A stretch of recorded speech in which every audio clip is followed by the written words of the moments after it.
people in the Go Home Club.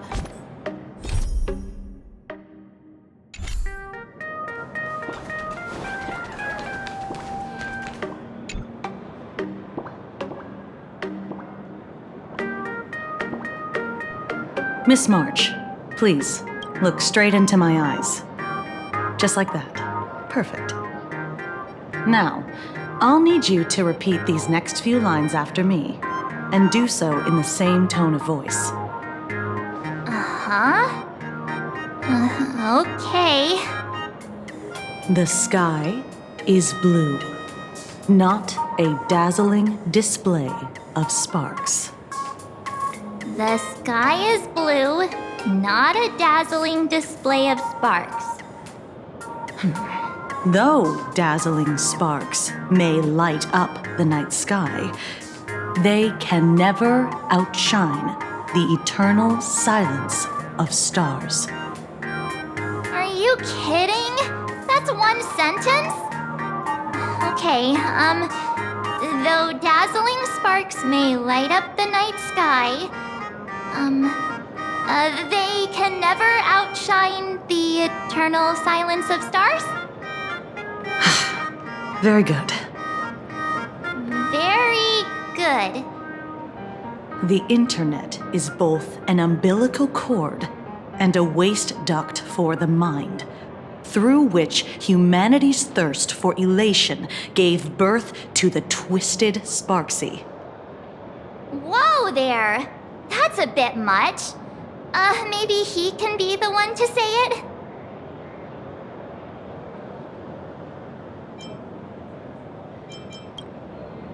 These are the test sentences I improvised according to the guidelines from the Human and Intellitron Emotional Baseline Test. I carefully observe the subject's micro-expressions and tone changes at the moment they say the name Sparksy, to check if they are infected by a mimetic virus. So I passed the test, right? Given how fascinating your reaction was, I clearly don't need to worry about you. Should you find yourself experiencing any livestream addiction withdrawal symptoms later, feel free to contact the Department of Aberration Defense staff. We'll provide you with a series of corrective behavioral treatments. You're handling this like a real pro, Miss Kuchiba. Has this kind of thing happened before? It's impossible to predict what will happen during the Phantasmoon Games. Once, a supplicant reversed the definitions of truth and lies, which nearly caused a massive civil unrest. After that incident, we incorporated mimetic treatment into the Department of Aberration Defense's emergency safety protocols. Sparksy Khan didn't cause any casualties this time. But if your partner hadn't stopped Sparksy from spreading the virus, she might have turned into a calamity-level aberration.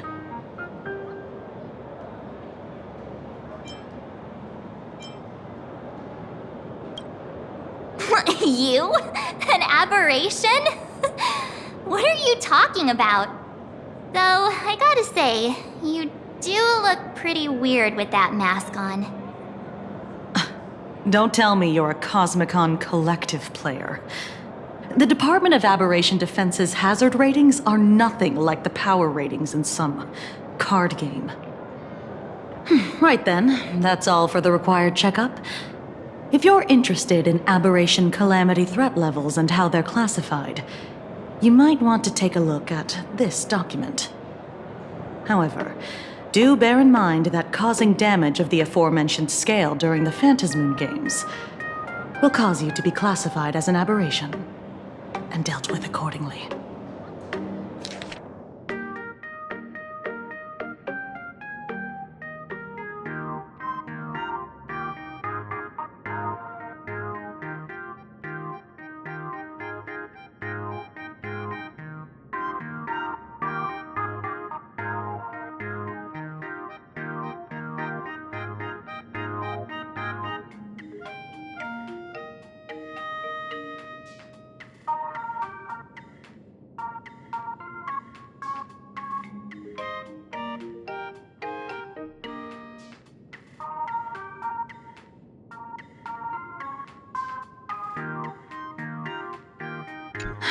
Before I leave, there's one more thing I need to tell you.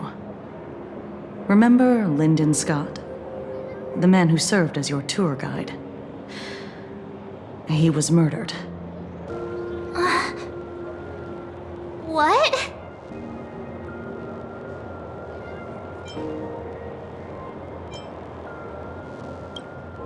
Yeah, the Scott we knew was, a really tenacious opponent.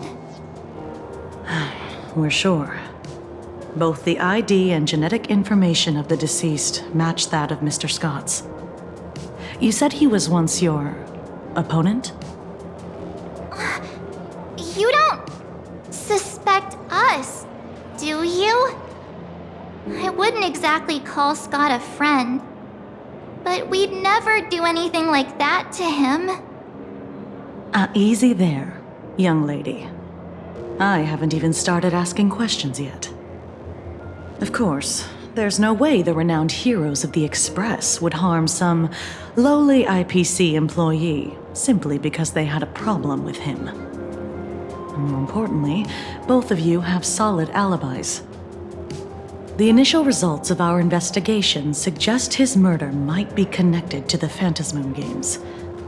I'm informing you both of this to warn you to be extremely careful. The Phantasmoon Games are far from a simple game intended for passing the time or relaxation. Anyway, I wish you success. Farewell. Scott. Could he actually... I just can't believe it! But it was Miss Kuchiba who told us, so... it must be true. So, the Phantasmoon Games. Pretty frightening, huh? What's your take?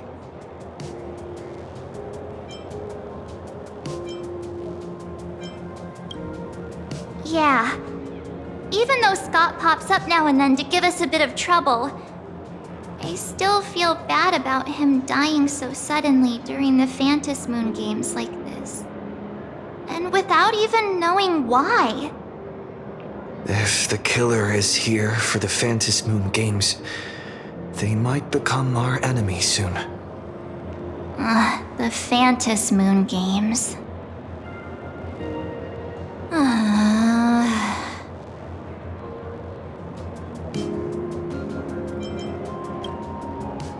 Good thing Himeko entrusted this mission to the two of us. Who would have imagined that the Great March herself would be stopped at the doorstep in the very first round? Forget it. I'm not like you. I was never hero material to begin with. Normally my hands can't even keep up with my brain when I play video games. You're definitely the right person for the Phantasmoon Games. It's just such a shame. We finally get a chance to vacation in Himeko's hometown. And I thought we'd make some happy memories together. But...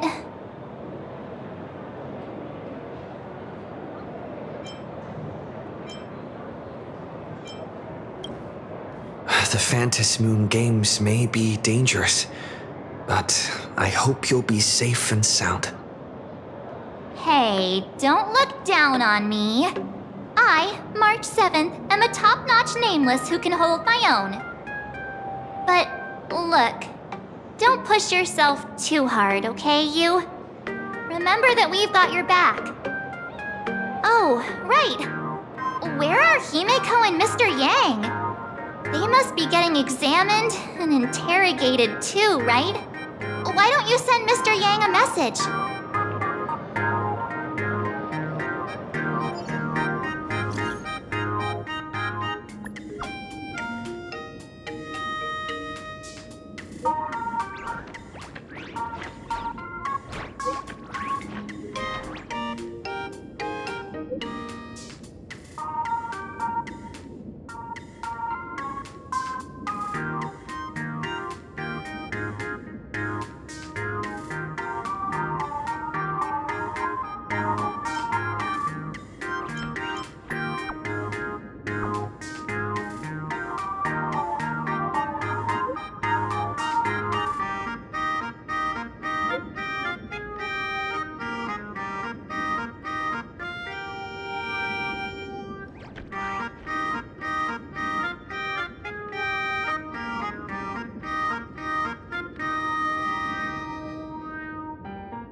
Mr. Yang said he wants to hear what happened between Himiko and her dad. I can't blame him for being curious. I really want to know too.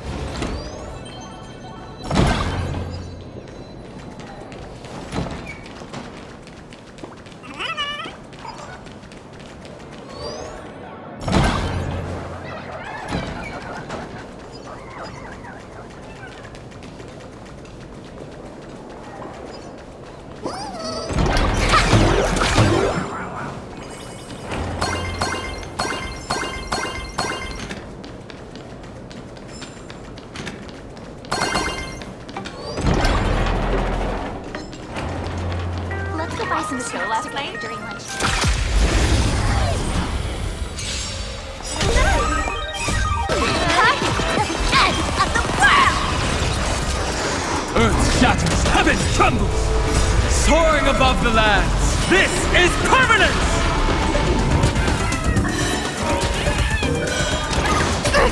Stars favor us. Feeling spiffy? Stand up! That omen. Don't thank me.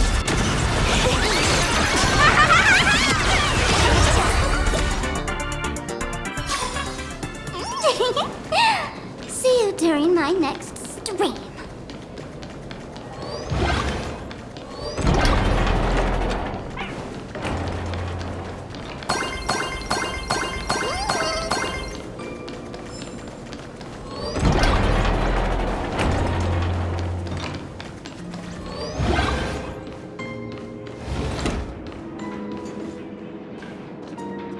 You're here. Himiko hasn't mentioned her father at all in the time since I've boarded. So, what is going on between them? As you were the only one with her at the time, you're the only one I can ask. Yeah, it really threw me for a sec when you said Himiko's father. But when you think about it, it's only natural that Himiko has a father, right? Not everyone's like me, thawed out of an ice block.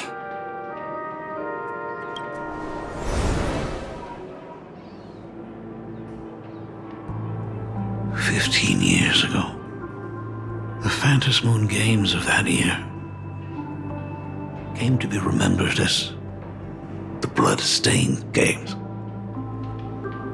So many parents lost their children. So many people lost those dearest to them.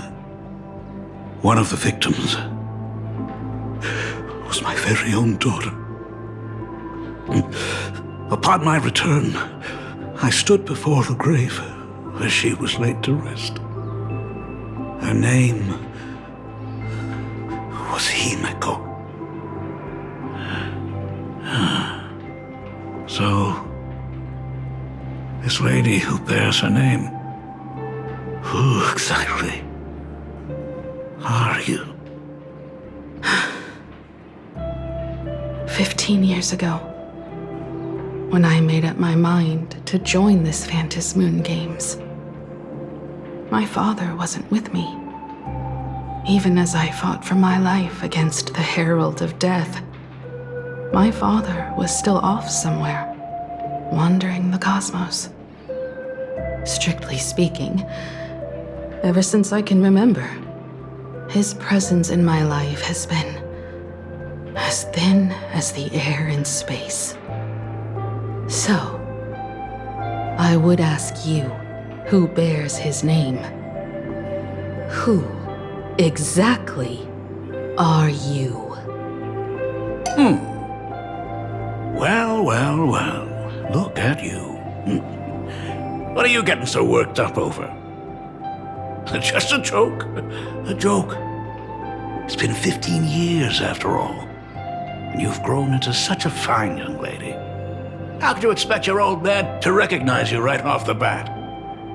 So, what's with that gravestone I saw with your name on it then? When you don't know if you'll live to see tomorrow, there's nothing strange about getting your affairs in order in advance, is there, Mr. Ryusuke? Mr. Ryusuke? How could you be so formal with your own father? At least call me Dad like you used to, okay?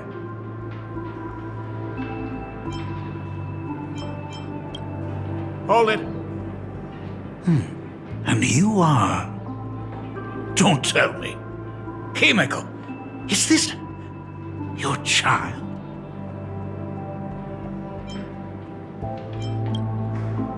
Could you please stop making things worse? I haven't seen you in 15 years, and now I'm a grandfather. Wait. Who's the father? That's enough! You are looking at my colleague. A new generation of Trailblazer. My friend and my companion on the Astral Express. Do you understand now, Father? You hear that? She called me father. Hello there, my friend. Sorry about that. I thought you were Himeko's son for a second there.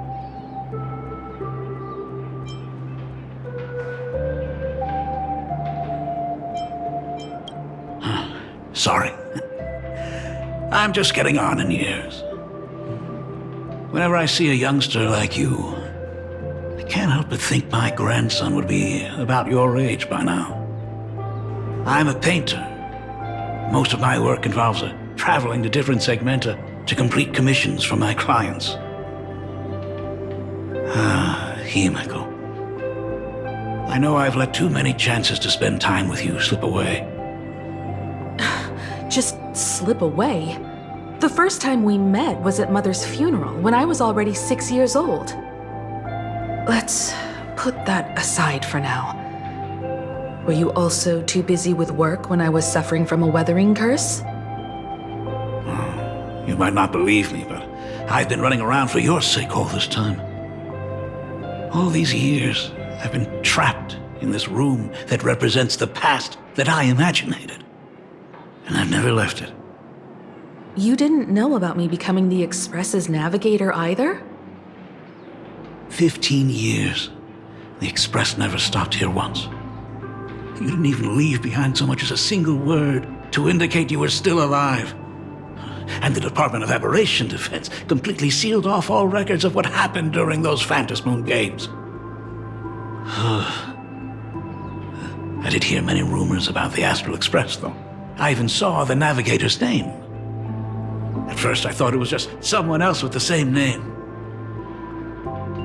And even when curiosity drove me to look up your picture, I still didn't dare believe that the woman so full of poise and grace was my daughter.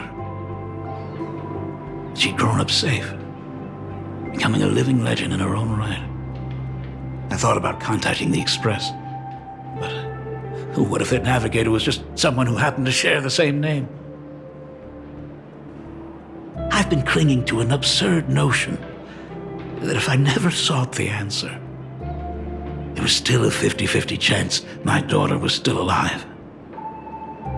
But if I found the answer, and it was no, then she would truly be dead. So, Himeko, how did you... I'd rather not tarry here too long.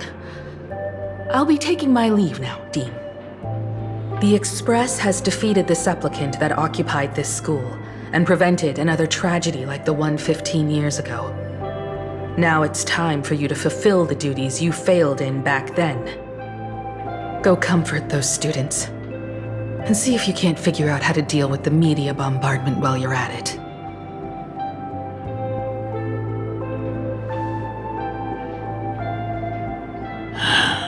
Failed in my duties.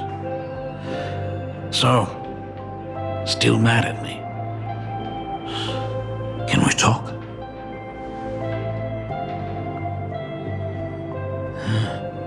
Sorry, kid. This might be a bit abrupt, but... has Himeko ever mentioned her surname to you?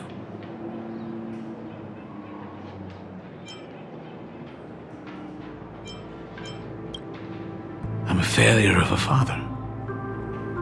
I broke her heart. But what exactly happened 15 years ago? I can't believe it. She actually survived the weathering curse.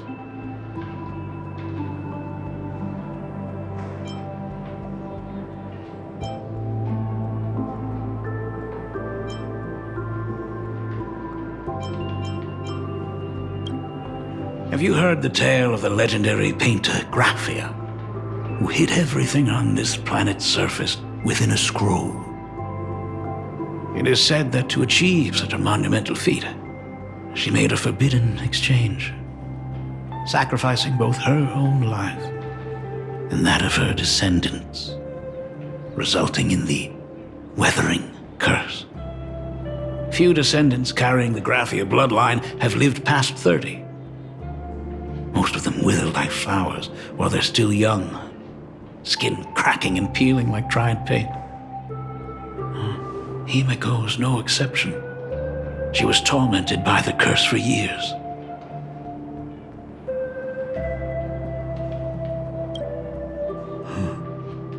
What I did doesn't matter anymore. The Elixir Seekers' folk remedies, the Intelligentsia's guild treatments. I tried them all, but nothing could reverse the curse.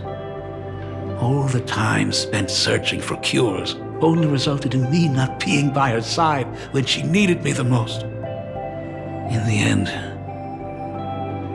I am nothing but a useless father.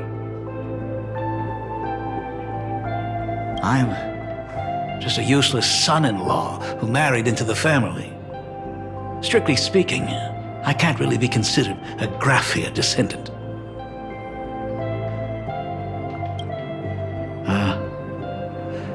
You're right. I just didn't realize it quickly enough. How she got through it, how she survived, none of that's important. What matters is that my daughter is back. That's all I need. If I may ask a small favor, would you mind showing me where my daughter works? I want to make up for all the care I failed to give her all those years. I want to get to know my daughter better.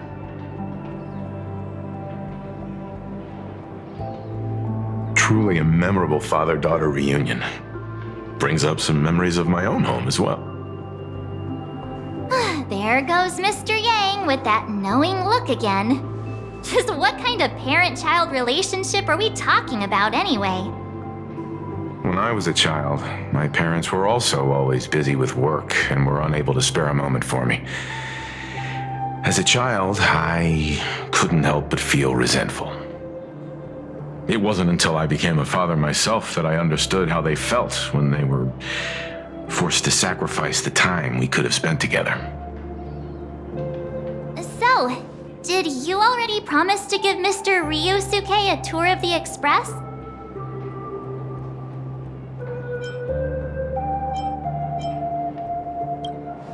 I thought as much. After all, it's Himiko's dad. So, where is he? Ah, everyone's here. Sorry to keep you all waiting. I'm truly grateful to all of you for looking after my daughter. Not at all. She's the one who's been taking care of us. Would you all be so kind as to show me around?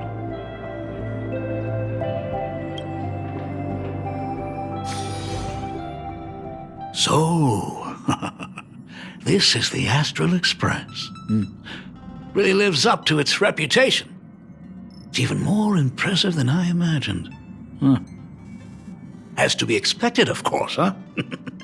It's the place where my daughter works. By the way, what's the pay like for a navigator? Does a position come with insurance and an annual bonus? Talk about parental love. First thing out of his mouth is asking about her salary.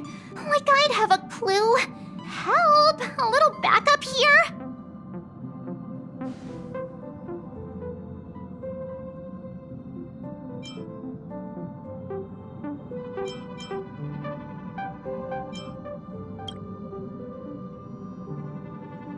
Hey, that's not totally true.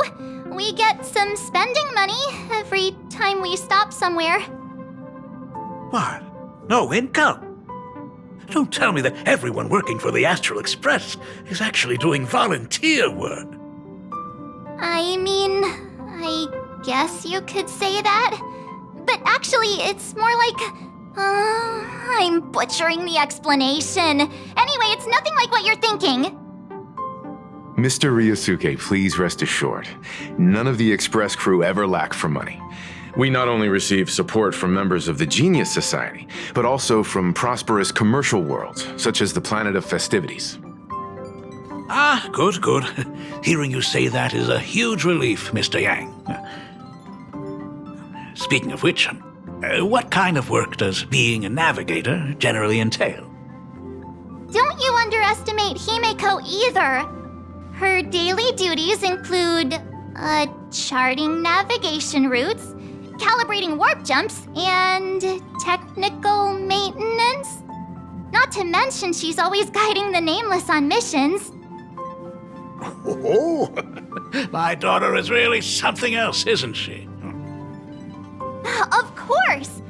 Every time we return safely from a trailblazing expedition, it's all thanks to Himeko's guidance and protection. She's the backbone of the Astral Express.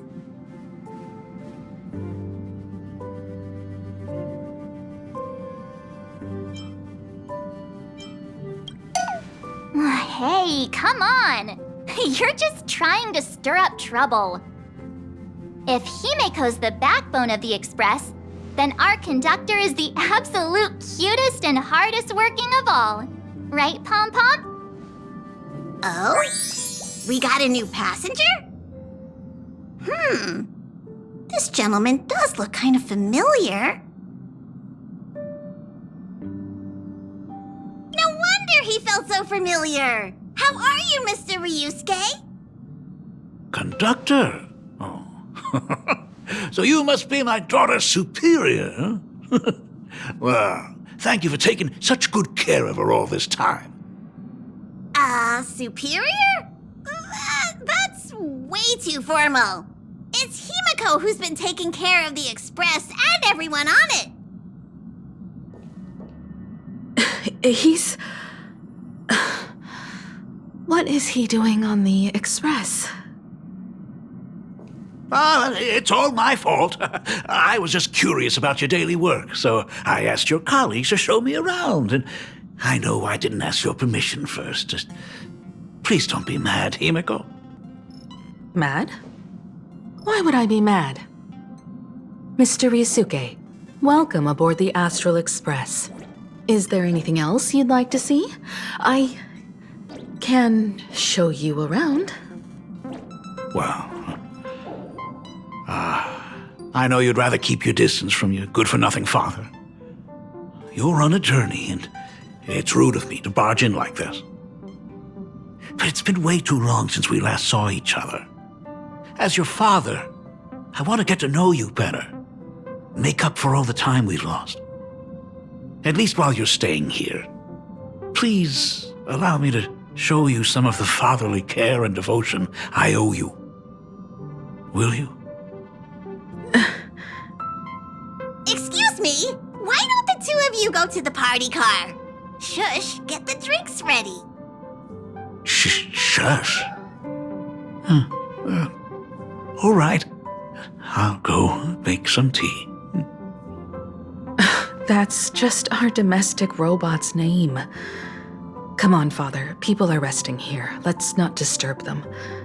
Oh, and, come with us.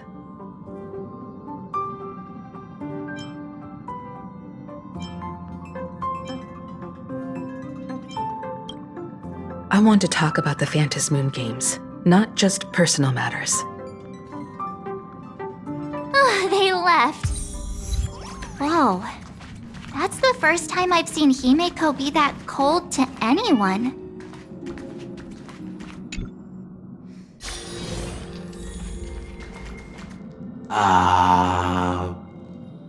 When it comes to breaking the icy silence between a father and daughter, nothing's better than a cup of hot water. The person who drinks it will yelp, "Hot!" and be immediately met with a concerned, "How could you be so careless?" from the other party. And just like that, the conversation starts flowing.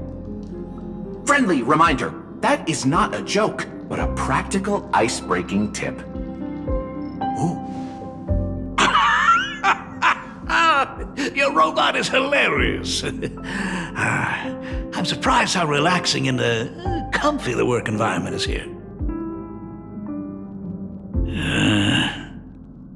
Got it. I'll make myself scarce.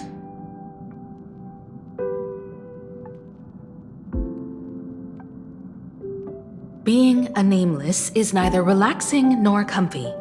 Most of the time, we are facing down Void Rangers from the Antimatter Legion, bugs left by the Swarm disaster, Borisin, and various organizations that are suspicious of the Express or have malicious intentions for us. That dangerous? Huh. Maybe this trip home is a great chance to quit your job, huh? Talk about coincidence. Just so happens I'm getting on in years. And Graphia Academy is in need of a new dean.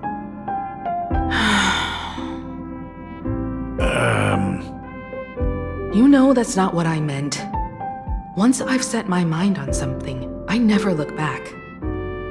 Ever since I was 6, when you told me those stories about traveling through the cosmos, I knew that someday I would walk among the stars.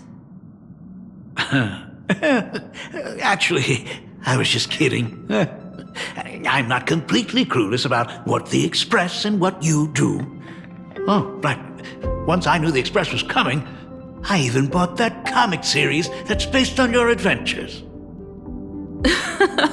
Please don't tell me it's fluffy across the blue. I never thought you'd be into comics. That's right. The protagonist is a baseball bat-wielding raccoon. The character's based on that kid, right? As an artist, you do have a good eye. Come over here. Thanks for giving us some time alone. Hey, Meko. That's the first time I've seen you smile since I've seen you this time. So, what brought you back home this time? What's the story behind our lucky meeting? Like I said before, we're here for the Phantasmoon Games. So, the Phantasmoon Games 15 years ago were the reason you were able to overcome the Weathering Curse? Indeed. I see. That makes sense. For those of us who haven't experienced the Ionic game firsthand, it's just something from the history books, or even akin to a myth. But I never imagined that the Ionic game would turn into a blood sacrifice overnight. The Herald of Death was a heartless madman. If I hadn't defeated him then, all of Duomension City would have become his slaughterhouse.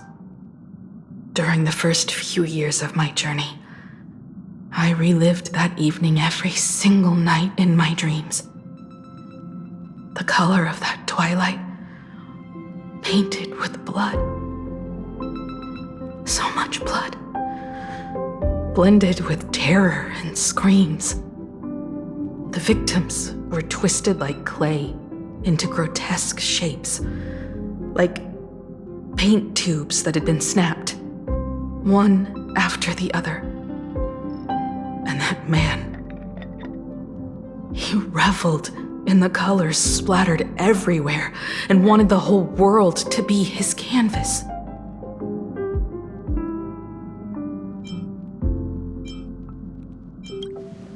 Even if I could avenge his victims, in the end, it won't bring them back to life. The entire thing is like a heavy piece of baggage.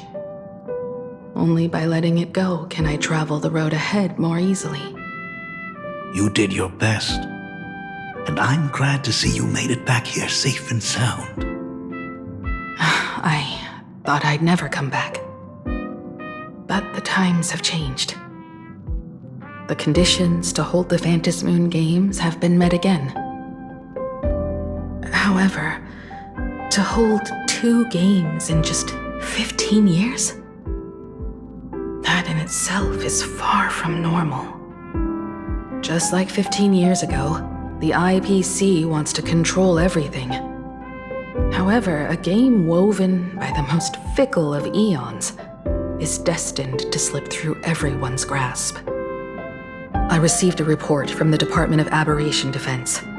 I'm sure he must also have heard. There's been a brutal incident in Dovebrook District. Someone massacred everyone at the headquarters of the Sinwish Syndicate, leaving a signature that only the Herald of Death would use. The Bloody Bloom.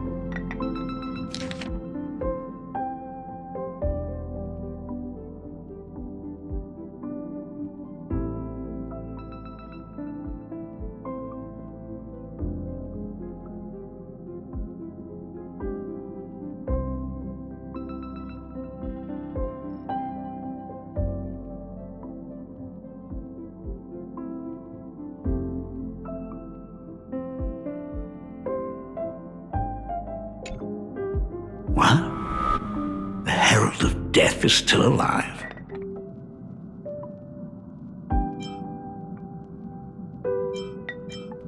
People at the Department of Aberration Defense told me that the Herald of Death was executed after his verdict was passed.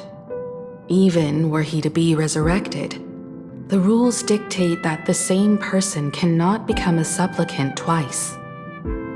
Are you saying we've got a copycat? That's right. The Herald of Death has a copycat.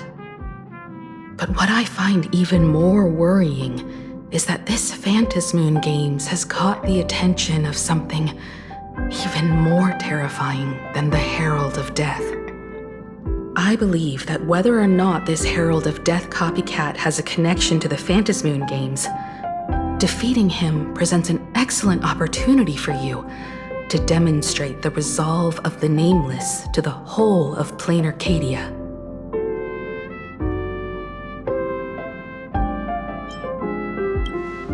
As for you, Dad, have any clients commissioned you lately?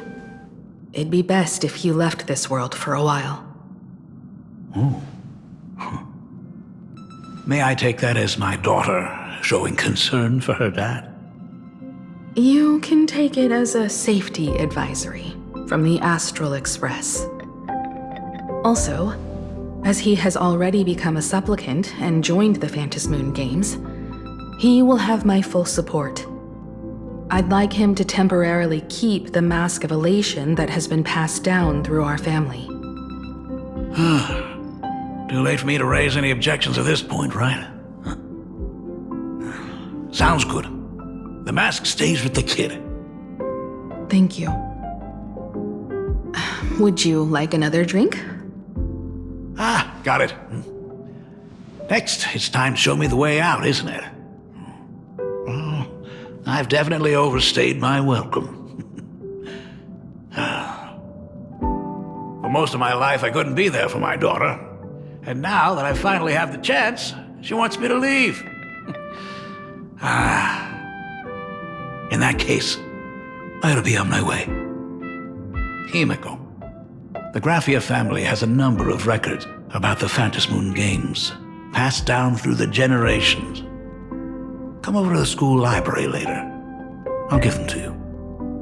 I'll be there, Dad. I apologize. My father's little tour seems to have made things awkward for everyone on the Express. Let's head to the parlor car and check in on Welt and March. Now that my father's gone, we can all relax a bit.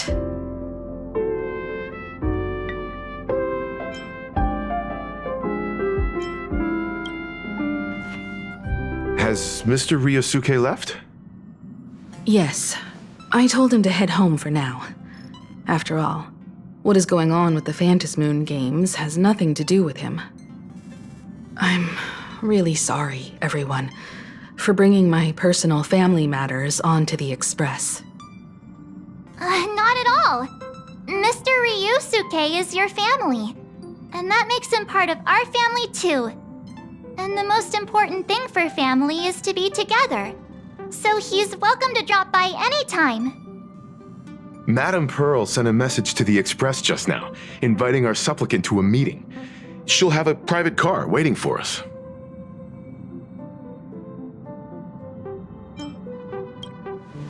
Yes. The meeting won't be held in some stuffy, formal reception room. She would like us to visit and tour the headquarters of a company under her name instead. Himiko, you know about Perlux Corp, right? Of course. It's the biggest entertainment conglomerate in plain Arcadia. Entertainment company? That's right. Perlux Corp is a titan, dominating the entertainment consumer market, including cartoons, comics, games, toys, and the like. They've cornered half the market. Oh, so that's where the Pearl in Perlux comes from. It's a play on her name. Did Pearl mention what she wanted to talk about? She didn't say much, but she specifically mentioned wanting to discuss the developments regarding the Phantom Moon games, and that she could provide us with a bit of help. Helping her opponents in the Eonic game? Oh, looks like she realizes we are all in the same boat. Perhaps she has also realized that the Phantom Moon games cannot be artificially manipulated. We may be able to get a clearer picture of Pearl's intentions after we meet with her.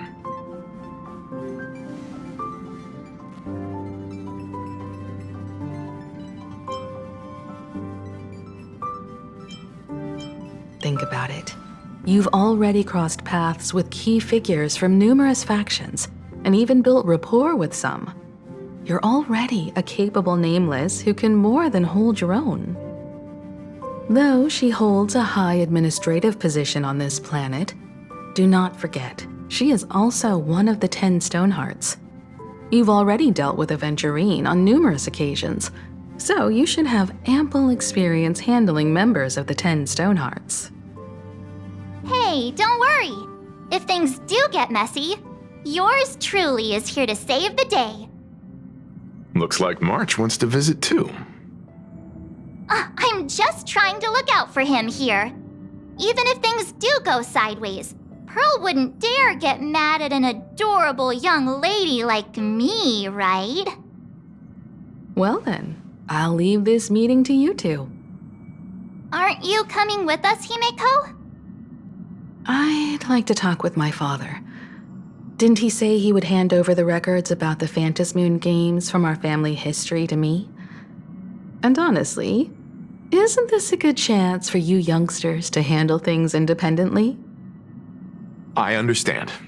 In that case, March, and I'll be heading out now. Oh, score! A private car!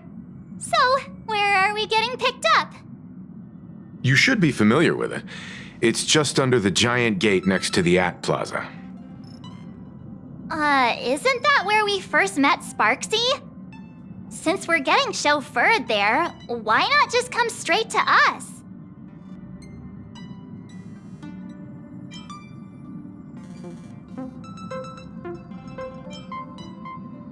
Perfect! I've been wanting to stop by the comic store to grab a copy of Fluffy Across the Blue.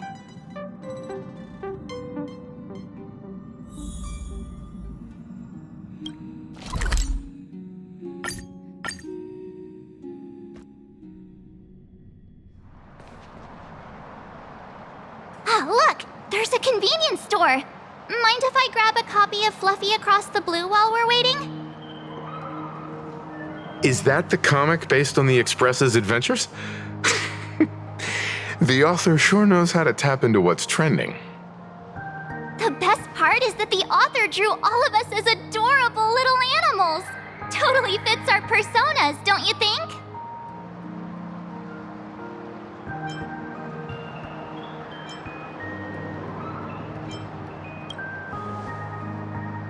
Hey, so am I. It's an ensemble comic. In fact, it was recently announced that the Fluffy is getting an animated adaptation, and the copyright for it is currently held by Perlux Corp. It's a super memorable comic. No way can I miss getting a copy while I'm here. I promise I won't be long. A couple of minutes, tops. Looks like we got here on the early side. Since coming to this world, I still haven't had a chance to get a street-level view of the city. How about this? We'll meet up under the ad at the plaza gate in a few minutes. All right. Sounds like a plan.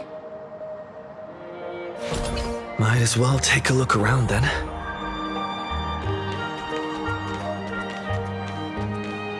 Absolutely insane! Did you see the post I shared? Hey, you hear the news? There was a supplicant battle at Graphia Academy. Yeah, I saw it.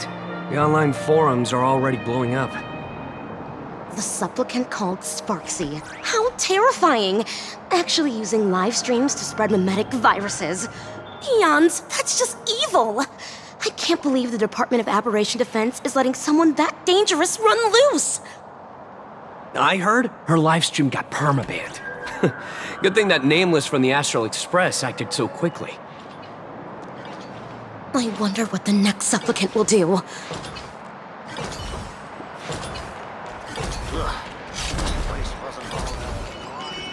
Hello there. Would you like to learn more about the Research Society of Happy Smiles? So, are there any charges or fees? Have you read the new chapter of Fluffy Across the Blue?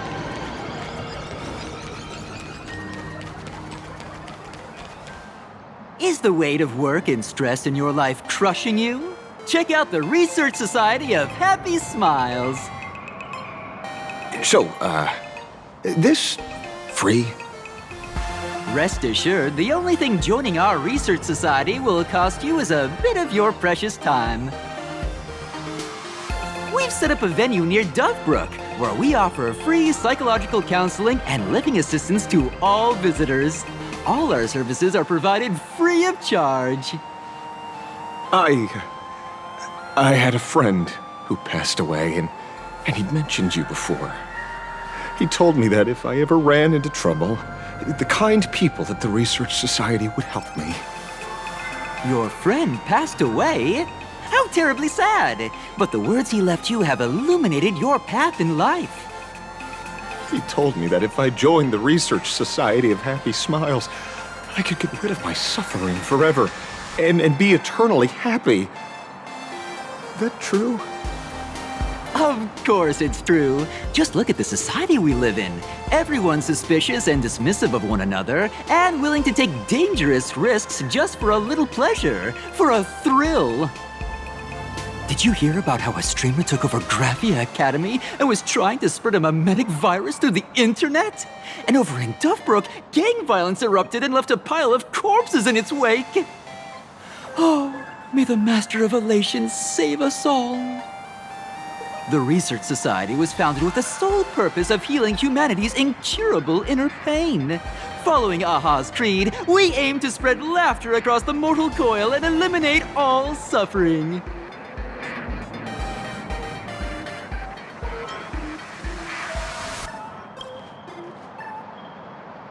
Of course it's possible!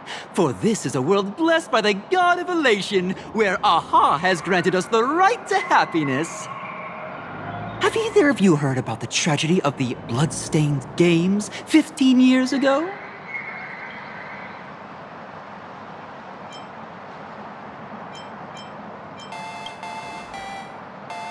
Why, of course you have. You're the Astral Express's superstar. You've even dug up everything there is to know about something that happened over a decade ago. There was an awful accident during the last Phantom Moon Games, and many people lost their loved ones and children. It was as if a hole that could never be filled had been drilled into their hearts, leaving only sorrow to accompany them for the rest of their lives. To escape their suffering, these people who had lost their loved ones gathered together and established a mutual support association. This was the Research Society of Happy Smiles' predecessor.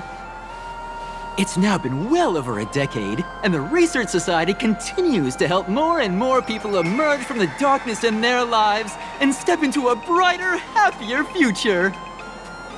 Come to think of it, it would be most wonderful if a distinguished person like yourself were also interested in our Research Society.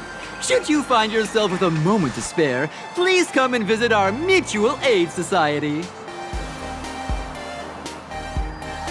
Well, if it isn't the Astral Express's superstar. Of course it's you.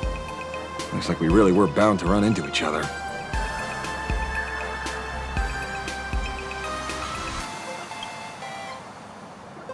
Perish the thought! You're the hero who just saved Duo Mention City. Laying a hand on you would spark public outrage. I'm here to do my job. Problem is, you've gone and messed up my investigation.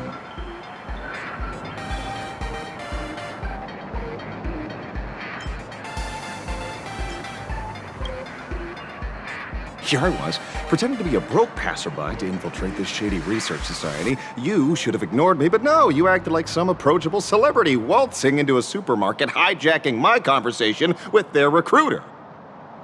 And with a star like you here, I can't even test the waters anymore. You must have heard about the Sinwish Syndicate killings in Dovebrook, right? The lead I'm following might be connected to this research society of happy smiles. But I'll stop there. Not like you're going to pay for my intel, and none of this is any of your business anyway.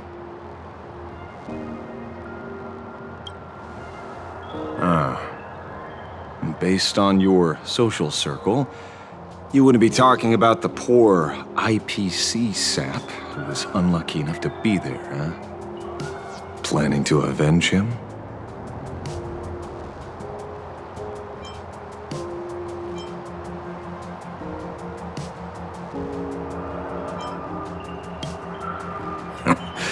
I get it. I can see there's still a bit of doubt in your eyes. Be careful. The murderer is the Herald of Death. He's dangerous. Oh, thanks for your concern. Oh, be careful. Been a hot minute since anyone said that to me. Even so, it's my duty to solve the case. Doesn't matter if nobody pays me. I'll still find the killer and exact justice on the spot.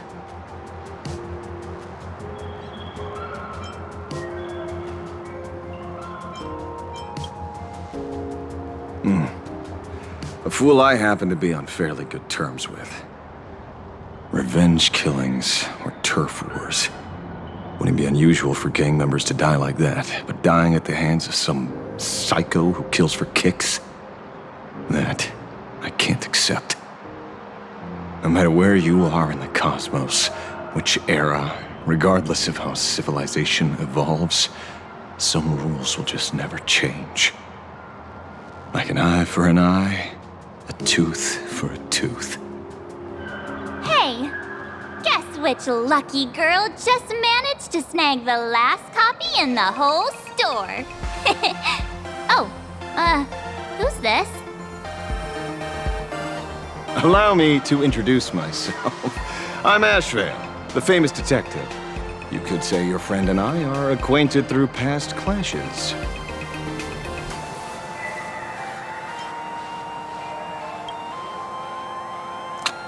Oh, my. Celebrities truly are heartless. First time I've ever heard anyone introduce themselves as a famous detective. Mr. Ashvale, why are you staring at me? Is there something weird on my face? Young lady, you're holding a copy of Fluffy Across the Blue, right? Would you mind giving it to me? Well, give it to you! This was the last copy in the store, you know. Oh, I see. Of course. I'm not asking you to give it away for free. I'll pay for it. The retail price is 300 credits. I can pay you 10 times sticker price. 3,000 credits. What do you say? Hey, mister, this isn't about the money. Because it was the last one on the shelves. True. The last item in stock is like the final slice of cake on the plate. The last prey animal on the plains. never fails to stir our urge to seize it before anyone else. So, 30,000 credits. How about that? That's my final offer. I'm not exactly rolling in money here.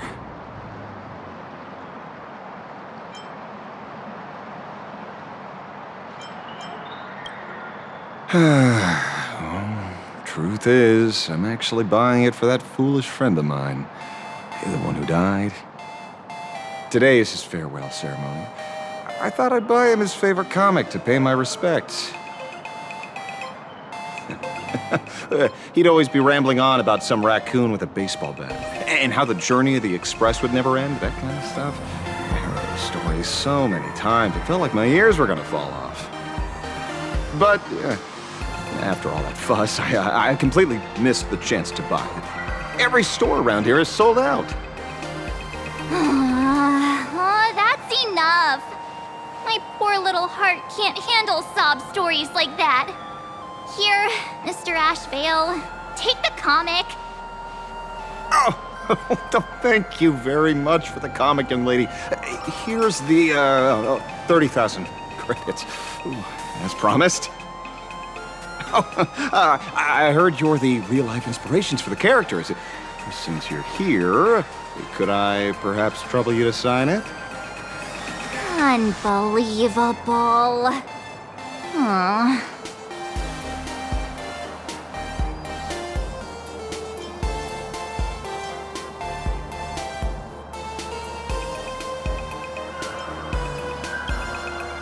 Thank you both. If Kostad could see this from where he is now, I'm sure he'd be smiling down on us. As a token of my gratitude, I'd like to give you a friendly word of caution, kid. I know you plan to target the Herald of Death and cement your heroic image. However, all eyes will be on you during the Phantom Moon Games. On such a public stage, discretion would be wise. Because when the masses see your magnificent miracles and wield your extraordinary power, fear and jealousy could turn their wish power into wish you ill power at the drop of a hat.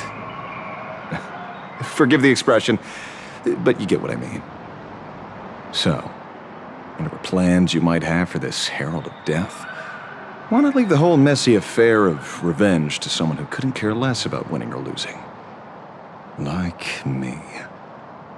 Just like this comic, I'm dead set on getting him.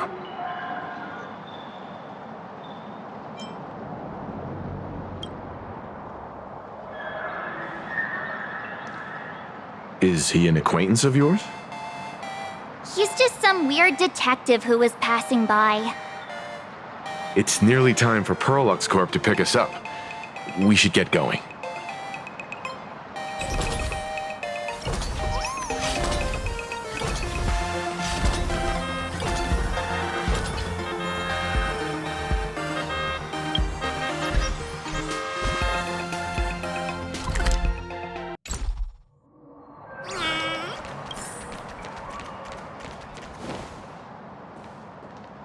Well, we're here. So where are they? I don't see anyone in IPC uniform.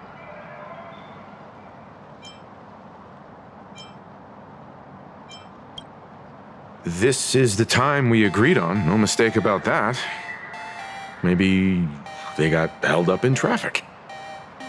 Greetings, crew of the Astral Express. It is my honor to escort you on your visit to headquarters. Mechatron? I am guard number 100086, created by Perlux Corp, a security specialist from the business division. My designated human name is Faerun, said to derive from an ancient language meaning iron. It's a pleasure to be of service.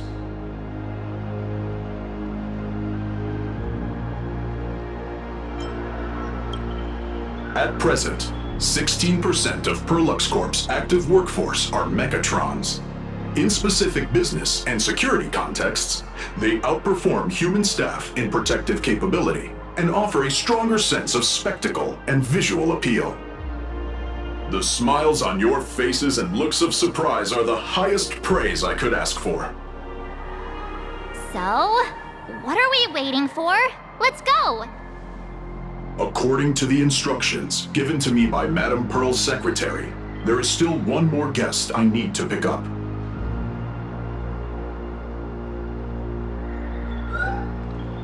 Well, now, how did I not see this coming? Looks like we're going the same way after all. It's you again! Hey, Mechatron, what's the plan? Do we hop into your cockpit, or are you gonna give us all a piggyback while you fly over? Your ride is ready. Please, take your seats, everyone.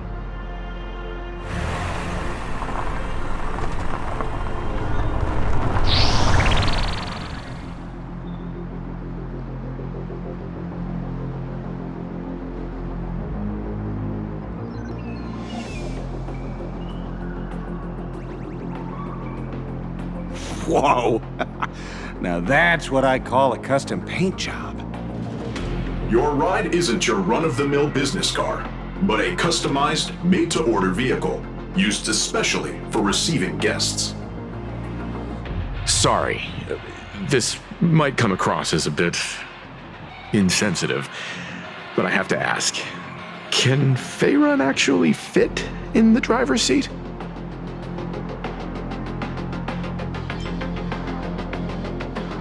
Of course not. I'll be driving and monitoring this vehicle remotely. Please, take your seats.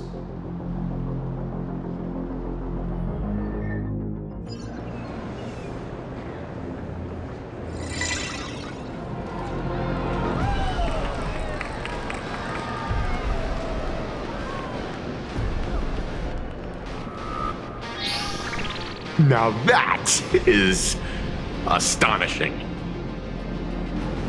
Wow, that's one massive robot! Ladies and gentlemen, welcome to the headquarters of the Perlux Corp. Back when Himeko said this was an entertainment company, I knew their headquarters wouldn't be some ordinary old office building. But this is way too much. That giant robot statue? This place is totally like some supersized mega hangar! Ha ha! You're absolutely right. In accordance with the vision of our founder, our lobby was intentionally constructed as you see it now. To realize dreams that far exceed what consumers imagine has always been Perlux Corp's core design philosophy, and we have never strayed from it. If any of you are familiar with our company's works, you may recognize this as Mechatron Warrior Series, the Daybreak Squadron's base of operations.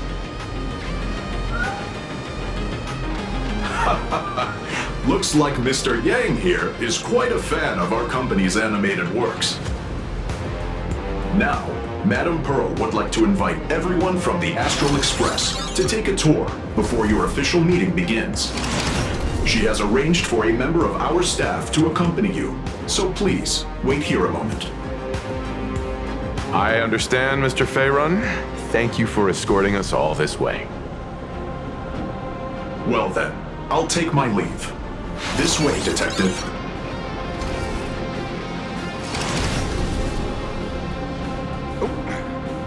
See you around, everyone.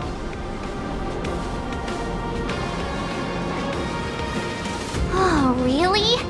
Pearl wants us to look around here before the meeting? That seems kinda weird. Could it be related to her proposed collaboration? Perhaps this is her way of introducing her other identity. It's all good as long as we get a chance to look around. That works for me. Why don't we explore while we wait for our new guide? Mr. Yang! Over here, quick, come on! Looks... Mr. Yang, isn't this your favorite giant robot?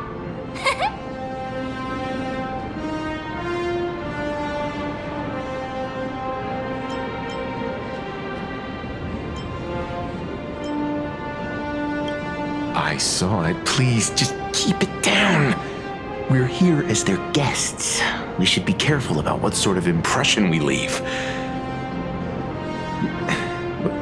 Looking more closely, it appears many of this Mechatron's components were never installed. Oh, what a shame. I was hoping to see it finished, to see the completed Mechatron. Imagine how it would look in motion. What a glorious sight that would be. Really? In that case, Mr. Yang, let's hear it. Which one's stronger? This giant robot, or that Arahato you designed back when you were an animator? Seeing as we're on someone else's property, comparing robots from different works would be most disrespectful to the creators themselves.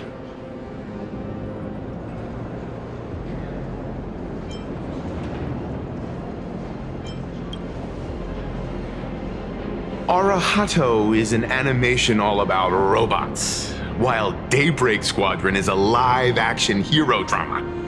The two really cannot be compared. Oh, what a stereotypically textbook mature answer. My days of being a hot-headed young man are well behind me, so please, cut this mature old man some slack, would you? We don't usually come to a place this cool. So why don't the three of us take a photo under this massive Mechatron? Now we're talking. Let me set the self-timer, so we can all get in the shot together.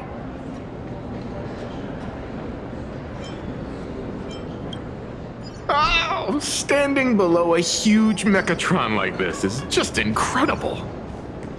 Looks like Mr. Yang's still young at heart after all.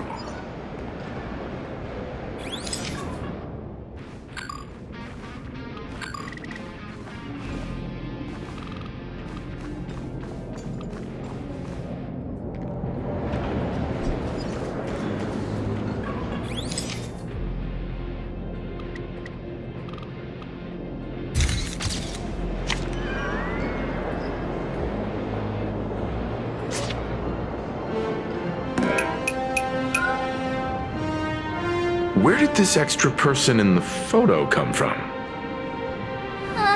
Ghost? But it's daytime, and there's way too many people here anyway.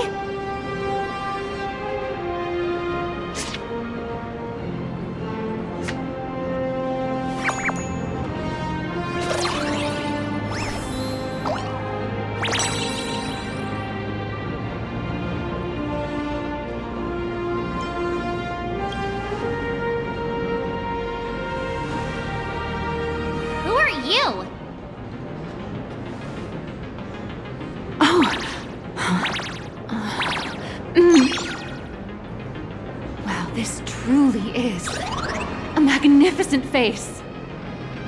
Oh, it's nothing like how it looks on the news. Being able to see it up close feels almost surreal.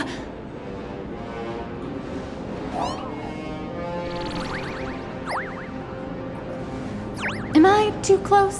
Oh, sorry, my bad. I'm not great with personal space.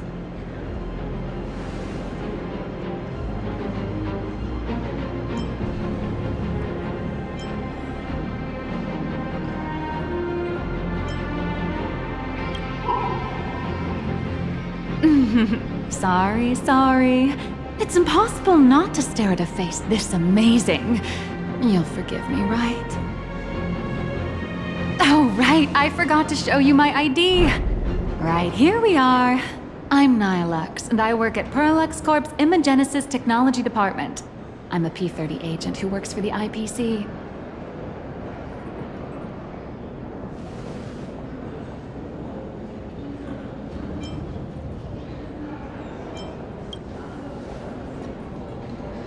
So, what brings you here? Madam Pearl sent me to the lobby to pick you up. All of you are famous super cosmic level heroes whose faces have been all over the news more times than I can count. So of course I recognized you right away and just couldn't help rushing over here to snap a selfie with you. Hope you don't mind. I see. Then, hello, Miss Nihilux. Hello everyone! Starting now, I'll be your tour guide, taking you on a comprehensive and in-depth tour to every single must-visit place in this building. From the Mechatron imagenesis that managed to pique Mr. Yang's interest, to Miss March's favorite fluffy across the blue merchandise, I'll reveal all the secrets behind our hottest products. Oh, seriously? I can't wait! Of course I'm being serious. If there's anything you want to see, learn about, or even get your hands on along the way, anything at all, just let me know. Why don't we head to the gift shop first? I'll get you all some souvenirs.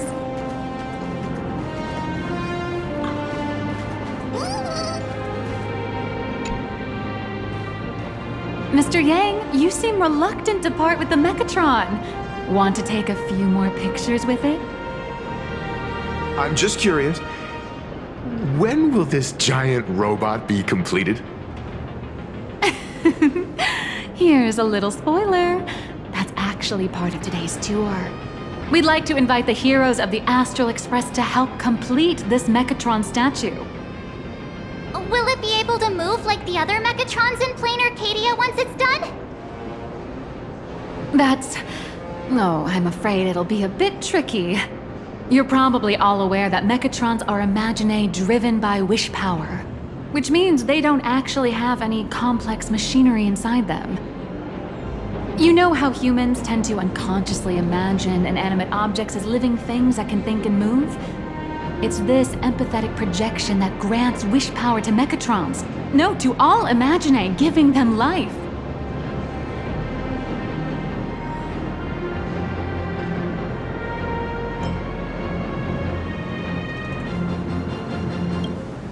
Think away, but one person's thoughts alone won't cut it. The bigger the Imaginae, the more wish power needed to sustain it. We'd need to break free from the mental shackles of impossibility to bring such a massive Imaginae to life. That in turn requires stories filled with the grandest of wishes and imaginations that know no bounds. Alas, modern humans think way too practically. People can't help but wonder, how does such a huge Mechatron even move? Given how massive it is, why doesn't it just collapse under its own weight? The tiniest seed of doubt in the giant Mechatron, standing tall astride the Earth, becomes nothing but an impossibility. Maybe it'd have a better chance of coming to life in a more primitive society. Oh, truly a pity. Oh, cheer up! Today's your chance to finish building this massive Mechatron! Think of how many robot enthusiasts would kill for this kind of opportunity.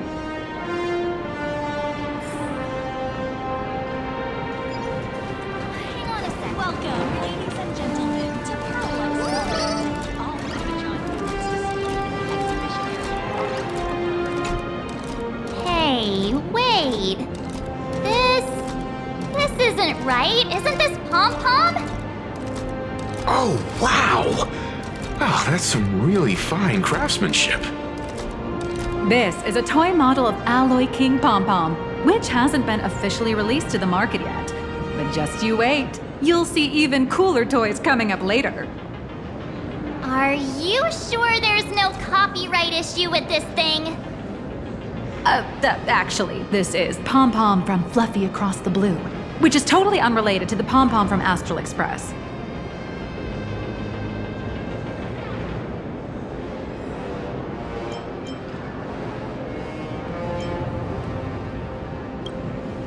You got that right. Intellectual property is one of the most complicated things in the world. With the best legal team in the universe at our service, I'm sure all copyright issues will be a breeze. Unless the IPC wants them to be an issue. Speaking of souvenirs for the Express, I bet nothing could be more perfect than this toy.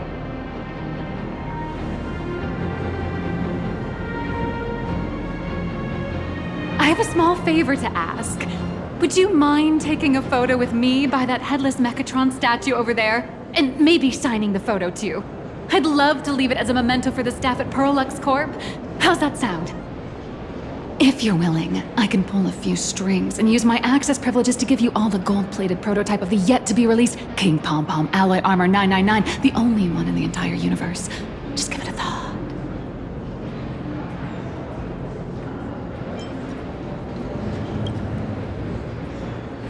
It's nothing, really. When heroes from the Astral Express grace our humble establishment, how could we not offer something special? It would be unworthy of your status otherwise. It's all up to you. Come on, let's go.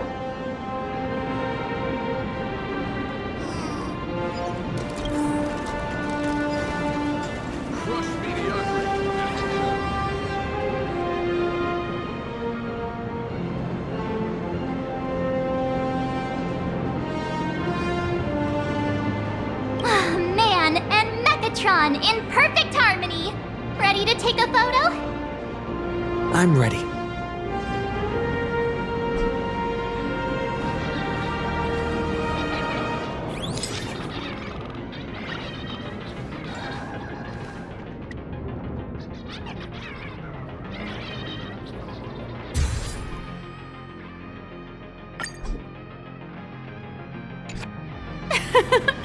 I love this one so much. I suddenly have the selfish urge to keep it all to myself. And don't forget about that exclusive gift you promised. You bet. In fact, I'll throw in a normal edition for each one of you as hush money. Come on, let's head to checkout.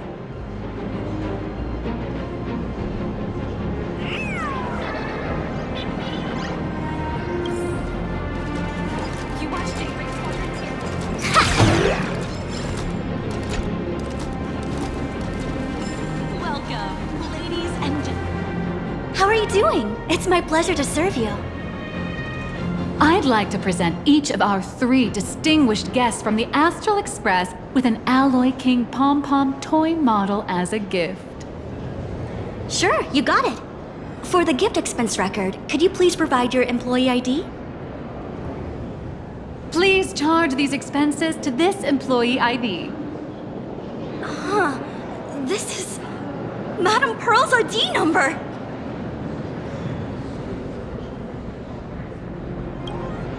After all, you are esteemed guests invited by Madame Pearl herself. It would only be fitting for the gifts to be presented in her name.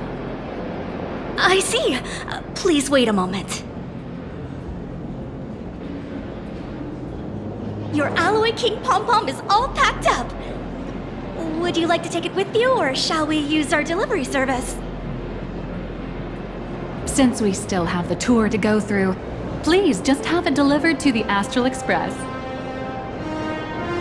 No problem. Hope you enjoy your visit here. Now that the gifts are done, I'll take you to the Mechatron Design Lab.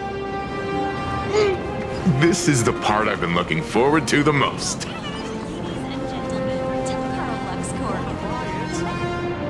Ah! You're the... No way! You were Mr. Raccoon! No, that's not right. You're oh! From the Astral Express! Wow! And is Miss March Bunny herself here too? Hi. I actually prefer to be called by my real name, March 7th. This is Mr. Yang. How lucky to meet 3 members of the Express crew at once! I'm a huge fan of you all, especially my senior. I haven't missed a single episode of Fluffy Across the Blue, and I've even bought all the collector's editions. Oh, how could this guy say he likes you more than me to my face? Good thing I'm not that petty. Don't worry, March. It's hard to tell if people in this world love the real Express crew or just the cute animal crew from the Fluffy. I don't just follow the Fluffy series. I've been keeping tabs on all your adventures in Bellabog, the Cienjo, Penacony, and Emphorius. Though, it's such a shame there's so little video footage of the Emphorian War online. Oh, right. I just rewatched the scene where the Trailblazer embarked on another trailblazing expedition in Holy Grail Stay Night. Oh, your speech was so inspiring.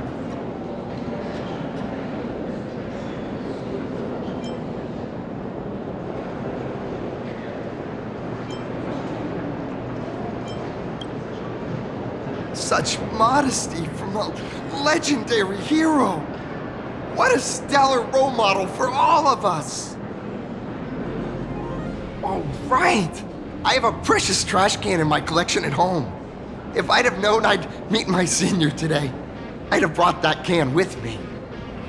Could I ask for your autograph? If that's okay with you. Just sign my clothes, please. I'm never gonna watch this ever again. Oh, you're acting exactly like me from 10 minutes ago, kid. Don't worry, he won't fly away just yet. As for you, you've been chattering away nonstop. How about giving us a proper introduction so that your idol gets to know you better? Sorry, I got way too excited.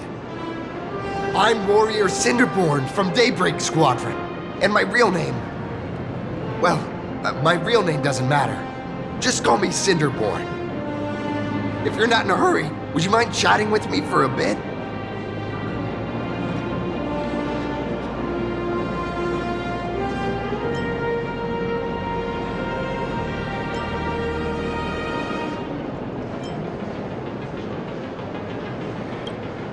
Oh, sorry for taking up your precious time with all this chit-chat. If the crew hasn't visited the combat testing area yet, I'd like to volunteer myself as my senior's opponent for the test, if that's all right with you.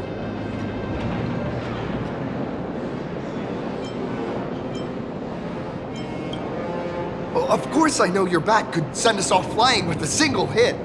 This time, we'd like to invite you to experience synchronized Mechatron combat. The hero of the Astral Express gracing us with guidance and leaving some data would surely make the staff here very happy. Oh, what perfect timing! The combat testing area is also part of today's tour. That's the way to fame for ya. Don't let down those kids who look up to you. Honestly, that's my weakness. I can't allow myself to let adorable kids down. First, have everyone take part in the assembly process for the Mechatron in the control room. Then, using this Mechatron as a template, we'll build a smaller unit for him so he can try out the combat test program. So, follow me, everyone. How can I help you? Meow.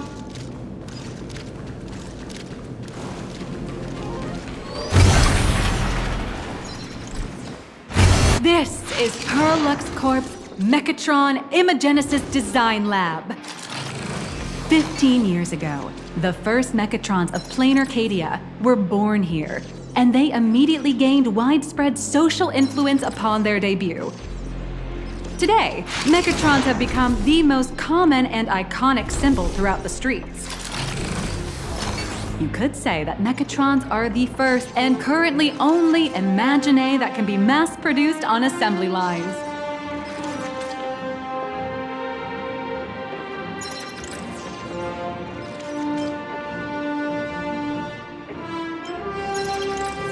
Imagine such as Mechatrons, which can be produced and discontinued at will, are the perfect residents for Plain Arcadia, and perhaps the perfect IPC employees too. In some people's eyes, being able to create an infinite army of Mechatrons would be even better. Say, dear guests, do you know what the first step is to creating an Imagine in Plain Arcadia?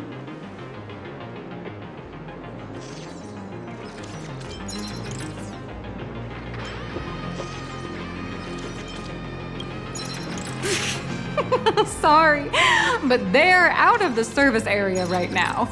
Actually, it's about drawing the physical form. Drawing the physical form means humans using brushes to give shape to fictional beings, which was originally the domain of professional artists. But here, collective creation and standardized Mechatron blueprints have replaced traditional artwork, improving standardized workflow efficiency and reducing wish power resource waste. In short, this is the industrial revolution everyone's been chasing. Oh, to think that even imagenesis, a skill as magical as this, could be industrialized. I'm suddenly starting to admire the IPC. That's nothing. Our company aims to create 2 billion Mechatrons for social production and public services before Arcadian calendar 2030. And that includes special combat Mechatrons like the Daybreak Squadron. That's a staggering number. But can the wish power of the people here really sustain so many Imaginae? That's why Perlux Corp keeps churning out animations and hero shows one after another. In other places, these are just entertainment. But here, they're legit breeding grounds for spiritual energy. All of this shall serve Madame Pearl's grand goals and ideals. All right, back to square one. First step, let's go print the Mechatron structure blueprint.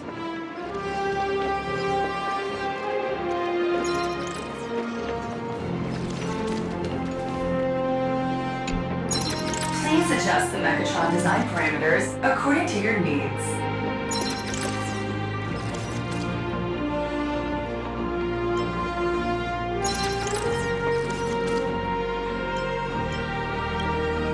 Mechatron assembly blueprint updated. Processing. Printing.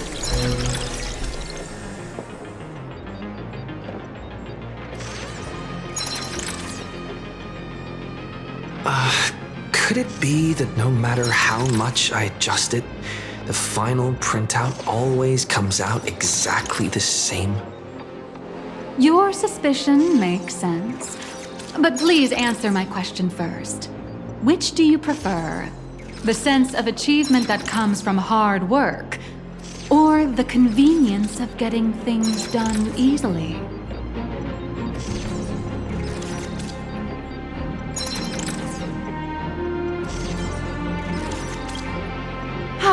You got that right. The fully automated Imagenesis blueprint design system perfectly matches your needs. You can meticulously adjust every parameter, or just hit one button to skip it all, and the automated system will always produce results that meet the standards. Amazing, right? Just like how the inventors on planet Screwlum used to ask themselves, if all their inventions were already pre-recorded in the Supreme Punch Tape, what's the point of inventing in the first place? Printing complete. Please retrieve your blueprints. What you just said is the answer. It's not about the results of creation, but the elation we experience in the process.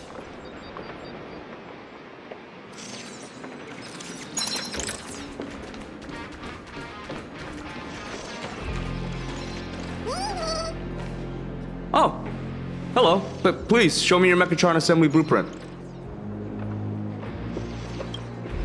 No problem. The blueprint has been recorded. The Mechatron parts are ready to go. Hope you enjoy the experience.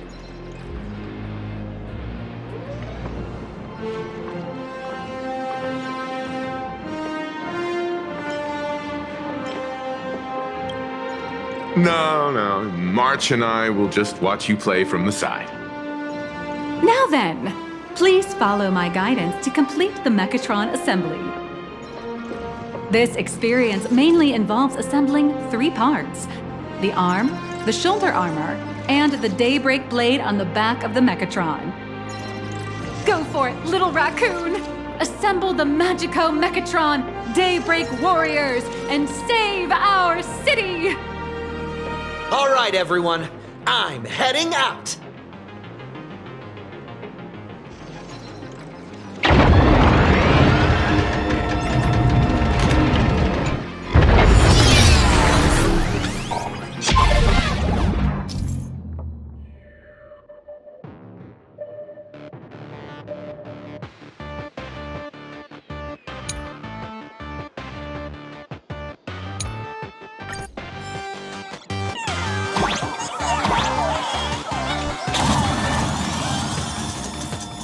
The first step of assembly is to remove each part from the frame, one by one. Nippers, hobby knife, sandpaper, sanding stick. Parallax doesn't provide any of these. But don't worry, the explosive device will solve all your problems.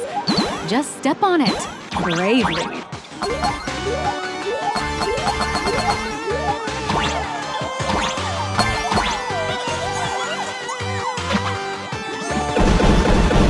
It may look brutal, but it leaves no burrs.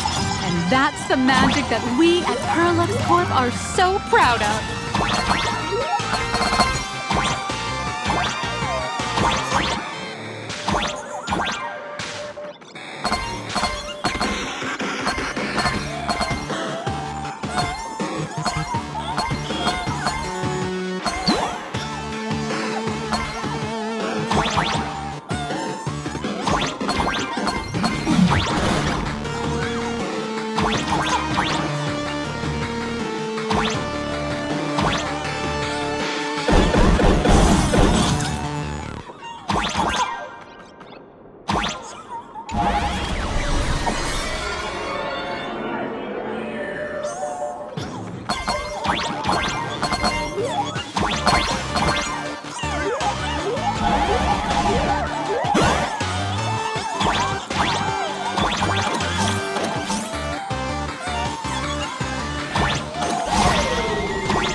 Next, please activate the mechanical maintenance arm and align it with the shoulder joint base to connect the arm.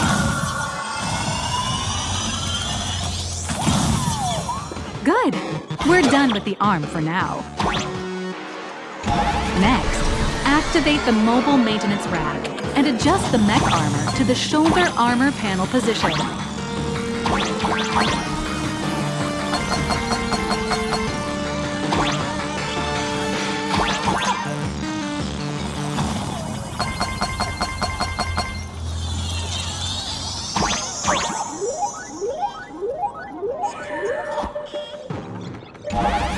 Just like before, the first step is to remove the parts from the frame.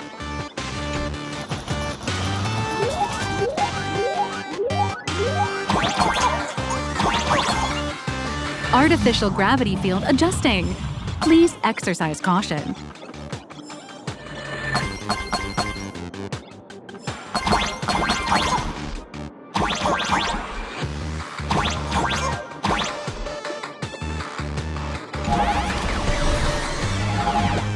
Activate the thruster and push the shoulder armor towards the unit interface.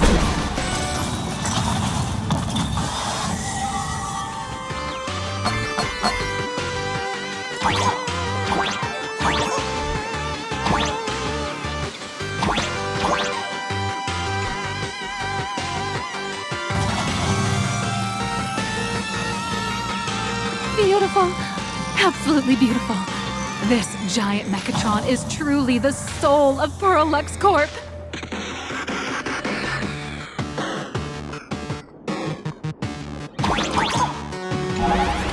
Now, for the final part. Please install the Daybreak blade on its back. Aim at the mounting point on the back, and fire! Awaken! Daybreak blade!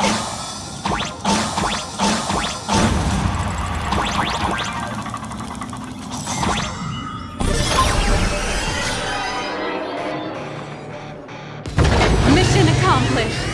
The colossal Mechatron you built with your own hands will now stand proudly in the center of this hall.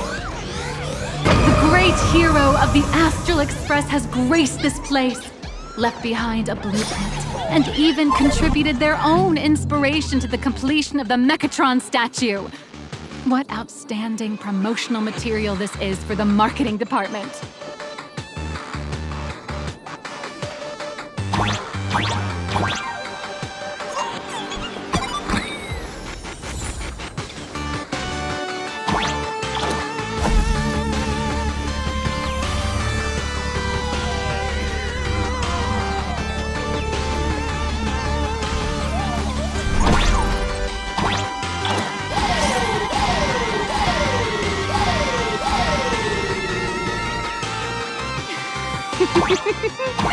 A new hero is born right here.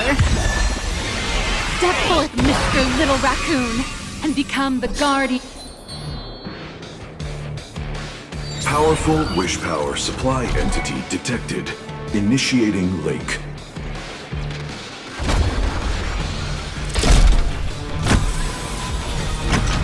Mechatron synchronization rate 15%. Assembly complete. Could the next step be? That's right. With the completion of the Mechatron assembly, it's time for some heart-pounding combat. Mechatron synchronization rate 39%. 42%. Your little fanboy, Cinderborn, is eagerly awaiting some pointers from you. While we can't power up this big guy, I've printed a small unit. Now it's time to show you how a Mechatron fights.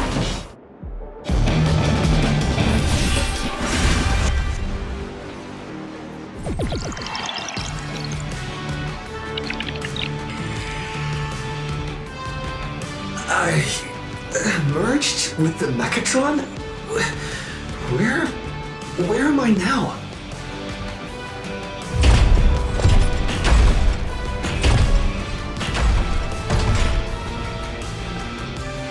Why, of course. It's the combat testing sandbox. Look, those dazzling colors are like an express train traversing through the stars. Enhanced full body armor, a steadfast shield for the people. What a powerful strike!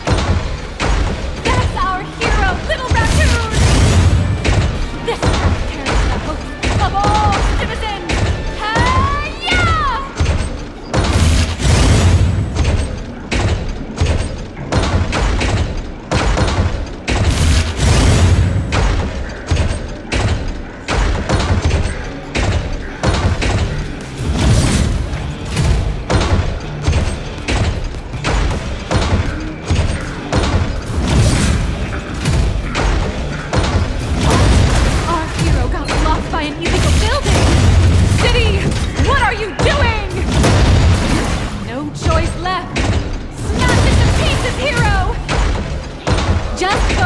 Dealing with the city's crisis, and let Madame Pearl worry about the compensation.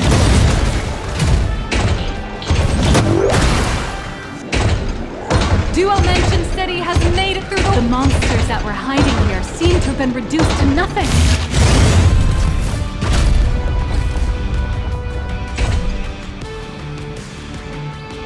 Could it be the one and only Trailblazer of the Astral Express walking towards us?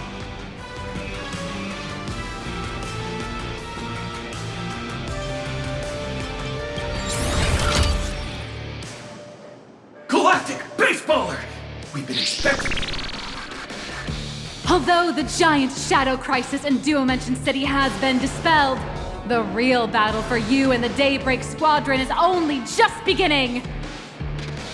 As the old and new generations of superheroes, you will face off here to determine the victor! Forged by raging fire, burn away the darkness, the star that set the world ablaze! Blaze Weaver! Slice through the skies! Flanks of lightning! From the blue heavens descend! Azurling! Ka! Shatter the eternal night! Light blazing bright! The radiant bow of hope! Dawn Lance! Cut through despair! Unyielding blade of steel! Edge that never fades! Cinderborn! You can do it, friend! Darkness wanes, and dawn awakens! The Daybreak Squadron arises!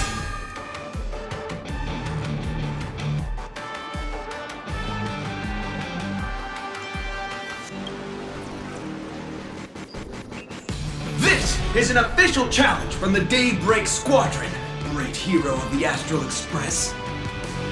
If we defeat you, we hope you'll accept our invitation to become the honorary Phantom 5th member of the Daybreak Squadron and help us safeguard the peace of Plain Arcadia.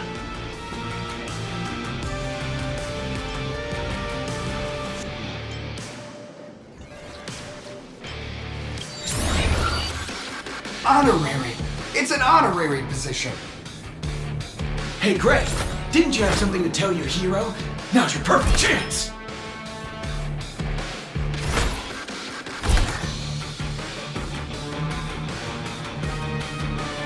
My friend, you know what? Every time I transform into a Mechatron, I imagine I'm you. I think about what you would do when facing danger. It is your adventure stories that give me strength. So I'll give it my all from now on. Please don't hold back.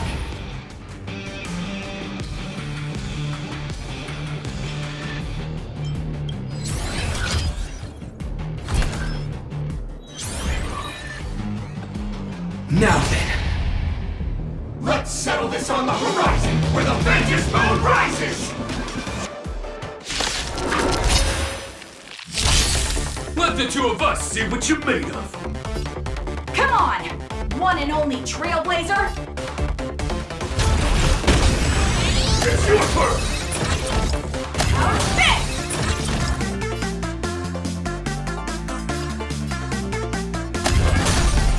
Leave it to me!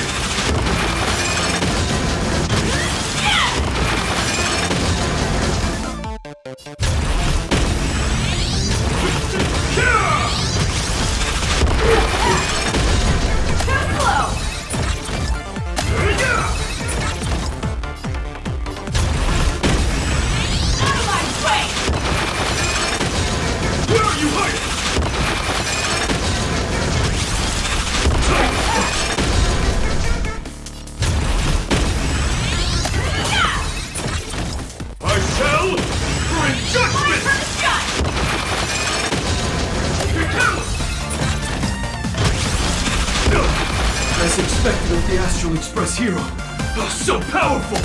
Boss, Gray, I'll leave the rest to you! The honor is mine to cross blades with you. As heroes, we'll never back down!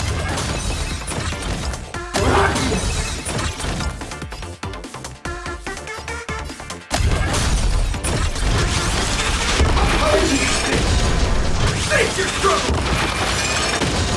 Don't underestimate me!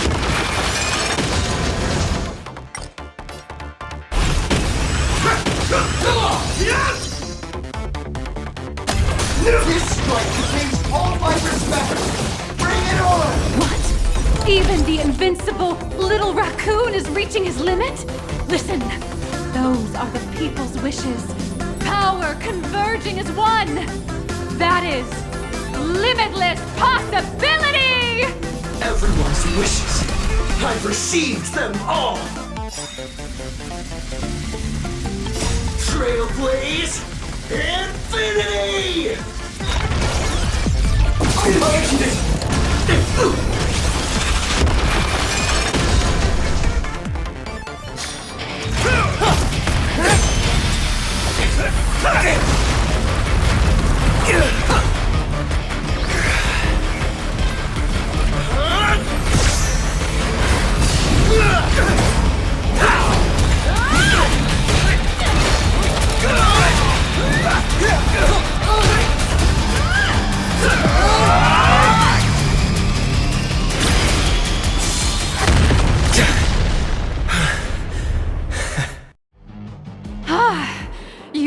really got into character. That was some great acting. But, were we just fighting in a film studio? Don't tell me you actually thought you were fighting them in a real city. That ain't gonna happen. Madame Pearl's insurance fund would collapse. It doesn't matter if it was a real fight or a fake one. What matters is your experience. Did you have fun?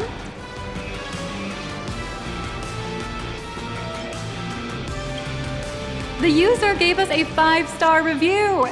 Thank you for your kind feedback. Your satisfaction and approval are our greatest motivators.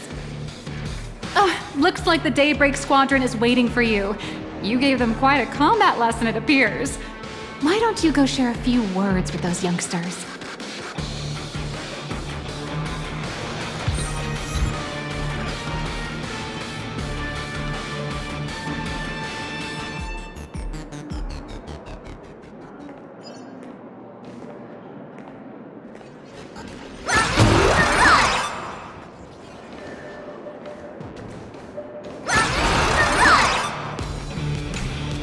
As expected of my senior, that was awesome!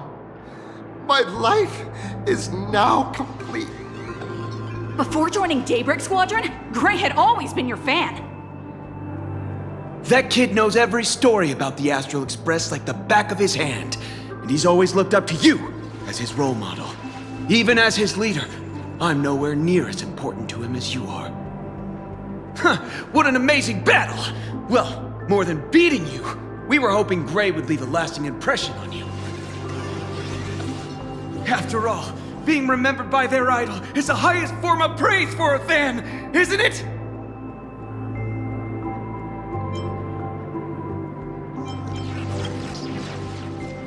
Oh, I'm already satisfied, just knowing that the name Cinderborn will remain in my senior's memory. It's a shame, though. If he could really become the 5th member of our team, our recognition would rise even further! After all, many people still think we're just playing hero. That's only because we haven't done anything truly heroic yet. Don't worry.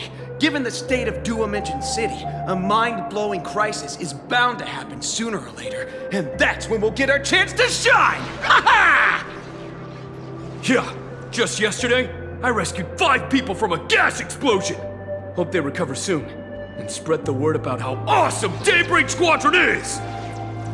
There you go again, casually saying the strangest things. Like the Astral Express. We don't need to act to prove something so long as we stay true to our own path. Sooner or later, Daybreak Squadron will be recognized by everyone. Silly you! Is the Astral Express all you ever think about? Why don't you just go join the Express as one of the Nameless? Come on, don't make fun of me. I'm still just a rookie. How could I possibly be worthy of boarding the Express and fighting alongside seasoned veterans?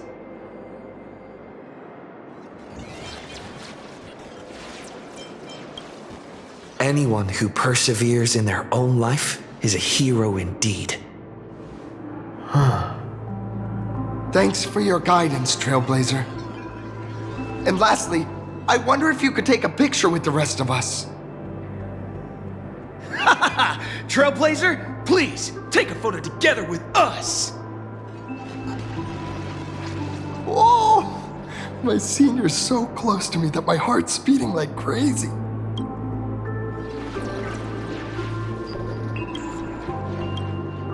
Three, 2, 1. Darkness wanes and dawn awakens! The Daybreak Squadron arises!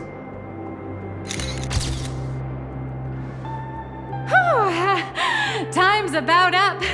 We should meet with Madame Pearl now. Oh, right. Want to say goodbye to your big fan before we go?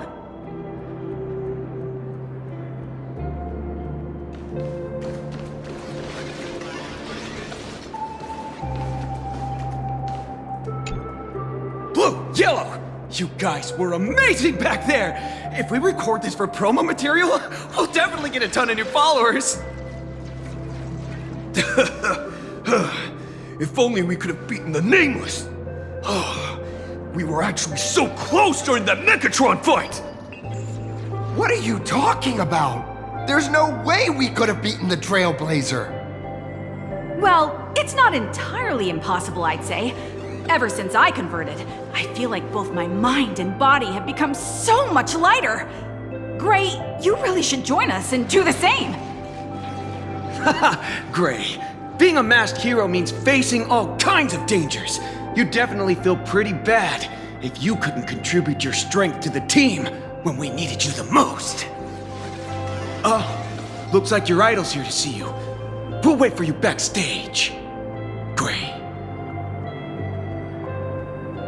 Senior?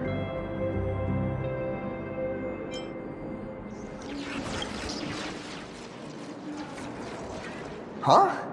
Why the sudden apology? It's fine. It was no surprise that you took us down without breaking a sweat. It's me. I'm just too weak. I'm always hesitant, whether in combat or dealing with life.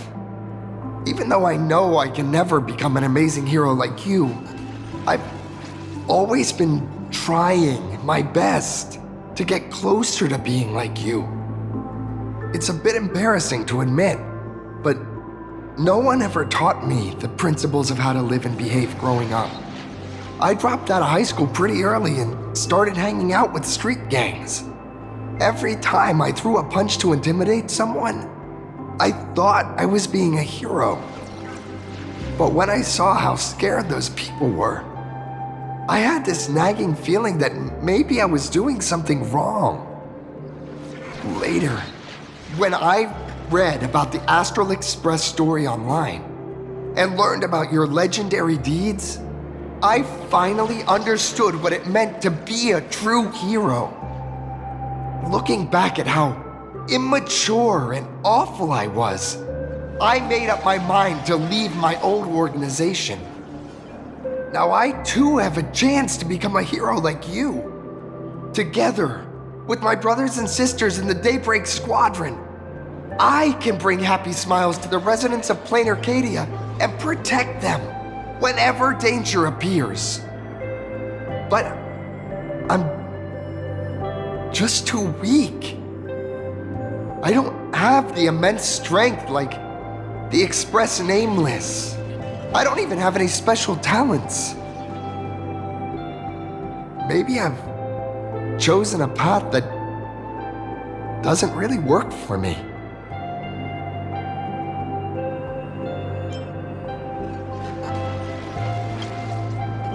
Silly you. There are plenty of powerful ones in this cosmos, but not everyone with strength chooses to become a nameless. Your desire to fight for those around you, and your wish to bring smiles to others, that's a good place to start. Thank you, Trailblazer. Thanks for listening to my ramblings.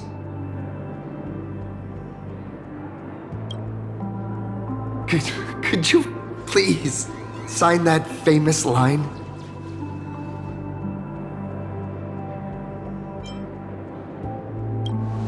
That's the one!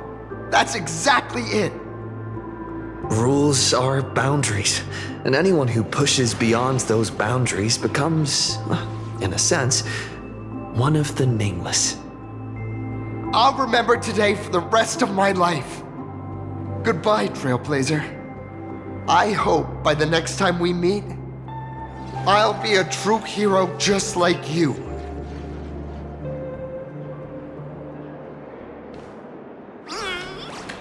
Apparently, we can be in a great deal body. I feel like Mechatrons with cat ears would really take off.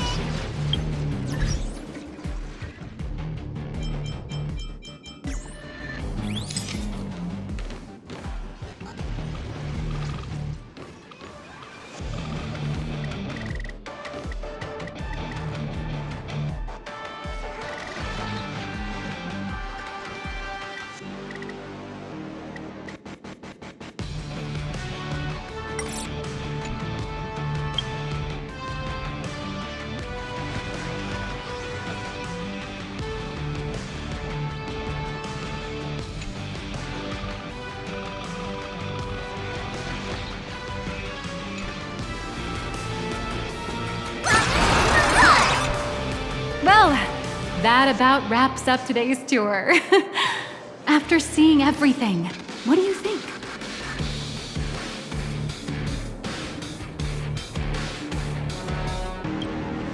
Indeed, rather than the power to rule this world directly, that individual draws even greater strength from Parallax.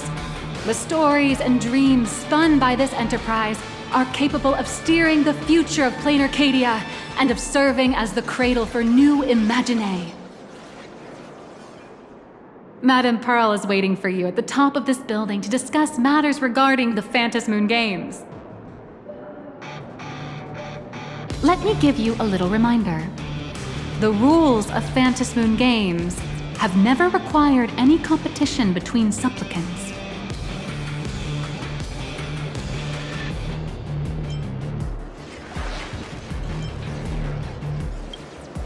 As an IPC employee, I've said far too much. Your friends are waiting for you in the hall. You should go meet up with them. Don't keep them waiting too long.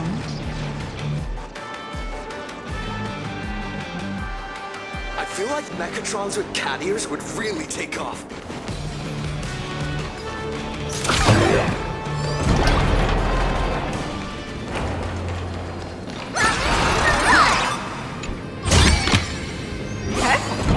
That's going over here! Over here! You watched Daybreak Squadron? Mr. Yang and I watched the whole thing on the screen!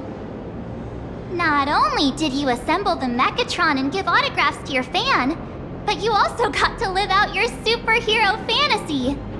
Did you have fun?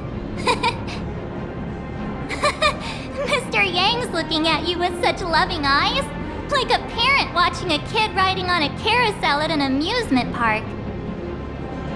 Indeed. Seeing him so happy reminds me of my younger self.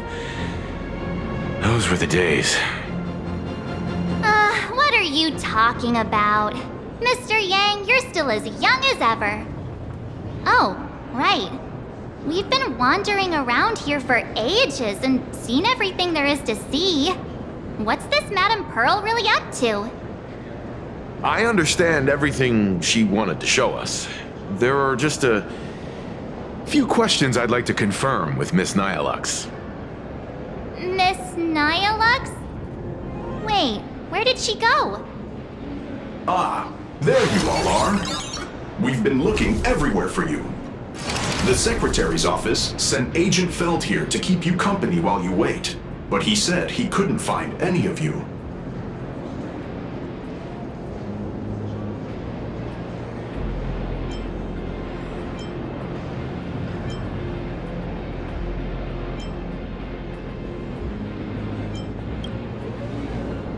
Wait, if Mr. Feld is the one who's supposed to meet us, then who is Miss Nihilux? Miss Nihilux? Who? Agent Nihilux, an IPC ranking P30 who works at Perlux Corp's Imagenesis Technology Department. P30? Imagenesis Technology Department? Since when did Perlux Corp have an Imagenesis Technology Department? Could she be some kind of corporate spy who snuck into the building? Oh, this is a real mess. What are those security guards even doing? Distinguished guests, are you hurt? Or did she trick you into giving her money or anything like that?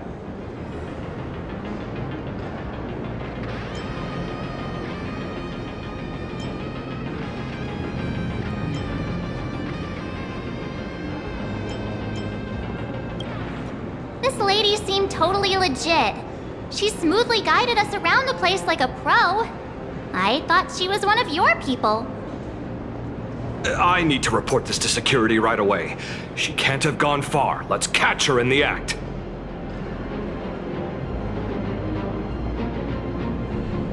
Thank you for your help. Astral Express crew, Madame Pearl has been waiting for quite some time. If it's convenient, shall we head out now? I'll show you the way. Please inform Madame Pearl that the 3 guests from the Express will arrive shortly. Welcome, ladies and gentlemen, to Pearl. To ensure your safety and comfort, Pearl demonstrated the full process of creating a Mechatron army, based on what I saw.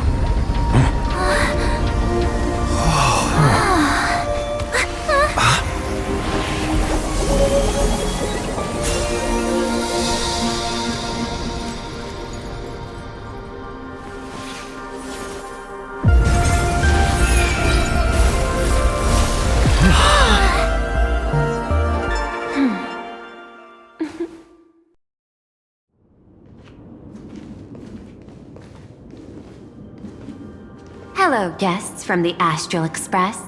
Nice to see you again. Thank you for your gracious hospitality, Madam Pearl. I understand there was a minor incident in the lower lobby involving someone impersonating a Pearl Lux employee. I hope it didn't spoil your enjoyment. We're fine. Don't worry about us. But how are things with you? Did you lose any valuable tech? Blueprints? Or top secret information? No, Pearl Lux's data firewall remains untouched, and all assets under security network surveillance are intact. The only change is an additional expense claim under my employee ID. Never mind. I can make a preliminary assessment that this was the result of someone's momentary impulse. Lately, mishaps have been piling up, like dark clouds before a downpour, casting shadows of uncertainty over my plans. Could you be referring to the Herald of Death?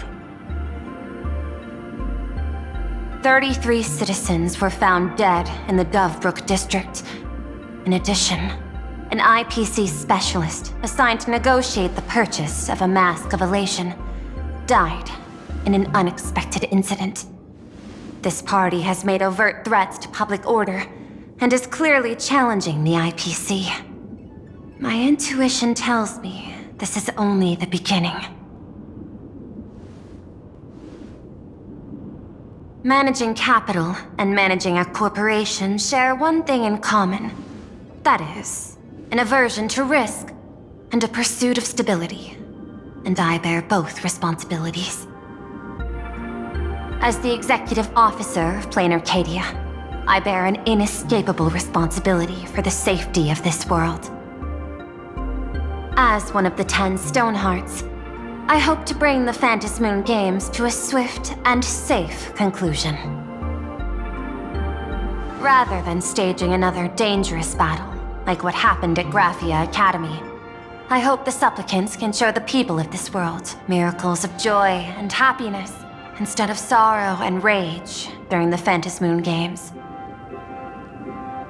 Therefore, I'd like to hear the Express's request. Trailblazer, please. Tell me, what's your ultimate goal for joining the Phantasmoon Games?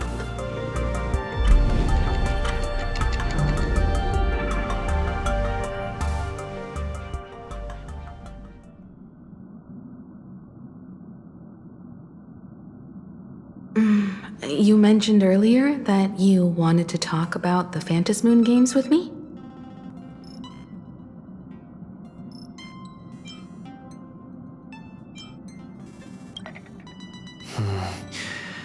I'd like to talk about our ultimate goal for participating in the Phantasmoon Games. Huh. Got something in mind? I think the rules and rewards for the Phantasmoon Games are a little too vague. That's exactly what I thought when I joined the games 15 years ago. These games allow supplicants to do anything, good or evil. As a result, everything that unfolds in the course of these games exists beyond control. What's more vague is what can winners do when they share the power of the elation. According to legends and historical records from Ahatopia, victors typically first witness the manifestation of Aha themselves. They listen to the victor's wishes, and grant them permission to use their power. And the applications of this power seem to be boundlessly vast. When faced with countless choices, the situation becomes even more thorny than having no choice at all. Sometimes I wonder, if we had agreed to become the leader of the Anti-Destruction Alliance, how would this trip have turned out? If I win, I'll give up sharing Aha's power and ask them to be the leader of the Anti-Destruction Alliance.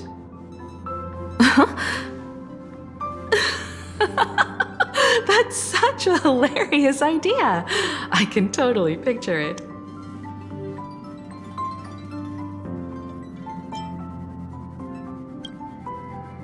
I get it. That's actually a brilliant idea. To begin with, this is far more meaningful than taking up a god's authority and squandering it freely for a single minute.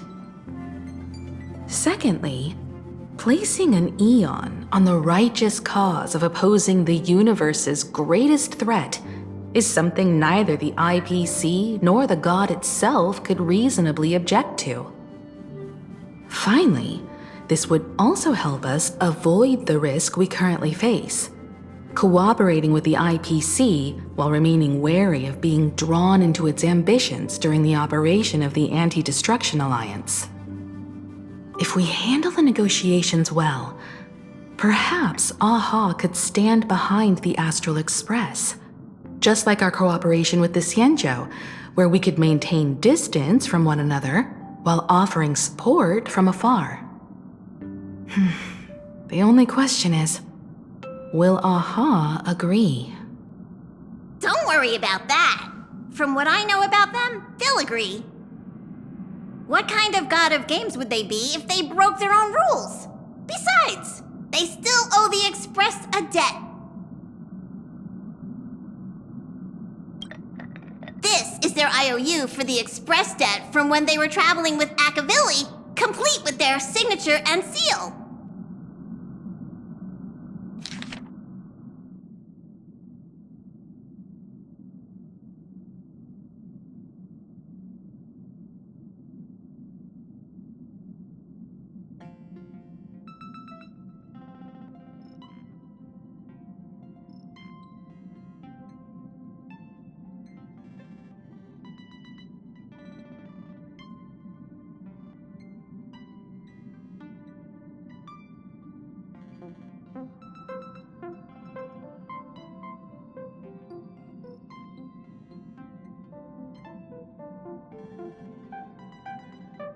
Passenger, use this to blackmail them.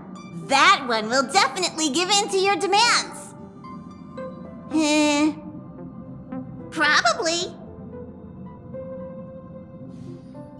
So, you're saying you want Aha to take on the leadership of the Anti-Destruction Alliance?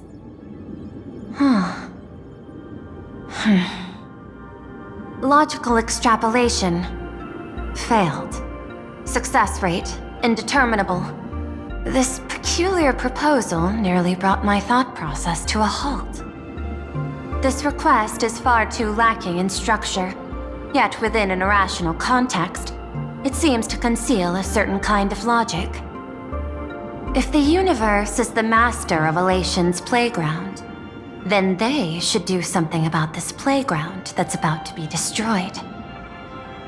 As expected of the Trailblazer, your thinking is so out of the box. I've learned something today. However, I don't think you stand much of a chance in the games, because I've joined as a supplicant.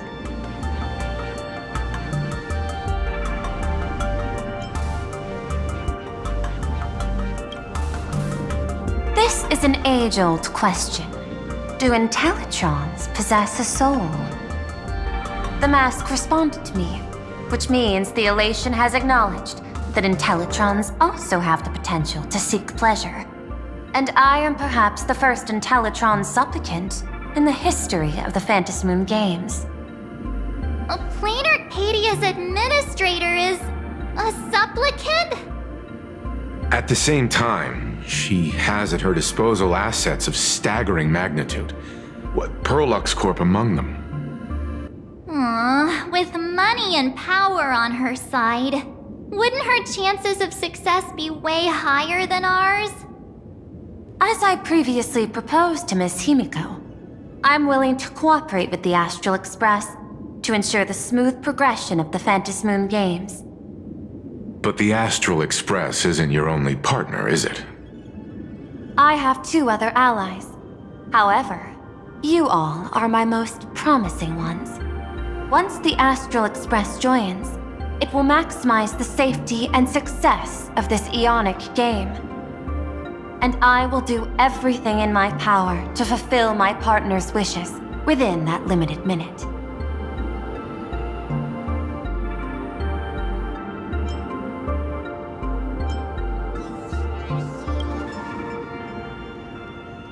As we told you before, our strategy is to become a sail, advance and retreat together. The Astral Express is not a lone supplicant, since we have our own allies in the games. An ally like Sparksy?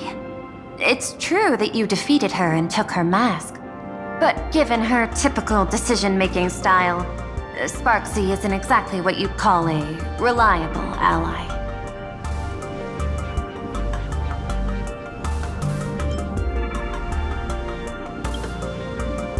Hypothesis. The Sinwish Syndicate's missing mask. I thought it fell into the Cienjo's hands. Don't tell me.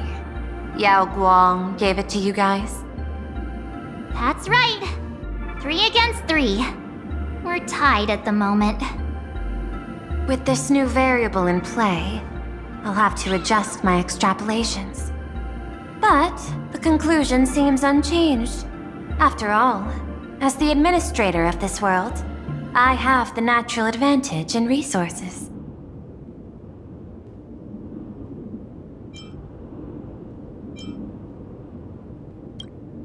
An IPC senior executive, Plain Arcadia's administrator, a member of the 10 Stonehearts, joining the games personally. It certainly has an intimidating ring to it. But when you think about it, isn't this identity precisely the greatest burden Madame Pearl has to overcome? He is right. Your identity is far too sensitive.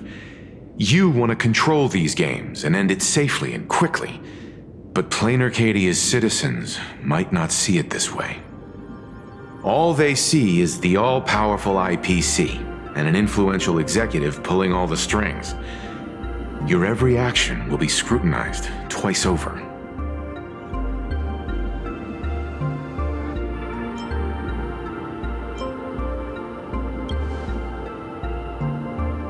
A sharp observation, I must say. Quite impressive. But I do not believe you yourself would overlook this. Madame Pearl, what is it that you seek to obtain from the Phantom Moon Games at any cost? What I seek is a treasure lost to this world's history. I want to recreate Graphia's divine art of imagenesis. Does that have something to do with painting? Hard to believe, no? My birth originated from the theme assigned by the celestial differentiator of planet Skrullum, art.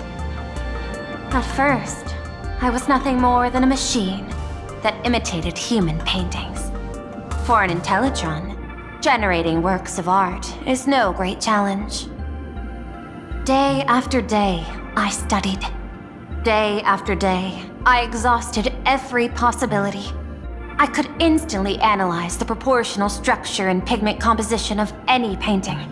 I could precisely reproduce every pixel of Graphia's masterpieces. Yet I could not create as she did. Graphia's ultimate creation was establishing the world in canvas at the end of the Phantom Moon Games. I want to understand her thoughts at that moment and touch the essence of creation. Is this your personal pursuit? Or the IPC's demands on this world? Both. The IPC's point of view is far more pragmatic. The world in canvas is a dimension that can shield us from the Antimatter Legion's warfare, and they've always been eager to master this technology. Unfortunately, it seems we can't convince each other to back out for now. Then, I have another proposal. Why don't we shift our perspective and turn our attention to those two supplicants who haven't surfaced yet? These two individuals' objectives are unclear, and their abilities remain a mystery. If left unchecked, we might see a repeat of the Herald of Death tragedy. I have a cooperation proposal that could help us gather intelligence on them, and I'm willing to share this piece of information with you all.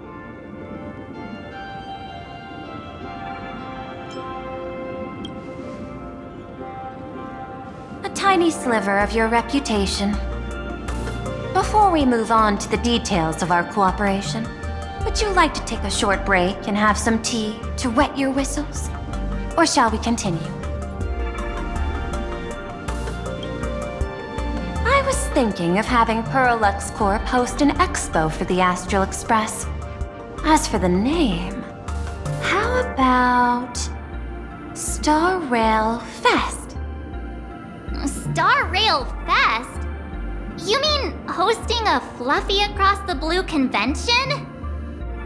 Correct, but not entirely. The Fluffy is well known in this world, so it's a good collaboration element. But what I want is an unprecedented Astral Express exhibition, with the Fluffy being just a small part of it. The real stars of this grand event will be you, the Express crew. You'll be there in person to meet the people of this world. Are you trying to use this exhibition to lure those two unidentified supplicants out of hiding? Huh? What if they're up to no good? Won't that just make us walking targets?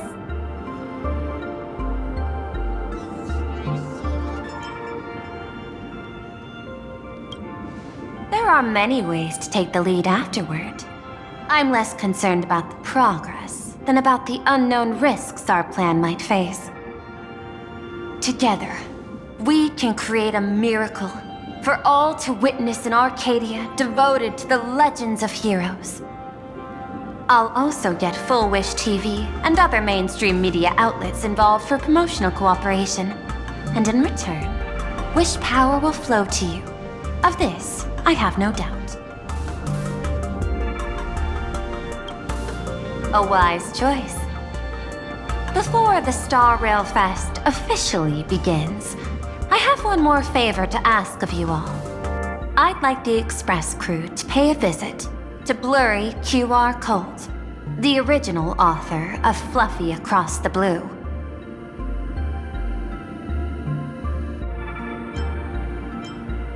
Doesn't Perlux own the rights to the Fluffy? Since their debut, this author has remained anonymous, never revealing their true identity in public.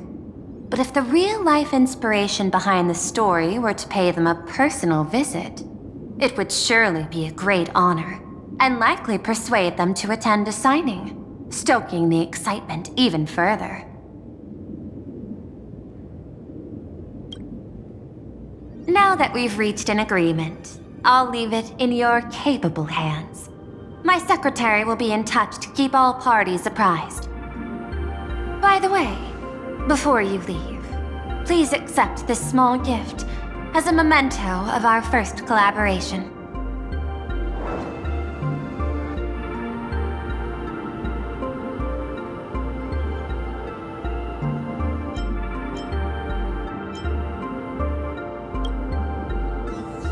I've studied in detail the records of my colleagues' interactions with partners in Penacony, and I was particularly inspired by Aventurine's technique of giving small gifts that symbolize good fortune. So please, keep this chip with you as a symbol of good fortune for our future cooperation. Take care, everyone. Well, we'll be on our way then.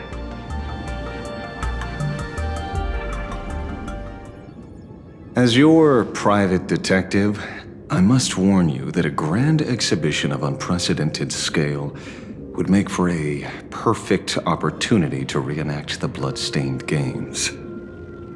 I understand. That's why I have a mission for you. Protect the Nameless at Star Railfest. You actually think they would need my protection with their strength? Don't tell me your extrapolations predict even bigger trouble ahead. Hidden beneath each extrapolation, tiny signals of unease keep bubbling up to my thought interface. I must be thoroughly prepared for whatever may come. Now that you've taken up the mask, let's talk about payment. What do you want? The same as always? Money? Before we talk about payment, let's discuss the Herald of Death. Although the Department of Aberration Defense sealed and destroyed all records of the blood-stained games, I still managed to uncover some unusual leads. After the Herald of Death incident, the victims' families collectively received compensation so massive it could fill any gaping wound. So, I figured, maybe we could find some leads by looking into official Plain Arcadia expenditures. But here's the interesting part. This item was nowhere to be found in that year's public financial report. Care to guess whose books this money went through? It was you, the omnipresent IPC. To be precise, it was the IPC's technology department that paid this astronomical compensation.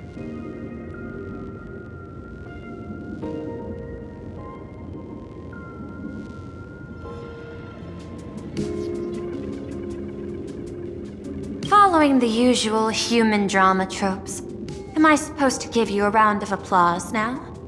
Being able to dig up all this information really shows your connections and capabilities, Detective Ashvale.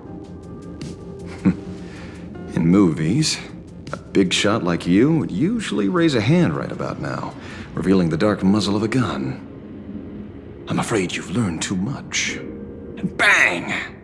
That's when the gun goes off. And I, the poor sap who uncovered the truth, am supposed to bite the dust. Sorry, my hand is on the checkbook and unavailable. Mr. Ashvale, tell me, how many zeros would you like to see on that check for our cooperation? It's not about the money. Indeed, money isn't the issue. 100 million credits. Are you trying to buy me off like some poor victim's family? Tell me, why did the technology department pay to sweep this under the rug? 300 million? I know you've always needed money. For cryosleep, supporting the families of fallen comrades, and for treating those who survived. Isn't this exactly what strategic investment is about? Putting money in the hands of those who need it? I'm not your lackey, Intellitron. Tell me the answer. 500 million? I could pretend there's a glitch in my calculation process and make it a cool billion for you.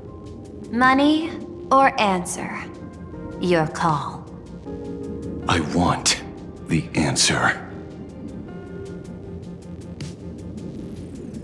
Oh, an unexpected choice. It defies my usual understanding of your decision tree. Note, I say this without sarcasm or ridicule. The answer is, I don't know much. Hard to believe, perhaps. But as CEO, my power isn't unlimited. Besides, the Herald of Death affair lies 15 years in the past. This world is like an unfinished game of chess that's been dragging on for years. The hidden moves laid by the previous player keep becoming my challenges. Even today. But since you've invited me to finish this game together, sharing intel is a must. Reasonable. I'll share what I know about the answer. Marcus Antali, the Herald of Death, last member of the Intelligentsia Guild School of Evolutionary Perfection. 5 years ago, his identity was confirmed, and he was executed. Note, executed in every sense of the word. Miss Yabali, head of the technology department, took possession of his belongings, and even I don't have the clearance to access those records.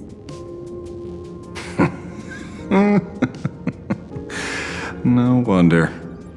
So, that guy was practically IPC personnel, give or take. That also explains why the technology department shelled out the compensation. Yet, the method behind this latest killing is identical to the one from years ago. If the Herald of Death is truly dead... A serial killer coming back from the dead is the least of our worries. Even if a serial killer does come back to life, he's still just a serial killer who's been shut out of the Ionic game. What's more concerning is this. Someone wants to exploit the legacy of the Herald of Death. Miss Yabali took away everything that man left behind, except for the fear he instilled in the people of this world. And during the Phantasmoon Games, not only can miracles trigger wish power, but fear too. Based on my extrapolations, the appearance of this new Herald of Death might mark the beginning of the festival spiraling out of control. No wonder you're in such a hurry to end the games. Mr. Ashvale, I've always respected you. But right now, I need to rely on your strength even more.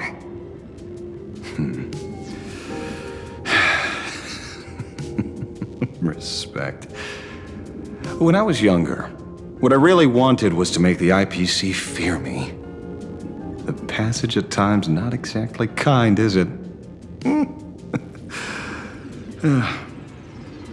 Deal, Madam Pearl. But I will require one more form of compensation. Whoever this new Herald of Death is, I must deliver justice with my own hands. This time, there won't be any lengthy interrogation. By the authority vested in me as CEO of Plain Arcadia, I pardon all crimes committed in the course of your revenge. Go ahead and do what you must, Mr. Ashvale.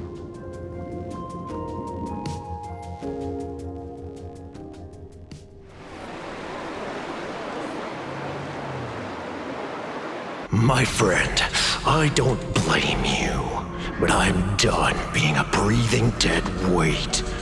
So do me a favor and pay me back for that drink with this bullet. Just do it, you coward! Let me die as a Galaxy Ranger before I turn into a monster of abundance! Blah. Shoot me! I beg you. My Skybo above. May you have a pleasant dream. Not knowing who you are, not knowing why you exist here, that isn't life.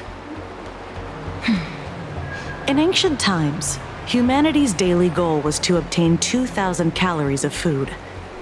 Humans back then knew they were just one member of the animal kingdom. They understood why they migrated, hunted, gathered. But now, in an era where you can get food delivered to your door with just a tap of your finger, effortlessly achieving that 2,000 calorie goal, humanity has lost its way like never before. Tell me, will the Phantasmoon Games bring a new direction to this world, Ashvale? What's wrong with getting food with just the tap of your finger? Don't tell me you want to go back to the days when everyone was starving and at the mercy of the harvest? 2,000 calories are pointless, but just for survival. It's the goals beyond 2,000 calories that define humanity. And the Phantom Moon Games holds up a mirror to humanity, allowing them to see their truest selves. I'm just a detective. Ask me such a profound question again next time, and I'll charge extra. My apologies. I just heard you joined the Phantom Moon Games and couldn't resist asking for your thoughts. You've met Madame Pearl, huh? She dumped this hot potato of the Herald of Death on me. On us. Judging by your expression, it seems less like a hot potato and more like a sweet fruit. Because I have a lead now. I think the key lies in the word copycat. To prevent copycats, you kept the Herald of Death's modus operandi from 15 years ago under wraps, which means... There's only a few people who could reproduce this killing method with such precision. The investigators from the Security Bureau and the Department of Aberration Defense at the time, and those directly involved in the Herald of Death case. Detective Kochiba, I've heard that you've devoted considerable time to researching the crimes from the Phantom Moon Games. So, I'm the prime suspect now. Is that it? Just a bit of minor deduction. After all, murderers always love to return to the scene of the crime. Isn't it coincidental that you happen to be standing right before my eyes? That's not deduction. It's a conjecture at best. As for investigating those two categories of suspects, we've been doing that for a long time already. It's been 15 years. The relevant people and the victims' families have all gone their separate ways. Tracking them down now won't be easy. Yeah. After losing their loved ones in such a cruel way, their hearts were shattered. Many couldn't bear to stay in Dovebrook District and chose to move away. I remember seeing that in the case files you sent me. They even formed a mutual aid society for the victims. I wonder, after all these years, have they managed to heal the wounds in their hearts? Maybe they have. After all, they go by a new name now. The Research Society of Happy Smiles. Ah, you mean that charity with the slogan, Healing Smiles, Healing Arcadias? Before he died, Kostad mentioned that group to me. He said quite a few young people in the gang left without looking back, just to join them. So I thought, maybe we should start by looking into their rivals. The Research Society of Happy Smiles, huh?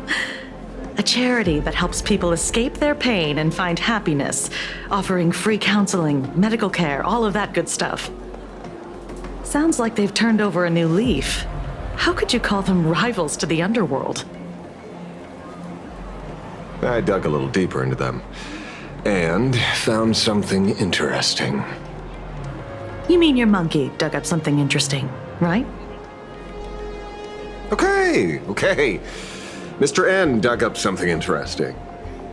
Have you heard the name of the sponsor behind the Research Society? Her name's Full Wish. That name rings a bell. Wait, isn't she the boss of Full Wish TV? I think she was one of the survivors of Graphia Academy too. This is getting a little too coincidental. Just like every case you've accidentally cracked before. Mr. Ashvale, should I compliment your keen instincts or your incredible luck? Luck's a part of a detective's toolkit, too. Anyway, whether Full Wish is guilty or not, we won't know until we look into her. That's why I asked you here.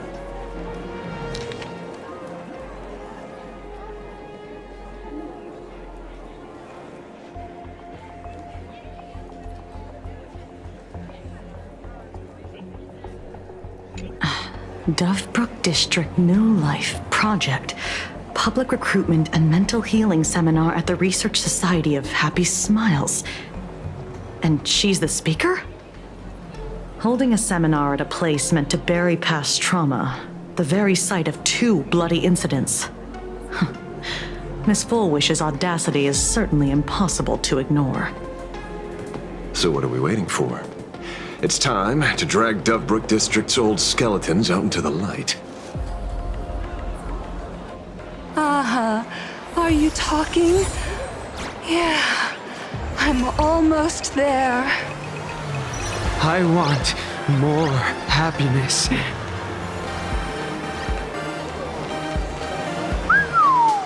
This place is buzzing. Are they all here waiting for Fullwish to grant their wishes?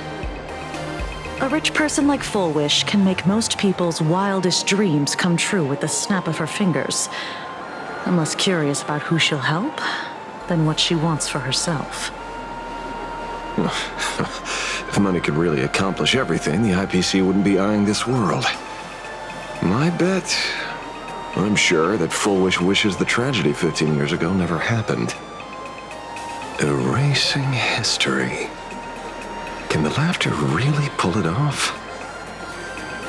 In past victory records, there have been countless and often bizarre instances where the victor used the elation's authority to change reality.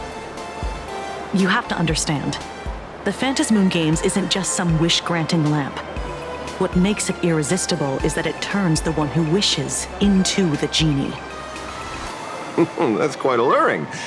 Have you heard about the noblest worm Aha made godlike? It became the happiest creature in existence. Happy enough to burst apart, leaving no intact body behind. Your knowledge of these unofficial records is enough to rival ours. Since you see things so clearly, Mr. Ashvale, why sign up for the games? Miss Kochiba, is that a rhetorical question? Or are you fishing for a confession? Fishing? Don't be afraid. Now that you're a supplicant, public officials like me no longer have any authority over you. I'm guessing what you want goes beyond a straightforward act of revenge, beyond a vigilante execution carried out in public. If you were only out to avenge friends, with or without the Phantasmoon Games, someone like you would toss laws and decorum aside and do what needs to be done. So tell me, Mr. Ashvale, what do you actually hope to get from the games? Consider it a mystery. If I make it to the end, you'll know the answer before Aha does. Well then, I'd be honored. Just don't let your wish ruin our lives here. Daily life here fits like a tailored prison uniform. Wear it too long and you forget what your bones should feel like. Ugh. It's time to break free. Look at these prisoners of routine before us. Fullwish hasn't shown up yet. Let's talk with the members of the Research Society. Maybe we can coax something useful out of them.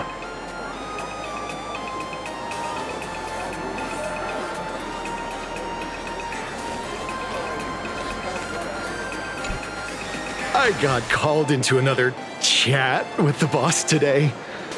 Never thought he'd care about me this much. Everyone is smiling at me.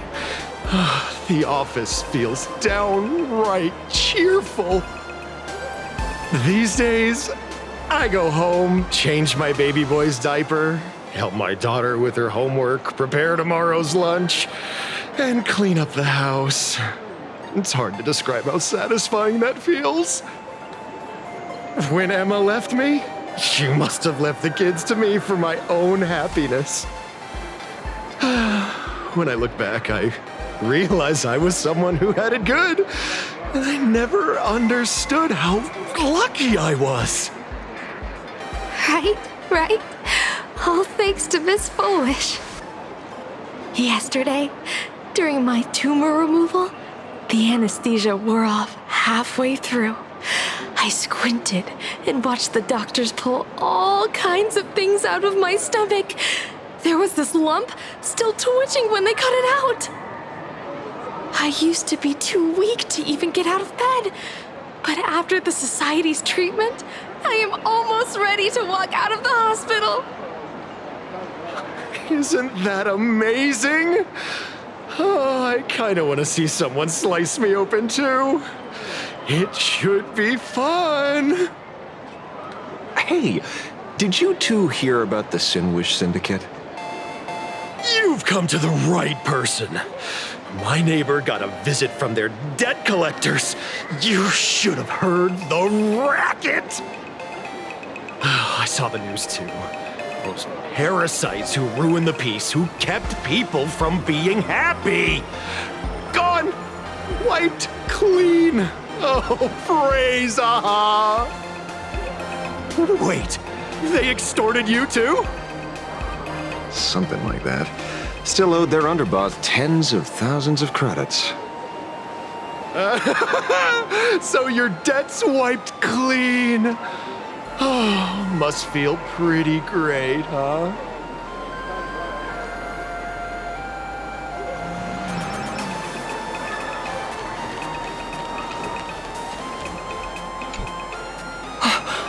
We meet again. Hey, Lady Megatron.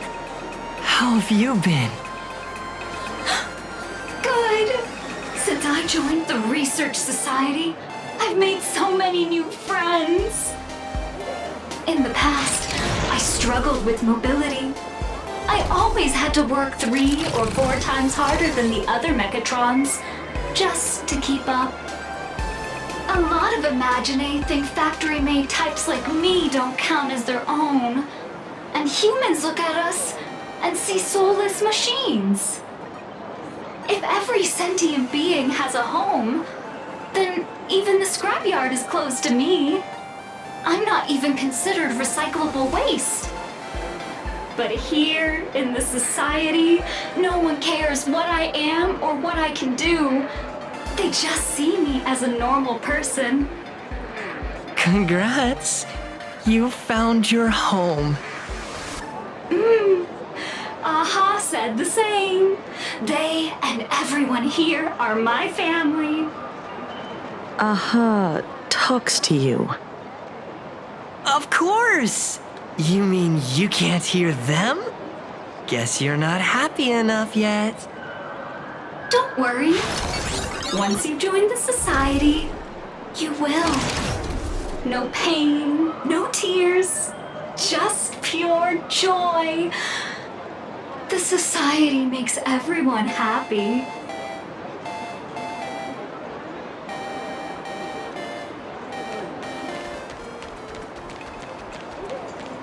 Looks like it's about time.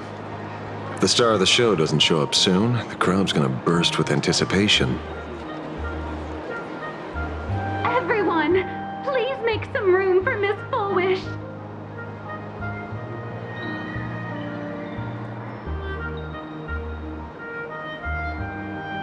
By the Master of Elation, may they bless all souls and grant them smiles. Are you all happy today? Very happy! Thank you for your smiles. They're like lamps in the dark. So precious. But before we celebrate the elation, let me share a memory drenched in tears. It once dragged me into the abyss. Yet, it also taught me what the elation really means.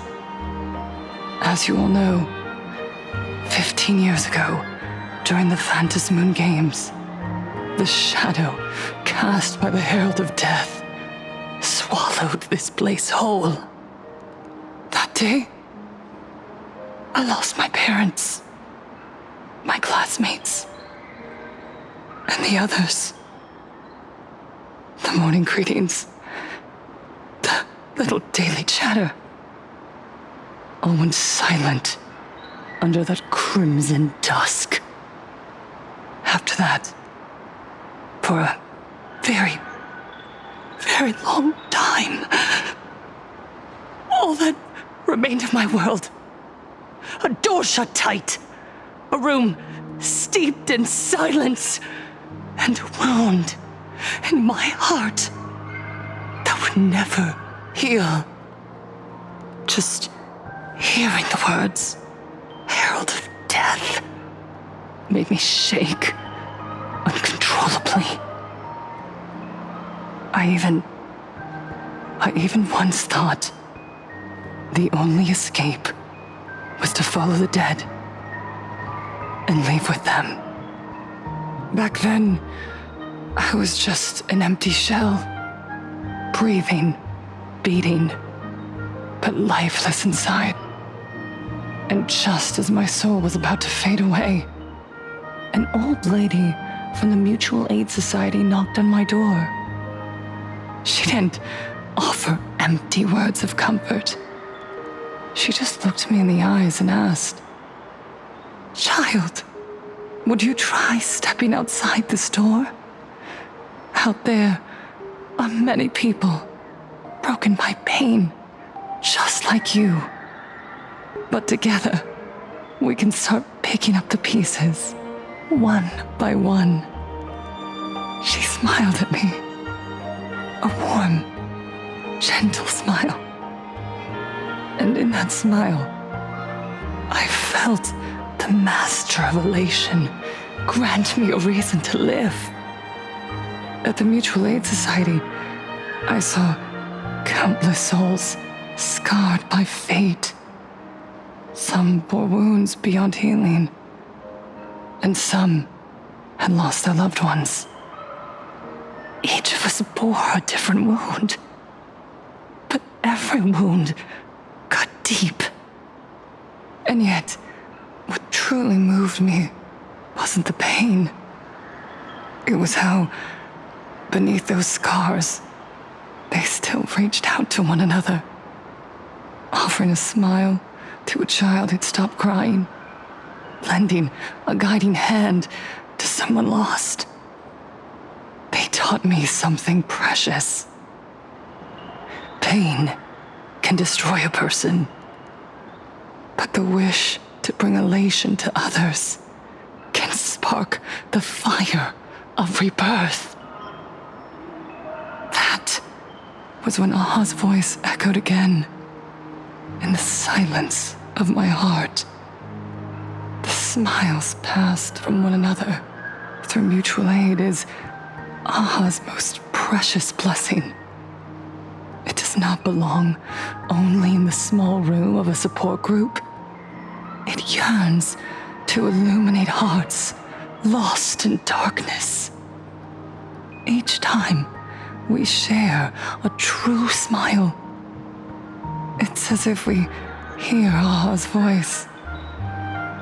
And when that voice rings out, all suffering fades, all pain is healed, and everyone knows what true happiness feels like. That's why the Research Society of Happy Smiles was founded.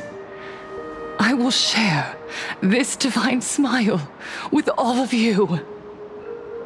Oh, no more sorrow!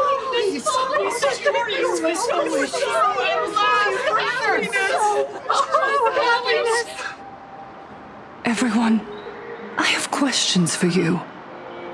When was the last time you truly smiled? How long has it been since you felt happy from the bottom of your heart? Minato, do you ever feel like your days are looping endlessly, like an old silent film, repeating until it suffocates you? And when you realize that loop might never end, does despair flood in like the tide? You're right. Miss Bellwoods, you left school full of dreams, only to have your resume rejected again and again. You told your parents you were busy in Seafeld City, hiding your heartbreaking loneliness behind that lie. Please, help me. And Taija, Did the cold exclusion at school and the indifference of the adults who should have cared build a wall around your heart? One that made you afraid to open yourself up to the world again? Yes. When we were born, no one had to teach us how to smile. But who would have thought that one day, even smiling would become so hard? Once, our world was blessed by Aha's grace. A gentle world in canvas, painted in elation. For centuries, humans and Imaginaes lived freely together in that eternal haven. Until the Inter-Astral Peace Corporation violently tore us away from that sanctuary. They brought us their so-called inter-astral civilization, imposed their so-called standards of happiness, and told us that life's ultimate joy lies in self-focus, self-indulgence, and self-satisfaction. They flooded us with dazzling material desires, blinding our hearts. They fed arrogance and prejudice into our minds through the network, making us chase pleasure for ourselves and forget that true elation is found when we smile together. Wish power has turned into fuel. Credits jingle where heartfelt laughter used to ring. We drown in anxiety, competition, and an endless sense of not being enough. And in all that noise, we can no longer hear Aha's gentle voice. Elation, the truest light of life itself, is being eaten away and replaced by the external. You said it. I work myself to death for scraps, and my boss doesn't even notice. And those useless loudmouths online. They do nothing with their lives, yet constantly judge everyone else. The IPC is nothing but a nest of vampires! They're feeding off of us! Miss Foolish! Please! Help me be happy! Look around you. This land was once blessed by the master of elation. And yet now, it's overflowing with misery. Everyone's chasing their own happiness, but in doing so, they wound others without even noticing. Do you remember the moment I found happiness again? It was when someone who was suffering just as I was, smiled at me. Even through their pain, they gave me that smile. A smile filled with blessings. That smile saved my life. So listen well. Only by opening your heart and sharing your smile with another can you truly grasp what happiness means. It isn't just giving a smile. It's embracing the power that Aha bestowed upon us to smile. Join the Research Society of Happy Smiles. I'll help you rediscover the smile buried within yourself, and Aha will grant your life a transformation. Our mission doesn't end with finding our own smiles. We must bring them to the world and spread true happiness across all existence. While others pray to the eons for their own desires, we, the true followers of Aha, carry a higher calling to fulfill their wish. To fulfill Aha's wish? Yes. To still every cry of sorrow. To wipe away every bitter tear. We will build, no, rebuild A world where smiles never fade and elation never dies. Eternal happiness! Eternal laughter!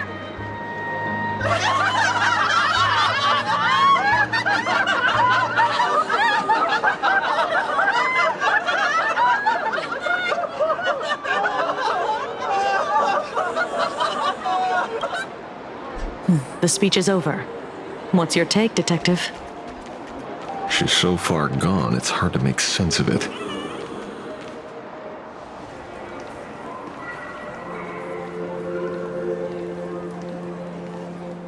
Miss Fullwish, I'm Kuchiba from the Department of Aberration Defense. I'd like to have a chat with you. Ah, I see. You're here about the Sinwish Syndicate case, aren't you?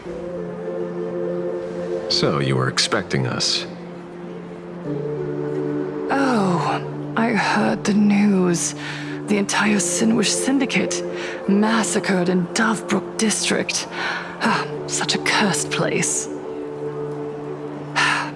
They may not have been saints, but I still pray for them. May their souls rest in peace. Oh. How merciful of you.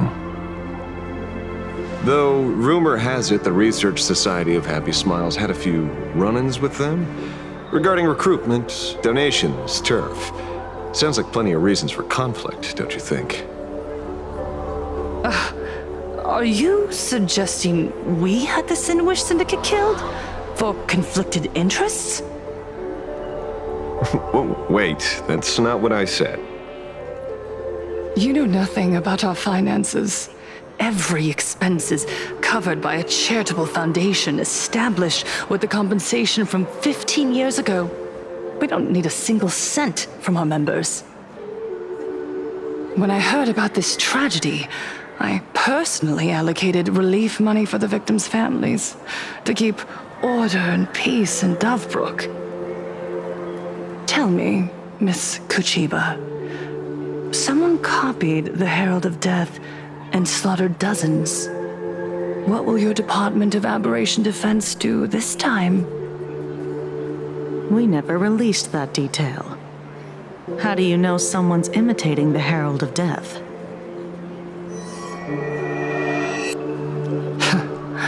Isn't that what you've been waiting for? For the killer to slip up so you can swoop in and tie everything up nicely? 15 years have passed. You don't seriously believe we're still living in an age where information can be sealed off at will, do you? From the very day the murders occurred, the news has long since spread online. The Sinwish Syndicate paid a fortune for some ancient mask, and the next thing you know, they're all dead. The scene painted red with traces of the bloody blue. Please pay no attention to baseless rumors. Rumors? And yet you're here. That alone proves one thing. The rumors are true. And the new Herald of Death really does exist. Otherwise, why do you suspect me? Only someone who knows the original case could recreate it so perfectly, right? Everyone! You heard our conversation, didn't you? The Herald of Death has returned. He's here, in Dovebrook. He's slain the entire Sinwish Syndicate. He's back to relive the carnage of the Phantom Moon Games. Oh, the Herald of Death? Didn't the officials declare him executed? How has he appeared again? He's immortal? A demon? He's back for revenge! He'll take revenge on everyone. We're doomed! Aren't gang members the very people who steal smiles from others? And isn't the best way to make bad people happy To erase them from the world? Wouldn't that be doing something good? Yeah, Sister Mechatron is right!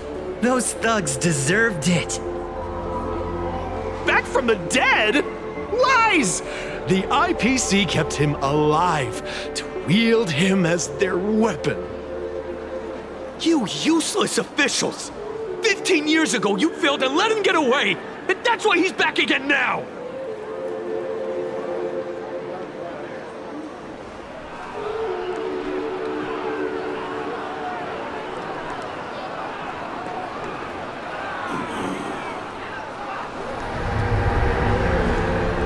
Everyone, there's no need to panic.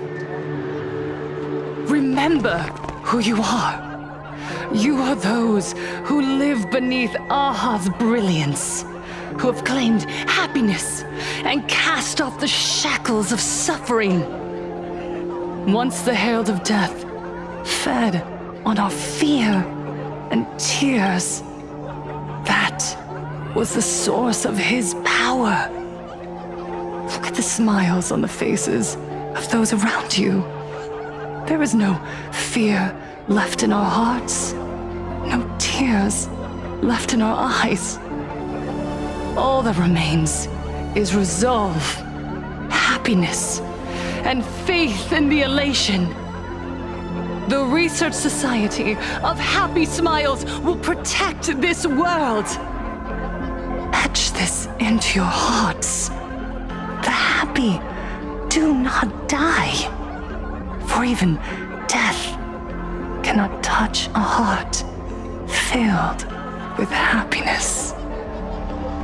What's going on? There's something very wrong about this woman.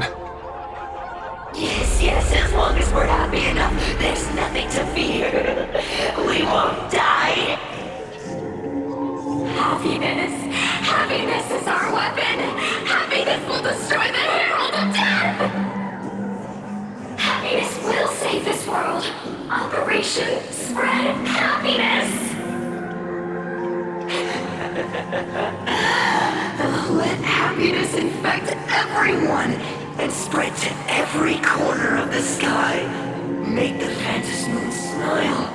Make Lord Aha laugh until they cry for us. Infect the Phantasmoon with happiness.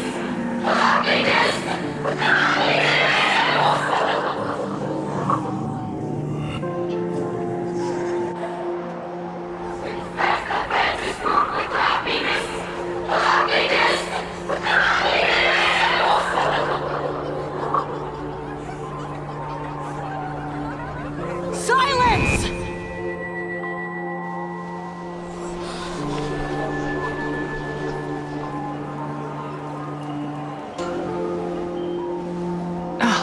My apologies, officers. I can't provide anything useful for now, but rest assured, I'll cooperate with any investigation from the Department of Aberration Defense or the Security Bureau. And of course, I'll fulfill my civic duty. Whether it's the newly emerged Herald of Death or the various upheavals surrounding the Phantasmoon Games, the Research Society of Happy Smiles will handle them appropriately. What we protect is the future and the smiles of plain Arcadia. Or perhaps, after all this, you too have felt that yearning within your hearts. Would you like to join us to embrace eternal happiness? I'll pass. But I've got a feeling we'll meet again.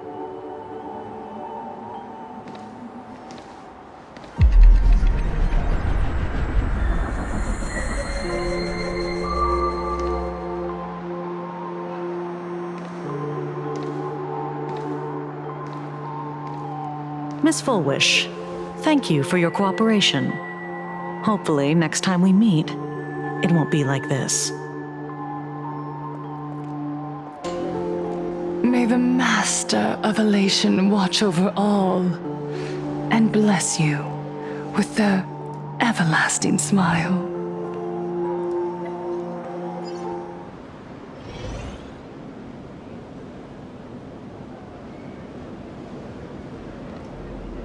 Let go of your obsession.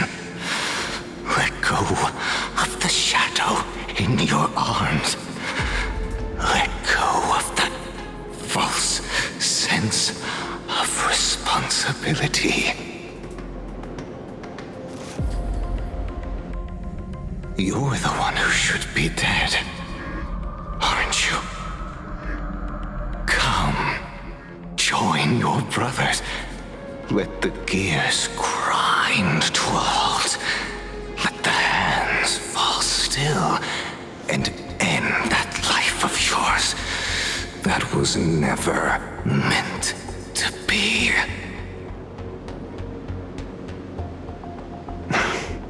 Sorry. That day will come. But for now, there are more important things I must do. What did you say? Nothing. Never mind. Looks like Full Wish is a much slyer fish than expected. The bait was there. But she ignored it. And instead, she stirred up a whirlpool. Quite the opposite, actually. Not only did she take our bait, but she also flat out told us she couldn't care less about the hook. Was there something I missed? The bloody bloom mark from the Sinwish Syndicate massacre. How did she know that detail? When we specifically obfuscated it with special mark, even in our internal reports. She broadcasted this information word for word, and even used it to stir up public sentiment, scattering it across the place like tossing blood-soaked feed into a fish pond. Now stopping the rumors from spreading will be even harder. Well, maybe she has her connections, or maybe she made a lucky guess as one of the victims. Regardless, she's right about one thing. Trying to stop something from spreading today sure is a lot more difficult than 15 years ago. So, Mr. Ashvale, did your lucky radar start blaring when it came to Full Wish? There is something very wrong about that woman. You saw the way she played the crowd, huh? I guarantee you that it had nothing to do with her public speaking skills. She could very well be a supplicant in disguise. Still, this whole run has been smooth to an unbelievable degree. We got our bearings in no time at all. So, let's keep our prized fish in the pond for now. Full Wish is not going anywhere. You're right. It's too risky to make a direct move against a well-respected philanthropist and media tycoon. Maybe we should start with the people around her. There were people from all walks of life at the gathering just now. Workers, suits, students, the elderly, and even mechatrons. Judging by their crazed enthusiasm, I highly doubt they'd be willing to testify against Full Wish. But I have my ways. Mr. Ashvale, coercive interrogation is strictly against the rules. Please refrain from doing it somewhere I can't... Don't get the wrong idea. I meant an old friend that I spotted at the gathering. By the way, ever watch Daybreak Squadron? It's on Sunday nights at 8. I thought you weren't a TV person. Not me. Mr. N. He watches it. Your monkey's quite the child at heart. Anyway, come on. Let's go get an autograph from our heroic film star.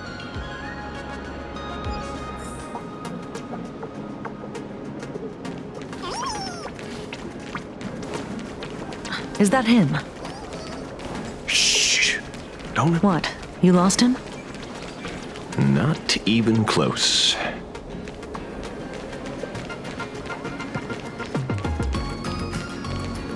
Hey! Why are you two following me? Oh, we're just two grown-up fans of the Daybreak Squadron trying to get an autograph from Big Brother Magnus. Mr. Ashvale, don't prank me like that. You really scared me. Really? Cinderborn, the peacekeeper of our city, vanquisher of evil fiends, is scared of his own fans? Long time no see, Magnus.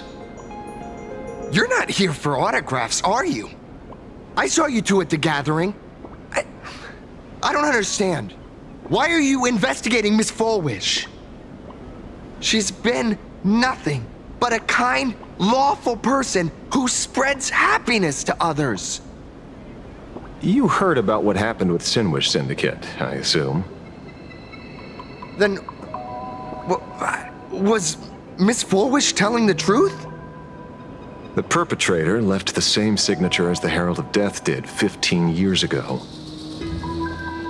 So, did that monster really kill Mr. Polwave and Costide? 15 years and he's back? This demon? How many more lives must he take? Mr. Magnus, you're one of the survivors of the incident, right? Yes. That monster took my parents that day. But what's the Sinwish Syndicate case got to do with Miss Fulwish? Because that Herald of Death was executed 15 years ago. That's for certain. The Sinwish Syndicate case, on the other hand, has copycat written all over it. And Fulwish is a suspect. So, just because we're survivors, we automatically become suspects? What? Are you gonna interrogate me too? If that's what you want, Miss Kuchiba can arrange for it later. For now, I just want to ask you a few questions about the Smiles Society. It doesn't matter if you have a few or 100 questions. I have nothing to say to you. 15 years ago, I was left all alone in this world. The so-called relatives closed in like a pack of hyenas, their eyes fixed solely on the compensation smeared with my parents' blood. Abuse, deception, expulsion. To them, I was nothing more than a walking money bag, an eyesore, a jinx. It was the society that gave me the chance to live the life I have now. What about the Sinwish Syndicate then? If I recall correctly, they took care of you once. Old Polwave helped you deal with those relatives. Listen, Mr. Ashvale, the debt I owe the Sinwish Syndicate will be paid. I will avenge them as a member of the Smile Society as well as the Daybreak Squadron. I'll rip the Herald of Death out from the shadows in their name and see justice served. That is my duty. You're in over your head.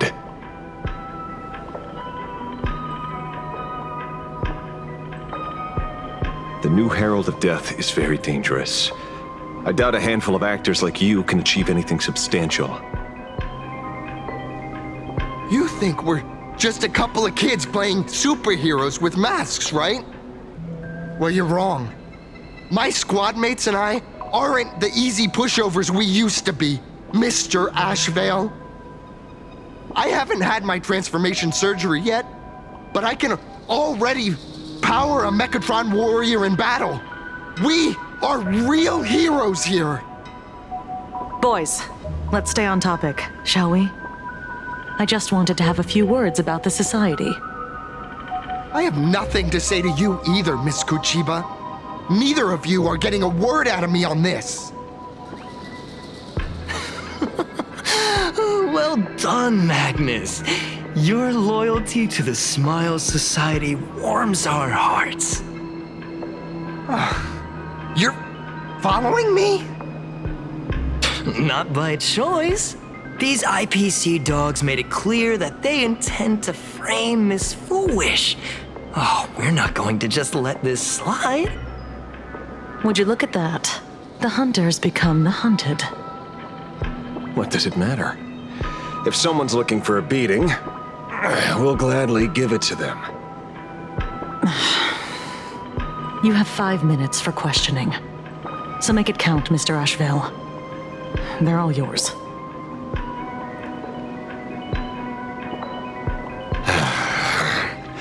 Never expected my first miracle as a supplicant to be teaching thugs. I mean lawful citizens, a lesson on the streets. Let's get this over with then. And if you want to join them too, Magnus, be my guest. Fair warning. I'm out of practice. If you get hurt, that's your problem. This don't hurt at all! Mr. Ashvale, stop!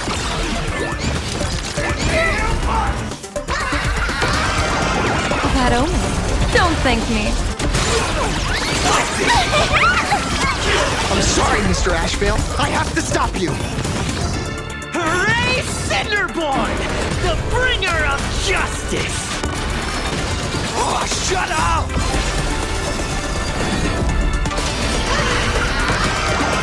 Best of luck. An explosive start.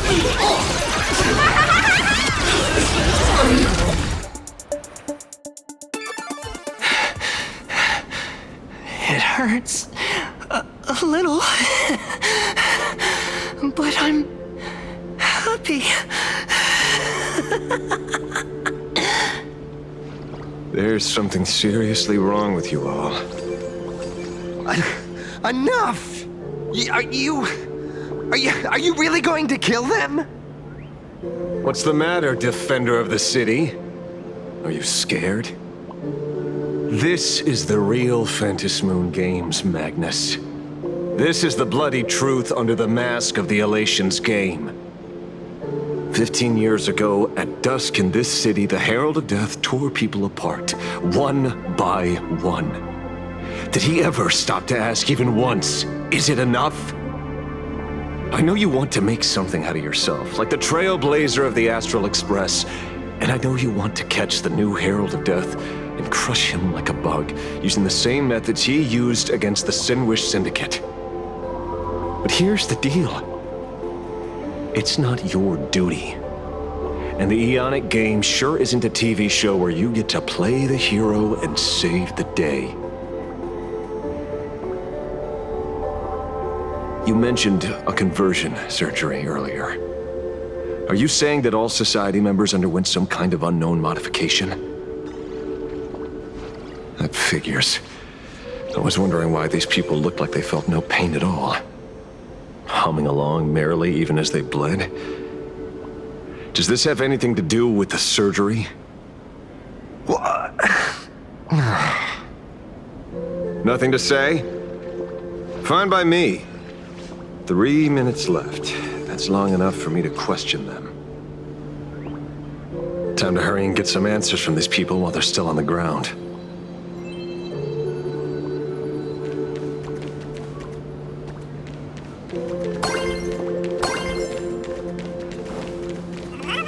Hey, lackey! Wake up! Pain should not exist.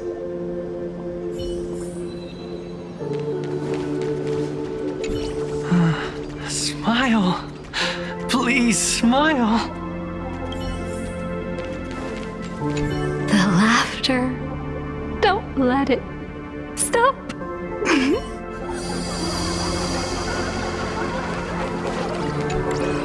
Those who suffer shouldn't exist.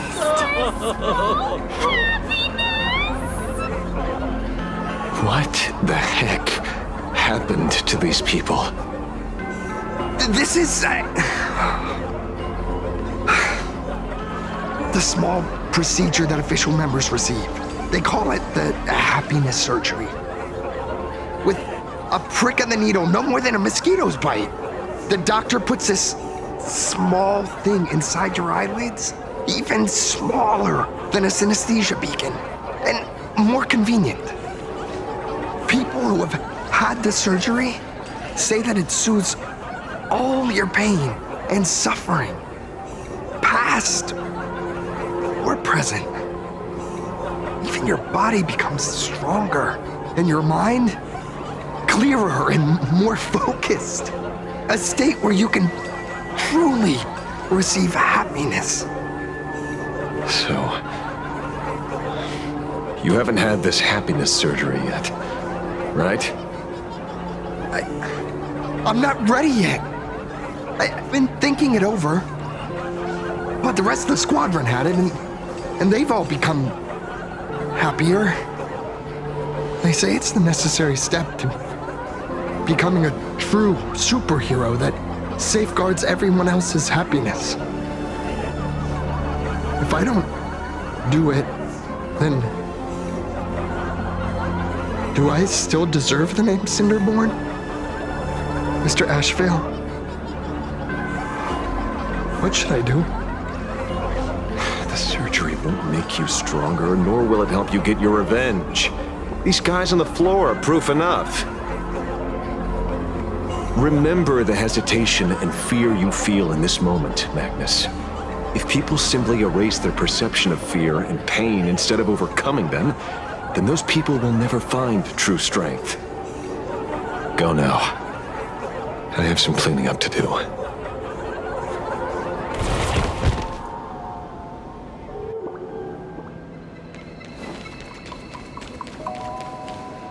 So, did you, pry the answers you were looking for out of them? These people have all been processed by the Smiles Society. Heck, who knows what method they used. It completely neutralized their ability to feel suffering and despair and gave them bodies like steel, incapable of feeling pain. Say, is this the kind of treatment that the Medical Ethics Committee would approve? As if. I doubt they even bothered to submit an application. Which means Full Wish has far more dirty laundry than we initially expected. The idea was to find the Herald of Death with the leads we had. But here we are, going deeper down an increasingly scarier rabbit hole. Judging by their voices, these followers don't seem to have any ill intentions. In fact, they sound a lot more humane than most humans. If all this has nothing to do with the Herald of Death, then it matters little to our investigation. After all, how they pursue happiness is their own choice. Wouldn't you agree? Are you serious, Kojima? It's only human instinct to avoid pain, right? Such avoidance doesn't go against the laws of nature, nor does it legally constitute a crime when the party involved was a voluntary participant. Not a crime. Well, my instinct right now is telling me that this definitely has something to do with the Herald of Death. Unfortunately, Mr. Ashvale, we need evidence to solve a case. I'm here to follow my senses and dig up whatever's at the bottom of this. As for evidence, that's your headache. Besides, I don't think we need to turn over every stone to figure it out. If the new Herald of Death and Full Wish are connected, we'll be seeing another move soon enough.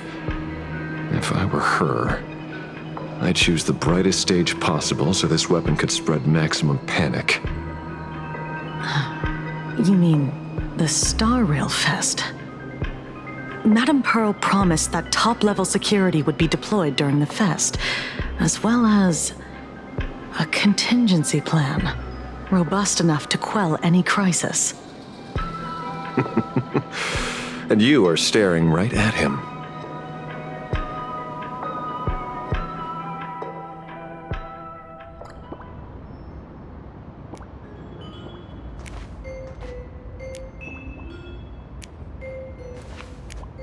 According to Sunday, the crow should lead me to Blade's whereabouts. Since it stopped here, that means...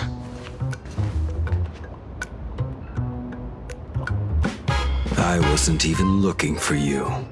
Yet here you are, throwing yourself into the fray. Consider me surprised. We haven't even settled the score over the mask you stole from the Sinwish Syndicate, and now you're skulking around and following us? What's your deal? What do you, or should I say, all of you, want?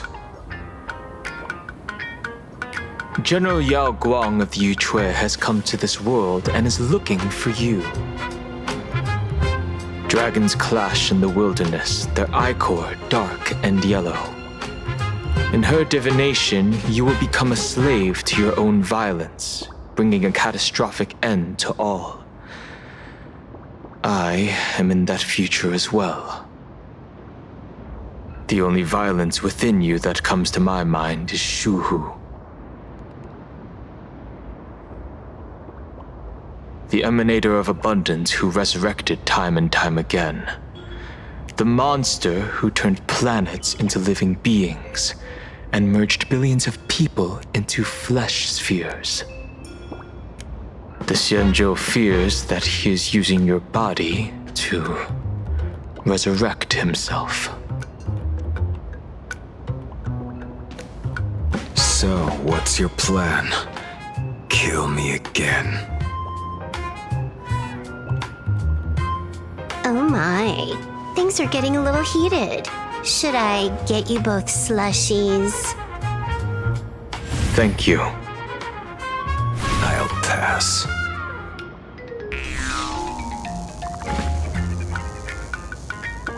While General Yao Guang's divination may foretell a death battle between us, that doesn't necessarily mean it's the only interpretation. My experiences on the Express have shown me time and time again that even fates set in stone aren't entirely immovable.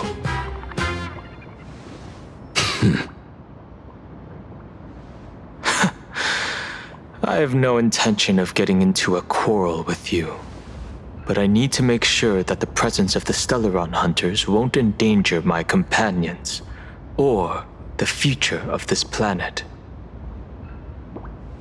Thus, I must know your purpose here, Blade. What has Destiny's Slave written in your script? He stated this trip would be connected to death. Should I congratulate you? Much obliged. In my experience, it's best not to get your hopes up too soon. Prophecies rarely unfold the way you expect. However, the General's divination isn't entirely baseless. Ever since my arrival here, I have been feeling restless. There's another power here beckoning me. Is there another form of abundance in the world besides you? Perhaps there is more than one. Are you referring to the disciples of Sanctus Medicus? Or the Elixir Seekers? Something far more dangerous. Do they have support from other factions? Unclear. As such, I'll keep an eye on you until everything settles. Just like you did in the past. That's as far as I'll go.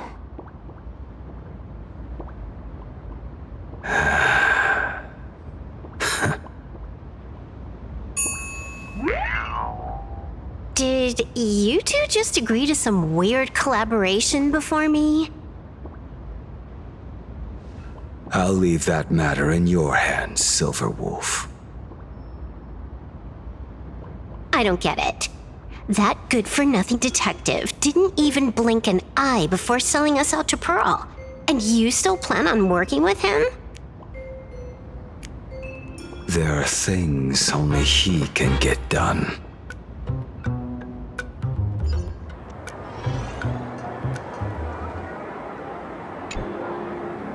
Hey, you two!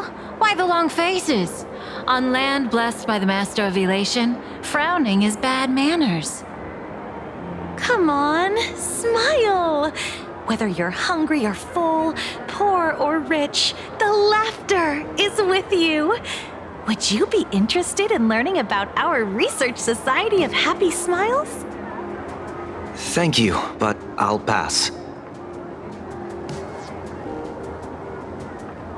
Another one.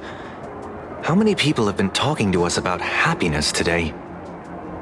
Well, 6 exactly. Locals say ever since the Sinwish Syndicate case, this Research Society of Happy Smiles has exploded in size. That gang's fall left a power vacuum, and the Research Society of Happy Smiles filled it like a fast-growing fungus. Even those who were once resistant or indifferent got swept up in it. I think I'm starting to get a better picture now. Is this, by any chance, tied to what you're preparing to do in the Phantasmoon games? Not only me. It might also be tied to the ominous fate General Yao Guang warned about, the one looming over this world. A few days ago, when I used the tuning power to help her intervene at SparksyCon, I caught a strange sound echoing in people's minds. A strange sound? Yes. Cheerful, happy laughter echoing in their heads. Oh, without those gangsters, this street's much cleaner now.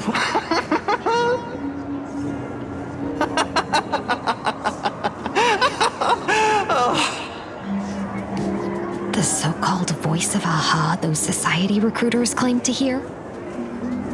Could the Joy Seeker truly be so passionate about universal redemption? Whatever that is, it's not Aha's laughter. From the moment I set foot on this street, I've been using my tuning ability to sense the residents' minds. Miss Tingyun, allow me to correct you. Those connected to the Research Society of Happy Smiles number not 6, but 42. Each of them carries the same sound. Identical laughter, looping endlessly like a broken record. Mind control? Or something worse? Are you trying to say that this is tied to the harmony? My apologies. I dare not make such wild assumptions. No, this isn't the work of any tuner. It feels like a barrier, born from the human mind itself, to numb the unbearable pain it cannot endure. Like a worn-out tape recorder hidden deep in the subconscious, repeating the same thing over and over. I am happy. I am happy. So, whose divine handiwork is this supposed to be now? Wherever this laughter comes from, causing so many people to self-deceive in perfect unison while enduring pain is well beyond the capabilities of a mere charitable group. Beneath these calm waters, the undercurrents are far more turbulent than anyone imagines. The bad news just keeps coming. Dan Heng's gone off on his own, and Madame Yao's completely vanished. Can you still sense her? The bird I entrusted to General Yao Guang has seemingly gone silent. I can't share its vision anymore. I can't even feel her thoughts through it. But I know it hasn't faded. That means she's still in this world somewhere. Let's pray she returns soon, with some news to pierce through all this fog. Otherwise, this Arcadia built on happiness will crumble fast and fall into the abyss.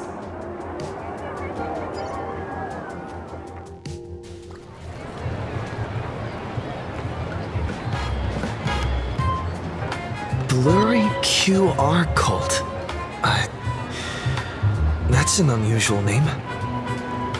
Why would the author of Fluffy Across the Blue have such a pen name?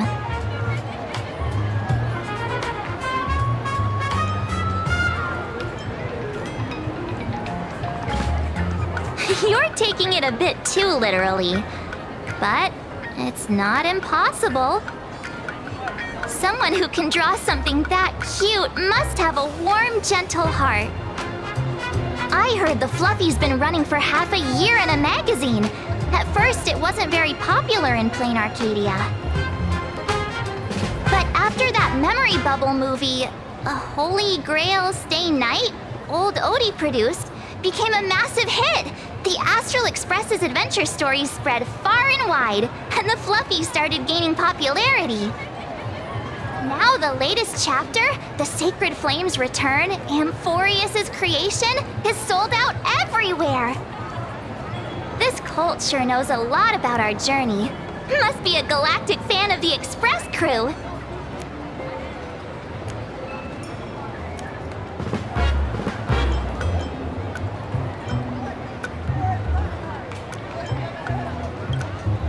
Oh, come on.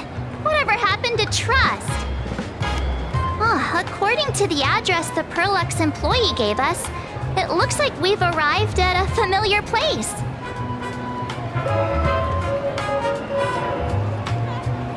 For such a small place, Dovebrook District is really full of hidden talents.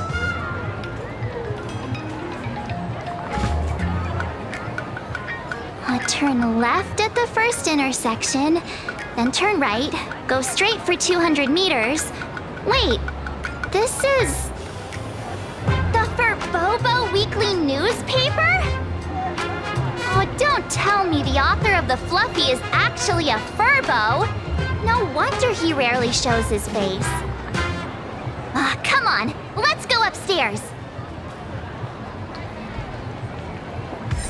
In the Research Society of Happy Smiles. The Fluffy goes puff, puff, puff.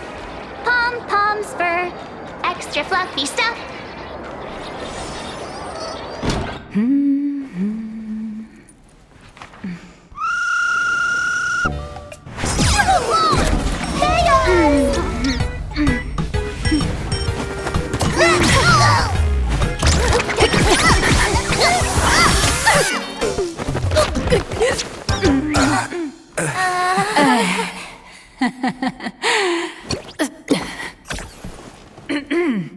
Please come in. Let me guess. Your next line is, why are you here?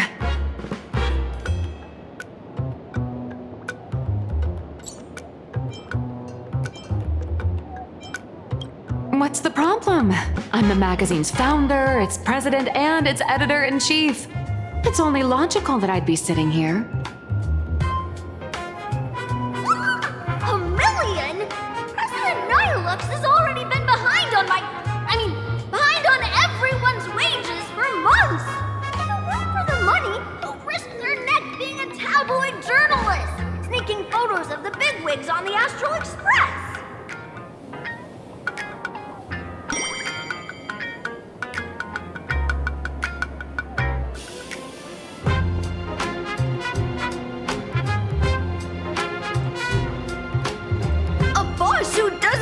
Wages has no right to sit here! They belong in the underworld! Idiots. Without me, you'd all have been locked up in some Department of Aberration Defense painting prison long ago. And you still have the gall to demand wages from your savior. Have you ever heard of the sensational serial thief case, Phantom Furbomorph? It happened in the year 1996 of the Arcadian calendar. I'm sorry! I was wrong! I shouldn't have talked back! I'm sorry for being born a Furbo! Beep boop! Even if you've got dirt on us, making us work for free is way too ridiculous! We've had enough! We've overthrown the boss! We've got a new president now! Please, stand up for us! Welcome, traveler. Furbo Hot Pot requires a reservation. Rumors are 10,000 credits apiece, and if you're looking to hire a hitman, just head right down the hall to the storeroom. Oh, or maybe you came to meet the brilliant, charming, and universally adored blurry QR cult. Well then, truth be told, that person is actually...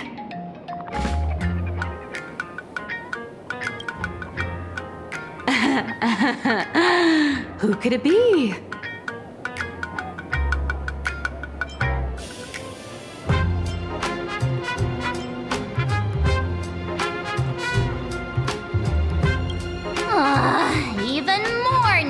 distant memories. What are you even talking about? Once you rule out all the wrong answers, only one truth remains. The only one here who can actually draw is you, Nihilux. Your blurry QR cult.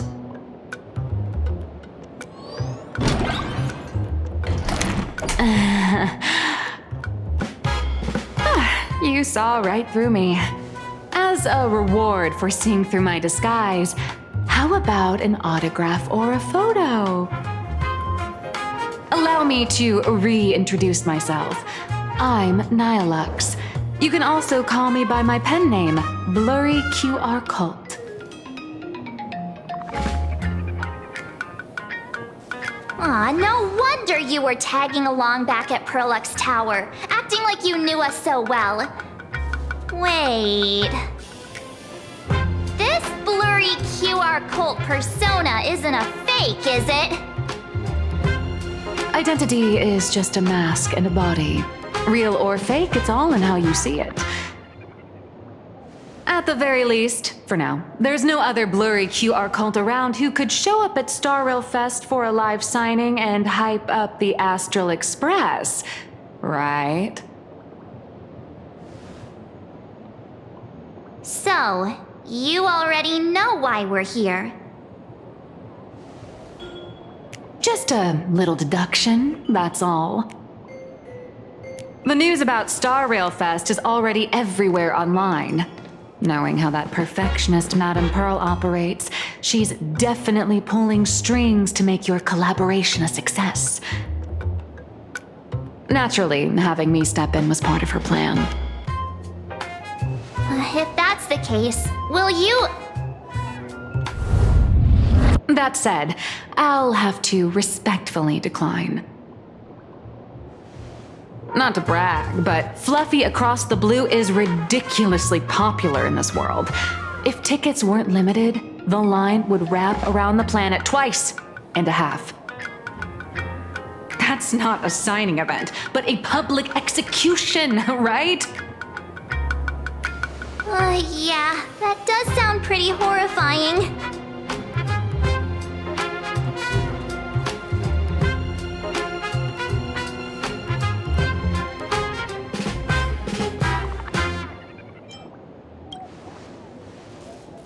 How should I know? It depends on what trouble you get yourselves into.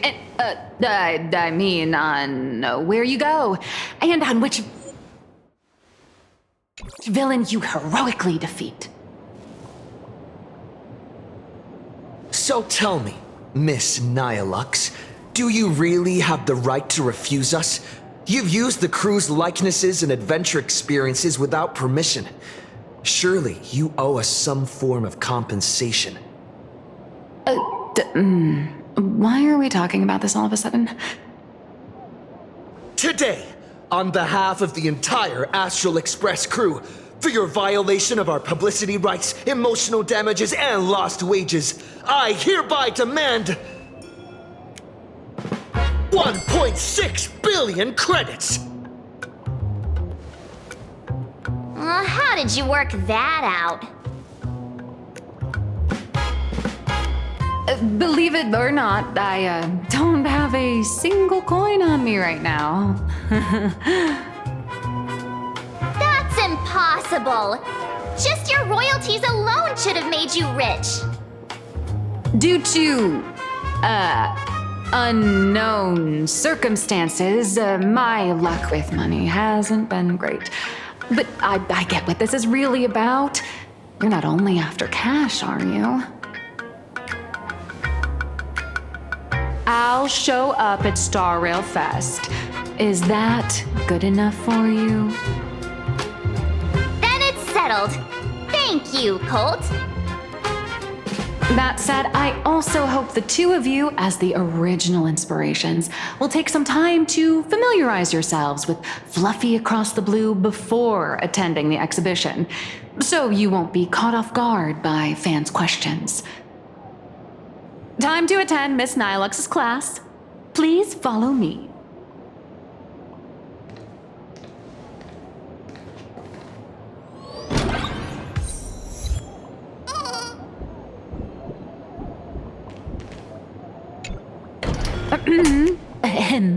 Miss Nilux's mini class is officially in session.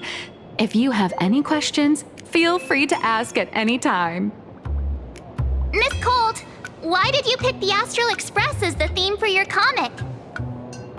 Well, I'm all about realism, but sadly, my previous works like Acheron's Godslay, Galaxy Ranger Saga, and dozens of others all got canceled.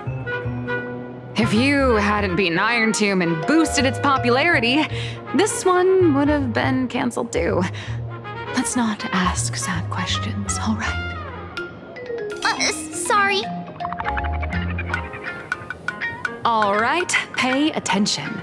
The cute little critter in the center of the image is Baseball Raccoon, the main character of Fluffy Across the Blue. Just recently, March Bunny and Woof Woof Dawn found him in a trash can. At that moment, a terrifying monster is causing havoc on the space station. It tries to spit fire at Baseball Raccoon, but the flames don't burn through the trash can. Instead, it sets the trash on fire, and the stench knocks the monster out. Miss Colt, why is he the protagonist? Readers today value immersion, and a character who has no memory of their past is, of course, the best choice. I don't know anything about my past either, so why didn't you pick me?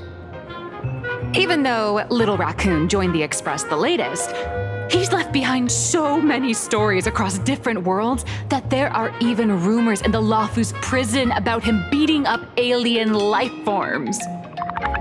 With material this crazy, not making it the main character? I might disagree, but AHA absolutely wouldn't.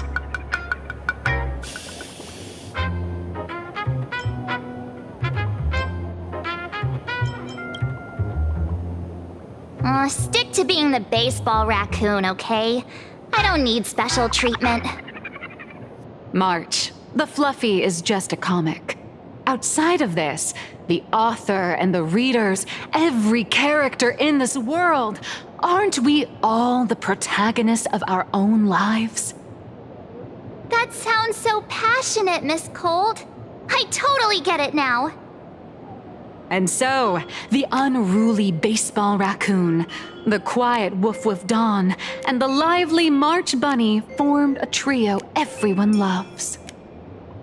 Actually, I have a question too. Ever since I got punched in the face by sales numbers, I've grasped a universal truth. In today's world, fluffy, cute animals are always a crowd pleaser. Seriously? Even I feel like I can't compete with Pom Pom's cuteness. Designing the adult versions took some work. After defeating the monster, Baseball Raccoon accepted an invitation from the other fluffy animals and boarded the Fluffy. Here, the protagonist meets 3 big animals with distinct personalities. First, the adorable and universally loved conductor, Pom Pom. Beside them is the elegant navigator, Miss Hime-Cat. I know, that's Hime-Cat. Her original inspiration is Himeko. Oh, please don't tell her.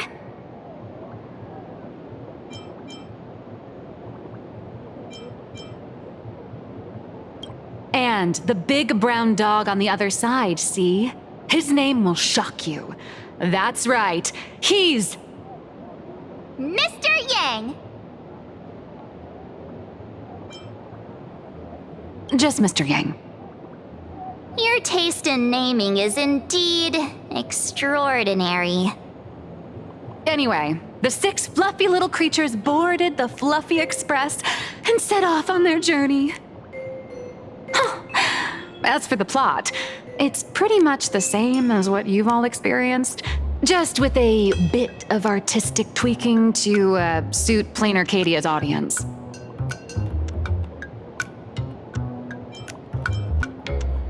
A tiny bit. In the comic world, which is even more cutthroat than the Phantasmoon games, if you don't cater to the reader's tastes, it's nearly impossible to survive.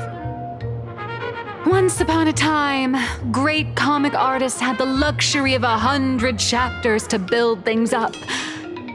Now, if you don't hook readers within 100 pages, you're done.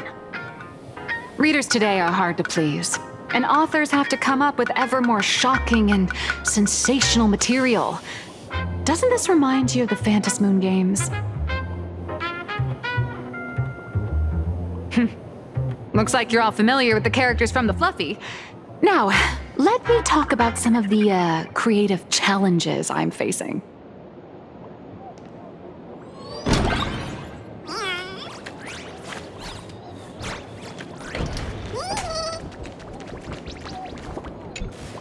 So, what do you see on the Fluffy stands?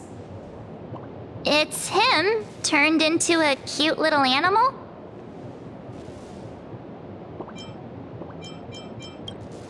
Yes, this is the character, and you're the inspiration behind him. But even for someone as interesting as you, there are many backstories that readers don't care about, don't want to know, or don't feel obliged to understand. A comic artist's job is to capture the most interesting parts and present them to the readers. The cute and clever one is March Bunny. The unruly but reliable one is Baseball Raccoon. This is what we call a concrete archetype paired with an abstract character. And the abstract side of a character will only be further simplified in the eyes of the readers. So, how do you think the readers across the universe view you nameless?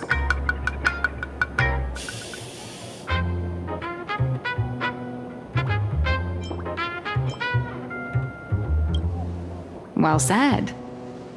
Your heroic deeds and accomplishments drew my attention, and your demeanor gave me inspiration for the character in the Fluffy. But while the hero identity boosts the character's popularity, it also becomes a limitation.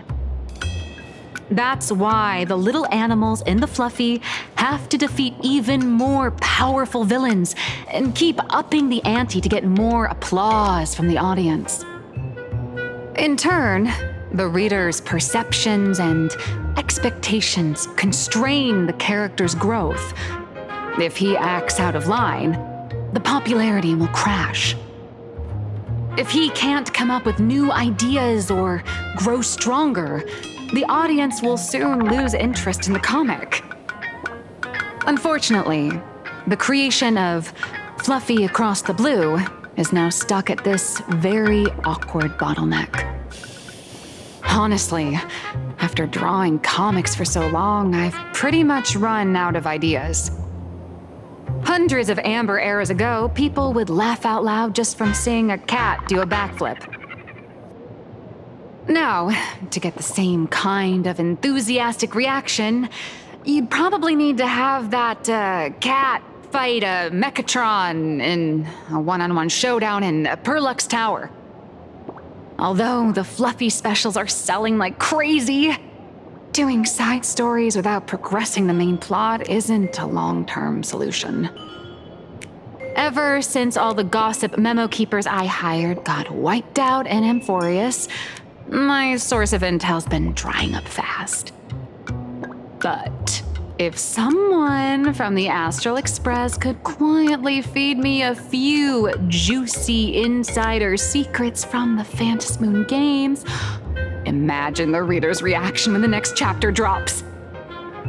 Whoa! Does blurry QR code have a time machine or what?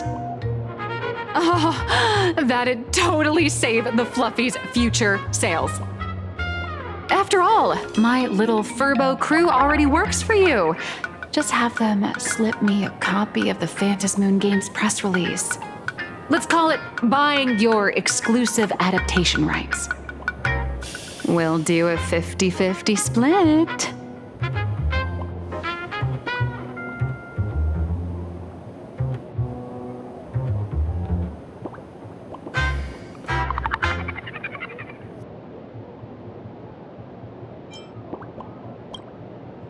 What about a 30-70 split? Deal. 70 for me, 30 for you. Wow, you change your face faster than Sparkle. All right, since we've got the profit split sorted, looks like my creative block won't last much longer. Just wait for my appearance at Star Rail Fest.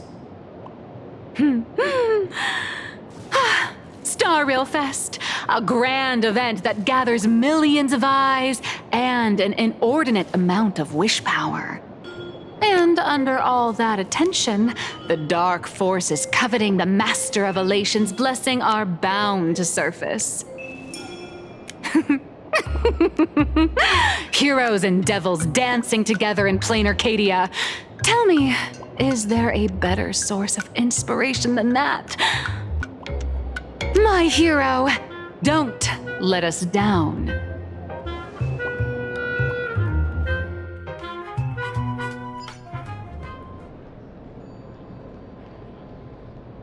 A supplicant is the master of wish power, but wish power can also become the shackles that bind the supplicant, forcing them to fulfill its desires. Love and hatred are alike. Dependence resembles fear. What commands wish power isn't only love, but also hatred. Thank you. These notes will really be a big help to him. Good. I'm so glad to be of help. For generations, many members of our family have attempted to enter the Phantasmoon Games, hoping to rely on the Aeon's immense power to lift the curse afflicting the Graphia bloodline. Some came close to the mask, but could only watch as history passed them by. Others wore it, only to fail in the end. That was until 400 years ago, when your great-great-grandfather Hero won the Phantasmoon Games and successfully gained an audience with Aha. But the family's curse was not broken. In his notes he wrote, "Just as the god of destruction cannot cradle a bouquet, so too is the god of elation powerless against a curse. Such is the cycle of cause and effect." Father, are you wondering what it was that healed me? I know you're keeping something from me. But I don't care what cured you 15 years ago. As long as you're alive, I can wait until the day you're ready to tell me. Still, as a father, there are things I must say, even if you don't want to hear them. As an artist, I'm fascinated by fleeting lives. How they struggle, they suffer, and in doing so, reveal a brilliance worthy of time's memory. But as a father, I can't stand by and watch my daughter walk into tragedy. I bless you to be a hero, to welcome the same end as Akivili. Those are words I could never speak. The road ahead is shrouded by uncertainty, and that's why someone must take the first step to trailblaze a path others can follow.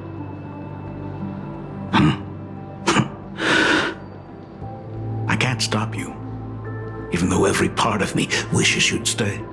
But this is your choice, my daughter's choice. All I can do is stand by you quietly and pray you'll come back safely. Do you still remember the bedtime story I used to tell? They say there was once a princess in the sky. Day and night she painted in her celestial garden, untouched by the joys and sorrows of the mortal world. One night, a thunderous sound echoed from her painting. Curious, she stepped inside. Through seas of flowers, across mountains, until she reached the world's edge. There stood an ancient tower, so tall pierced the heavens. So vast, it seemed to hold the universe itself. Climbing the endless staircase, the princess reached the summit. And from there, she saw the world beyond her garden. In the distance, she heard cries, the voices of people burning in raging fire. From that tower of infinity, descended the world painter to walk the mortal realm. With a single stroke of her brush, she brought forth 1,000 imaginae, turning the tide against destruction. To go where there are cries, to go where there are flames. That is the meaning of Murata. But beyond the family name, my interpretation of our ancestor's name, Graphia, is also the hope I place in you. Himiko, whatever choice you make, if this is truly what you want, then go. Use those steps blazed upon trails to paint the world as you see it. Thank you, Dad.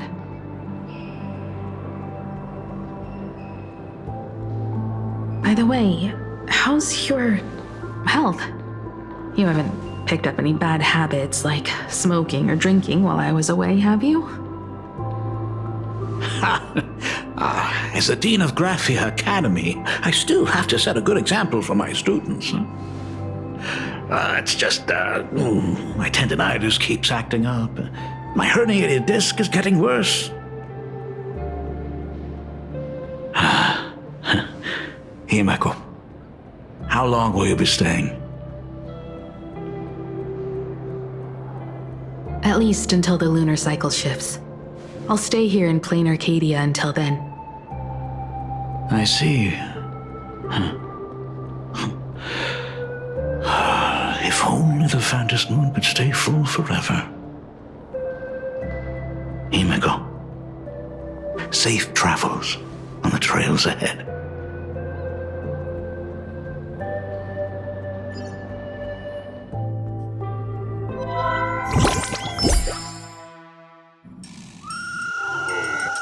Hello, everyone! Welcome to Foolish TV's special news segment, Arcadian Morning Report. I'm your host, Goofy. Hi, everyone! I'm your host, Snowy! The Star Rail Fest exhibition venue funded by Prolux Corp and constructed by Turbogen Heavy Industries has officially been completed! Thanks to modern imagenesis technology, it took only a day for the Skyline's lookout cloud to take on a completely new look.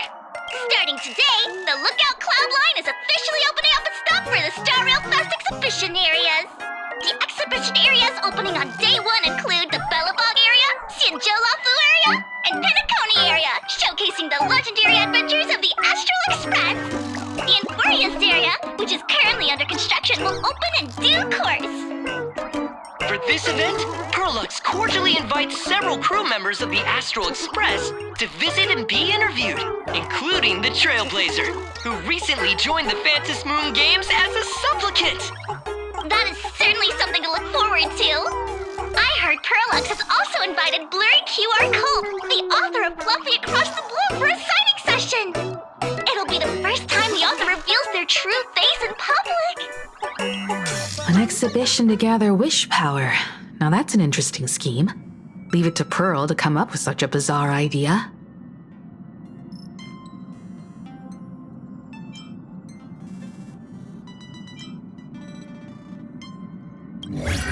Prolux excels at creating dreams for both children and adults. And the Astral Express is exactly the kind of otherworldly dream that fascinates the people of this world. Sometimes I wonder if Jade invited us here with the intention of giving her colleagues a winning edge in the Phantom Moon games. For Pearl, this Ionic game is probably also a good opportunity to observe and study the way we operate.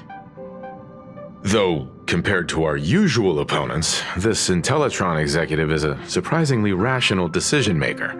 Her proposal for cooperation seems more trustworthy than most. It's not rationality that concerns me.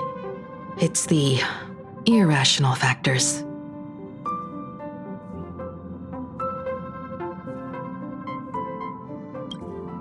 Exactly. News of the Dove Brook bloodbath has already blown up online. The Department of Aberration Defense tried to clamp down on the rumors, but plenty of people are still linking it to the Herald of Death from 15 years ago. With such a large crowd gathering there, this exhibition could very well become a target for the new Herald of Death. Pearl must have contingency plans for situations like this, right?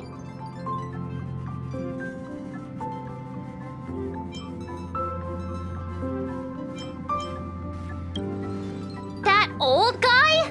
No way!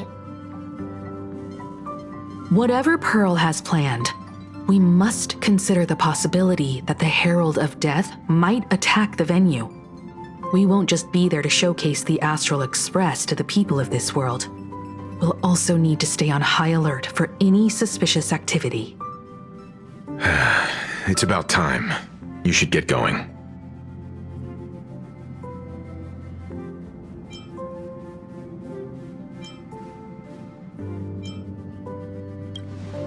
They're both out on a mission with General Yao Guang.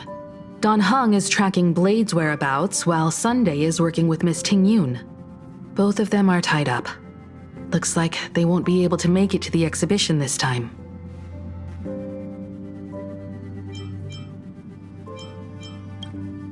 Someone's got to stay behind on the express to keep the conductor company and be ready for any emergencies that pop up. You guys have fun out there, but stay safe. Contact me right away if anything comes up. Looks like the heavy burden of documenting our travels falls on yours truly once again. I'll make sure to snap tons of pics so I can tell you guys all about the exhibition when we get back. Star Rail Fest, here we come!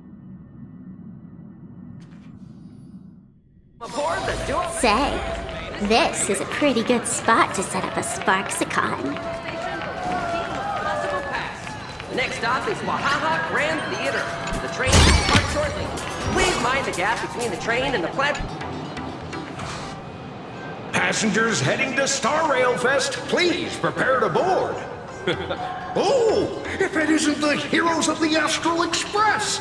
Oh, the trains have been placing bets on who will get to escort the Nameless to Star Rail Fest on opening day. It's such a super-duper Arcadian honor. And can you believe it? Turns out I'm the lucky one. Oh, I could already feel everyone's enthusiasm turning into waves of wish power along the way. No wonder everyone's running around with such high spirits.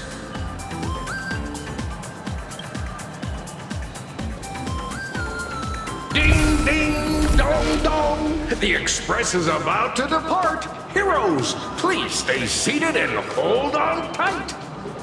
This special train is bound for the Star Rail Fest exhibition. By the laughter above, may the smile of plain Arcadia grace our faces. Look out, Cloudline. Thank you for riding with us today. Hurry up! Hurry up! Are those hired cosplayers over there? Chat, I've made it in safely! For those who couldn't get tickets, you can catch the entire fest through my live stream today! Next to me is my partner. Wait, what are you doing? 'Tis I, Cold Dragon Young, Don Hung. Where'd you get that mask from? It looks so weird. Such trifles matter not. What doth matter most is securing the autograph of Master Blurry QR Cult upon this book of mine. The signing event hasn't even started yet. Besides, Xianzhou people don't talk like that. What's our motto? Through stars we soar! The Express is our home! One crew, one horse! We'll never roam! Wow! That's some next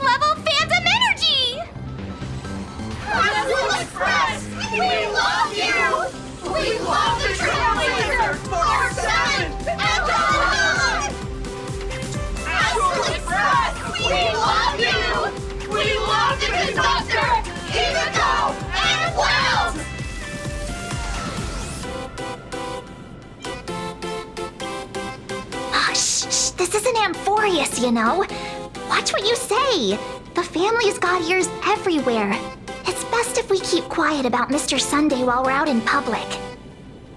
Want to take a photo together, Himiko? No, thanks. I'd take tense negotiations with Pearl over getting mobbed by my own fans any day. Who'd have thought there'd be social situations that even Himiko's afraid of? If Don Hung and Mr. Yang were here, I can't even imagine the looks on their faces. What a sight. Truly.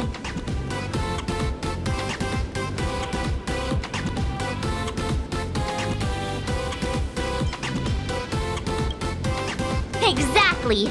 That's just how we roll. So many fans out there. Even more than the crowd that came to welcome us at the station when we landed. It's kinda going to my head. Oh, hold on. That's not good. We need to be on high alert. Who knows if that supplicant is hiding in the crowd, plotting something against us and our fans. So, I'm gonna brave the danger and check things out myself.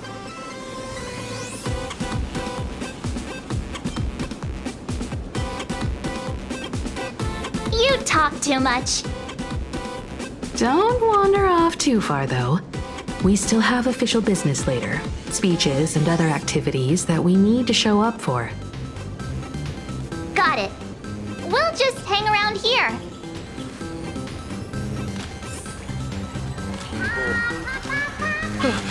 Three, two... Hi! Trailblazer. Sorry to bother you. We're with Full Wish TV. It's our lucky day running into you here. Do you have a moment? Mind doing a short interview with us? It won't take long. Our audience is absolutely dying to hear about the new supplicant in town and your adventures aboard the Astral Express.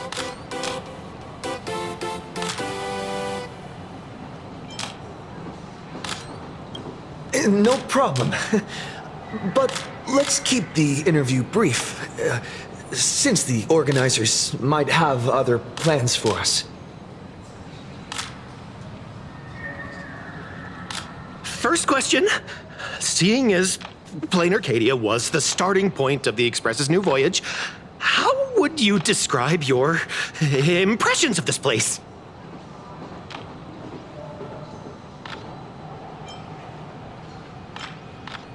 Plain Arcadia has left quite an impression on me.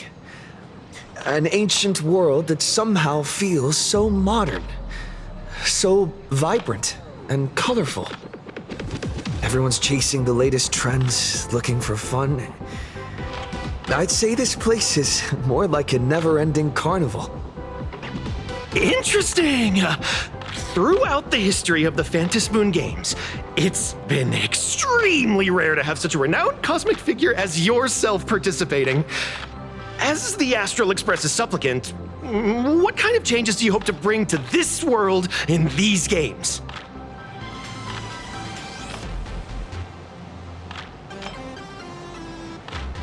I'm just a passerby. Who am I to change this world?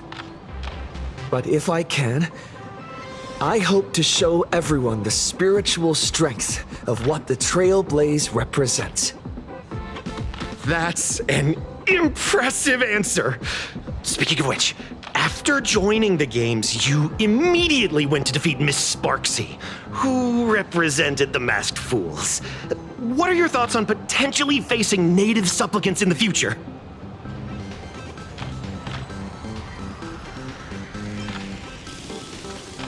Sparksy gets her kicks through chaos and madness. That kind of out-of-control elation is way too dangerous. As for the other native supplicants, as long as they don't make the games dangerous, I'd rather cooperate with them than defeat them through violence. Speaking of local supplicants, we've noticed that Star Rail Fest is Perlux Corp's way of rolling out the red carpet for the Express. There are rumors that the IPC is also sponsoring the Express. So, I have to ask, are you representing the Express or the IPC in these games?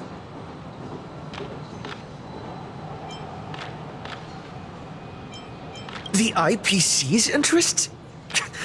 Nah. Even though Star Rail Fest has exceeded my expectations, and Madame Pearl and Perlux extended such a warm invitation, which I'm truly grateful for. At the end of the day, this is a festival for everyone. And I'm just one of the guests. I'm not the master of this place.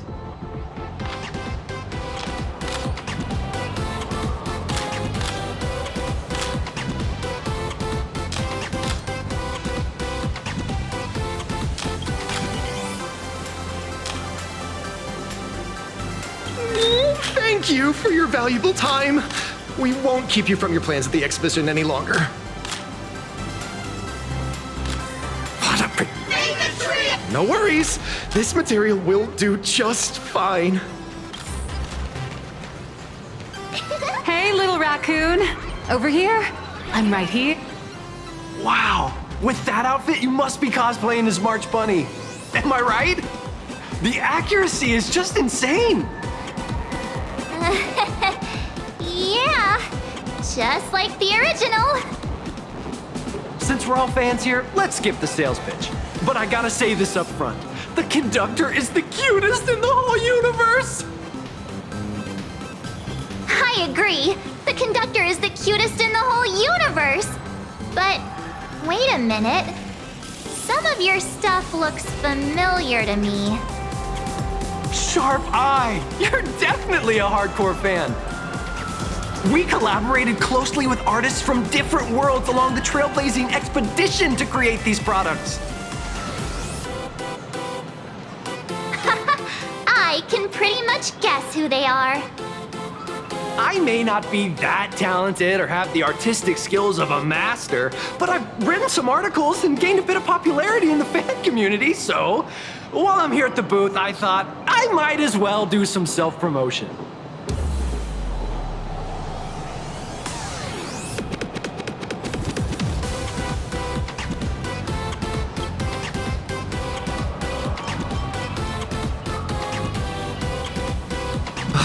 The folks here seriously don't hold back.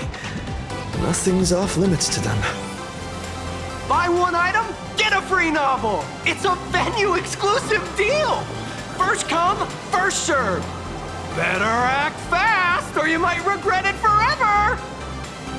When the fluffy figurines hit the shelves the other day, this mysterious old guy snatched them all up, saying something about using them as art references for students. He loaded up a whole cart like he was stocking inventory. Even the scalpers were no match for him, I'd say. Not long after he left, a girl with bunny ears came to buy figurines too. She was clearly a collector, buying complete sets of everything. Then she discovered that in every collection she wanted, there was one Hemacat missing. That old man bought all the Hemacats. Oh, that's horrifying. I can't let this happen to me. I have to make the best use of my wallet while things are still in stock.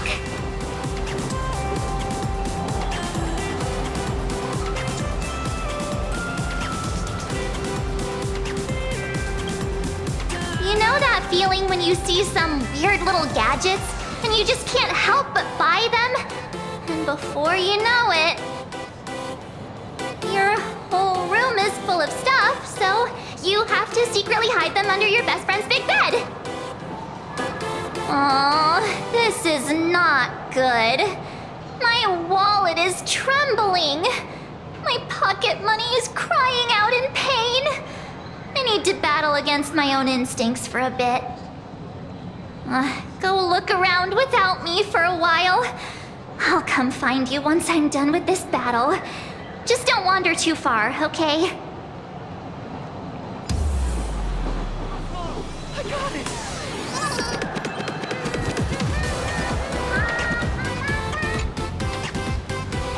Nice to see you again, little raccoon.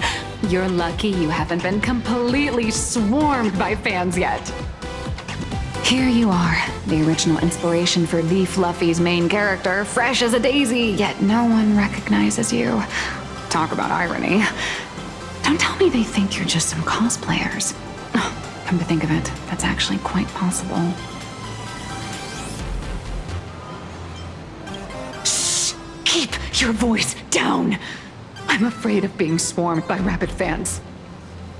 It's honestly heartbreaking that the organizers only gave me this dinky little booth. I was hoping for something more prominent, like a spot on the main stage or something.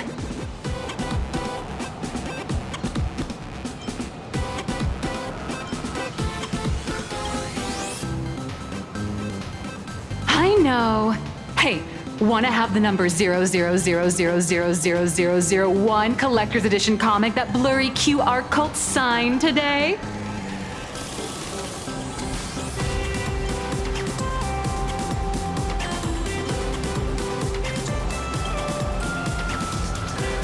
Ever heard of wishful thinking? Besides, what's wrong with selling a ton of copies? You're getting royalties too, you know. Hold up. What's this extra thing? Light sticks. The organizers gave me thousands of them and told me to hand one out to each fan who gets a book signed. They really know how to push someone around. I wanted to give them a piece of my mind. Am I not the world-renowned author of Fluffy Across the Blue, the great blurry QR cult? Who exactly do they think I am? Chopped liver? But you're right. This is Star Rail Fest. Today, I'm just a side character. Anyway, it's about time to head to the booth and meet up with the staff to start the signing session. I won't keep you from enjoying yourself any longer. Bye-bye. So how's that for pure love, huh? Evanessia? What is she doing here?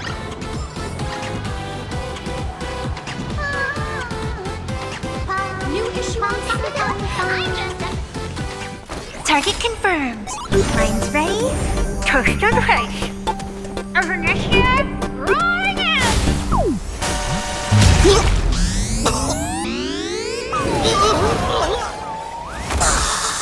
Did that guy just pass out?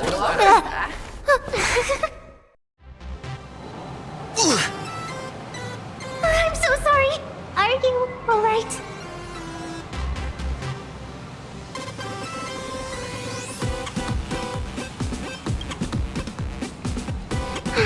I just wanted to recreate that classic teen rom-com moment. You know, bumping into a schoolgirl running late with toast in her mouth. I'm really sorry.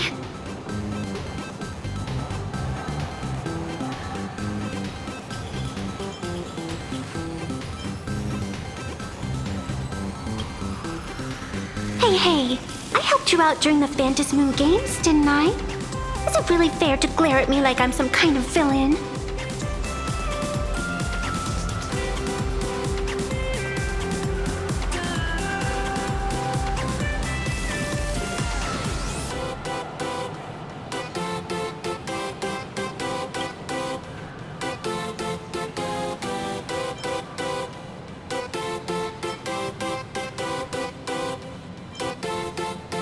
Of course not. That mask has already been imprinted with the shape of your soul. Even if I took it back, it wouldn't be of any use to me.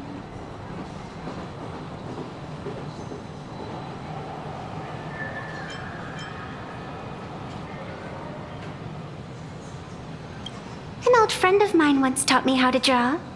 And as it turns out, I'm a natural. If you call those lousy doodles you made when drawing the mask talent. I'd always wondered if something I imaginated could actually fool the Phantasmoon's eyes. See? This temporary ticket I gave you shows great promise. Proof that my artistic skills have leveled up. Speaking of which, shouldn't you show me some gratitude?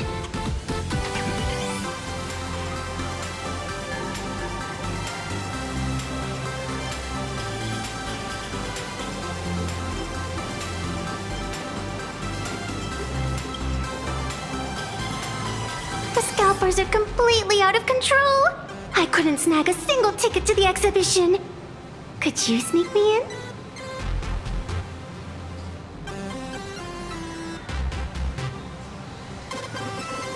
She did help us out before. But as a dignified nameless, how could I do something as helping someone sneak in without a ticket? After all she's done for us, you're gonna be stingy about a tiny favor? Besides, since when were we such paragons of virtue? I sure don't remember any of that.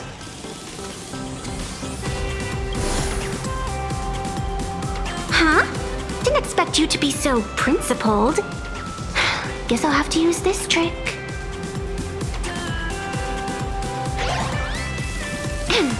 Little raccoon, I've actually been a huge fan of yours all along. From the very first page of The Fluffy, Volume 1, Chapter 1, I was already captivated by you. That afternoon, as I passed by the Graphia Academy building, I caught a glimpse of you by the window. Right then, I knew my heart had been stolen, and nothing else would ever make me feel so alive again.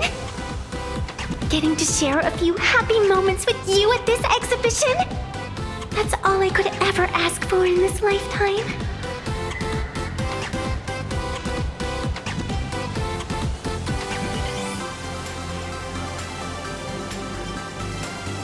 All right, I'll do it. Stop nagging already. Just as I thought. No one's immune to some good old-fashioned glazing. Let's go. We've wasted enough time. I need to meet up with my friends first. What should I get next? A baseball raccoon? March bunny? Or a Woof Woof Dawn plushie? Or maybe I should get an autograph from Blurry. I tried, but I still just couldn't keep my wallet shut. Wait, that girl behind you looks kind of familiar. Have we met somewhere before?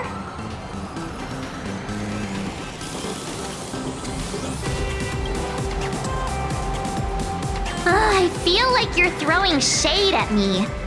Anyway, I've definitely seen her. I think it was at Graphia Academy? Whatever, it's not important. Wait a sec. Isn't this March Bunny from the Fluffy? Oh, the attention to detail is insane, especially those ears. I'm a fox. A fox. Let me introduce myself. I'm Evanessia. Just a normal fan of the Fluffy. You must be the inspiration for March Bunny. You're way prettier in person than in the news. March Bunny, I've actually been a huge fan of yours all along. From the very first page of Volume 1, Chapter 1, I was already captivated by you. Getting to share a few happy moments with you at this exhibition, that's all I could ever ask for in this lifetime. But I can't even get a single ticket, so I can only stand here, gazing up at that world from afar.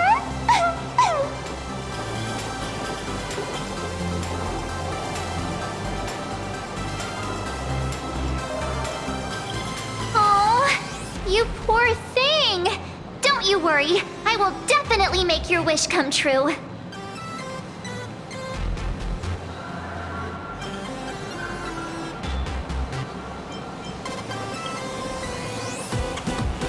It's like our souls just clicked on a cosmic level. You wouldn't get it. Such an adorable little fox girl could never have any bad intentions. It's not like she's another Fantilia, right? Besides, this place doesn't even have any Stellaron or Ambrosial Arbor. Don't worry, Nessia. Just leave it to me. That's great! Thank you so much, Miss March.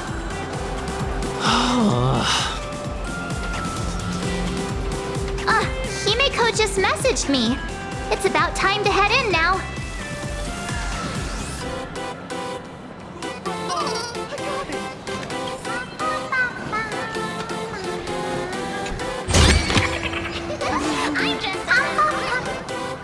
Wow, if it isn't Trailblazer and March 7th! Such incredible cosplay accuracy. Out of all the people trying to sneak in disguised as the Nameless, you two are definitely the most convincing. Have you considered the possibility that they might be the real deal? And how inappropriate it is to ask our distinguished guests for tickets? Hello there! We meet again. HQ arranged for me to wait here and welcome all of you. Miss Himeko has already entered the venue. Mr. Trailblazer, Miss March 7th, and this is... She's,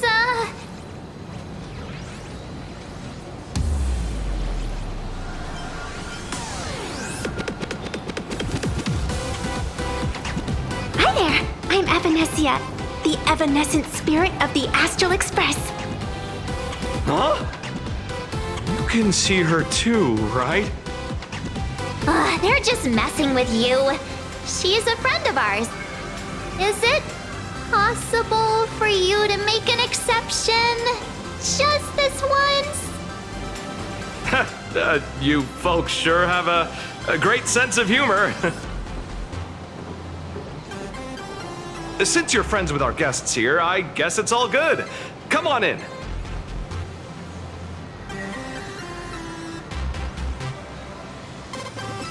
Ladies and gentlemen, the guests from the Astral Express are about to make their entrance.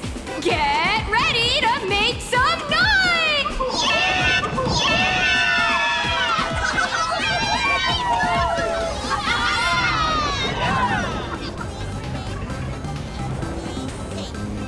Otherwise, the conductor's gonna get mad.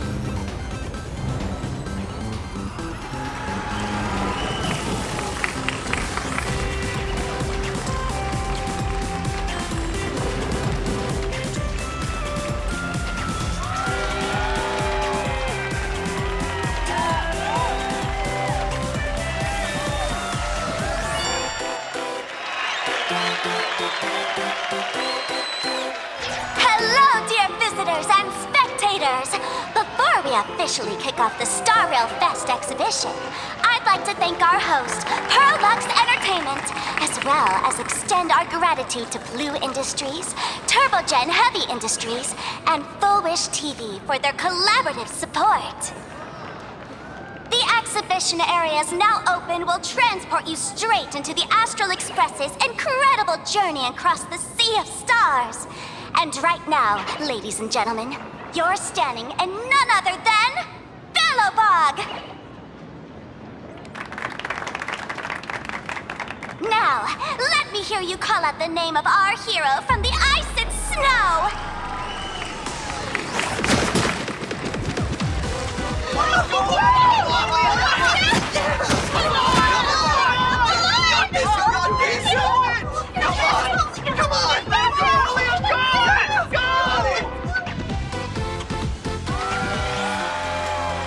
When I grow up, I want to be the Supreme Guardian and turn into a frost giant to fight those rampaging super ancient weapons! In my next life, I want to be the Supreme Guardian and turn into a magical girl to protect Plain Arcadia.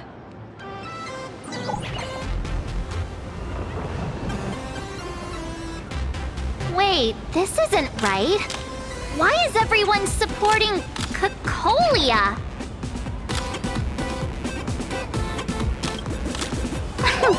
What's wrong with having the most popular streamer girl host the biggest event? Whoa, wait.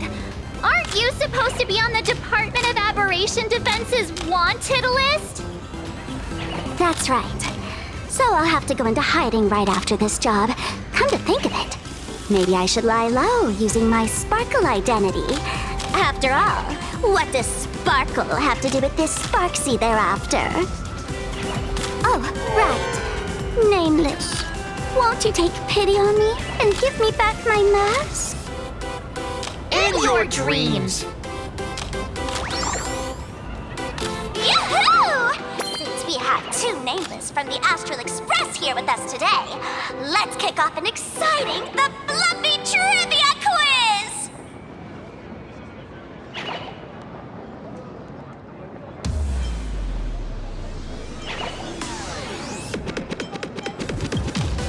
Here's your question.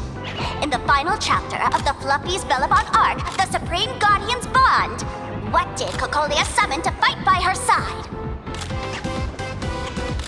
Oh, the Guardian Wand that could transform her into an ice giant? Ding ding! That's correct!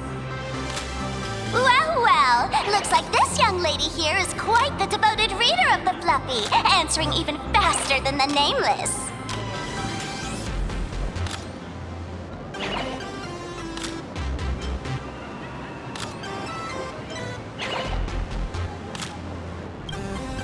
I'm a die-hard fan of the Fluffy, you know. What's the deal with this ice giant? Sure, Cocolia can transform, but she shouldn't be anywhere near the size of the engine of creation.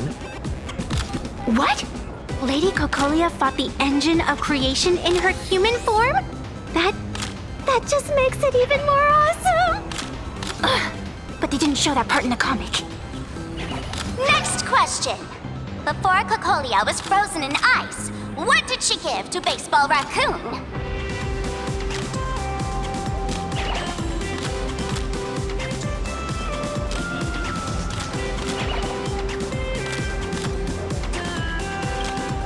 Oops! Wrong answer! The Flaming Lance! In the end, the little raccoon used that lance to channel everyone's light to Cocolia, restoring her power so she could descend in her wildfire form! Ding ding! That's correct! Every time I turn to that page, I can't help but burst into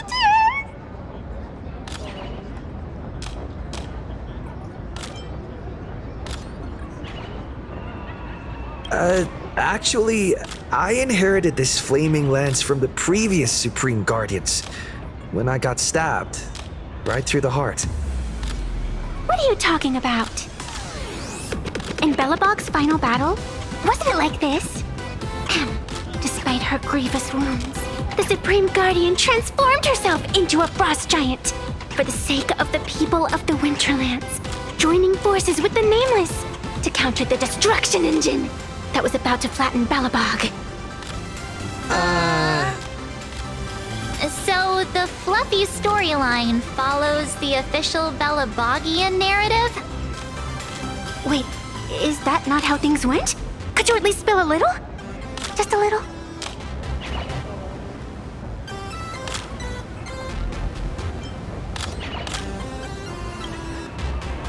I get it. If the official version of events is that Cocolia and the Nameless defeated the rampaging engine together, then that means, in reverse, Cocolia was the enemy you defeated. I see. If the truth about this were to be revealed to the people of Bellabog, the hard-earned peace would crumble, wouldn't it? Nessia, please keep this a secret. Of course, my lips are sealed. But I have to say, I'm surprised that even the heroes of the Astral Express can tell lies.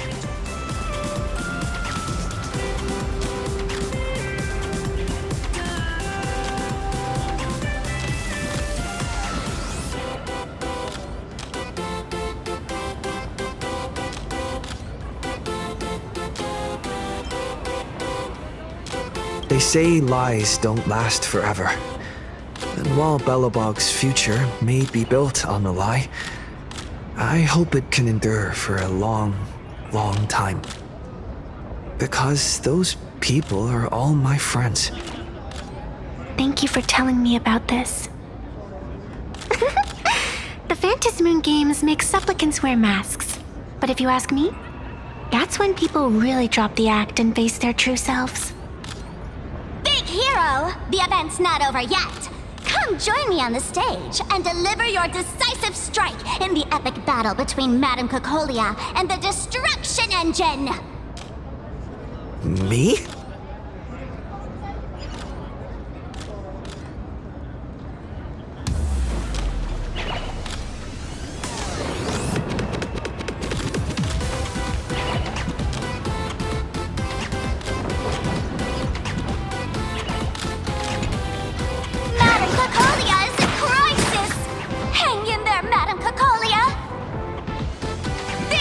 Everyone, I can see our hero approaching. Today, we are honored to welcome to Star Rail Fest the hero of the Astral Express, one who survived the Battle of Belobog, the Trailblazer. Let me hear you say the name of the Will of Preservation's successor. Trailblazer! Trailblazer! Trailblazer!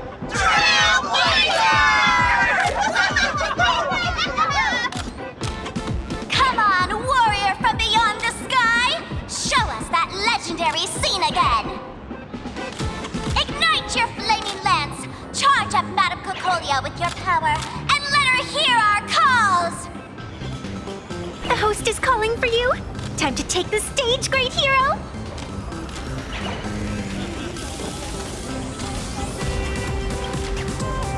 Reenacting a legendary scene right here.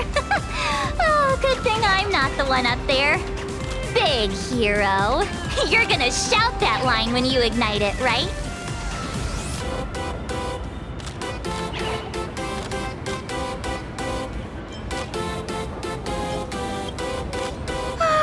Of course, it's Flaming Lance forward. You've got to shout it really loud. Flaming Lance forward! Flaming Lance forward! Flaming Lance forward! The spirit tip has been ignited. Kids and grown-ups alike, raise your glow sticks high and let's show our support for Cocolia, shall we? You got this, you got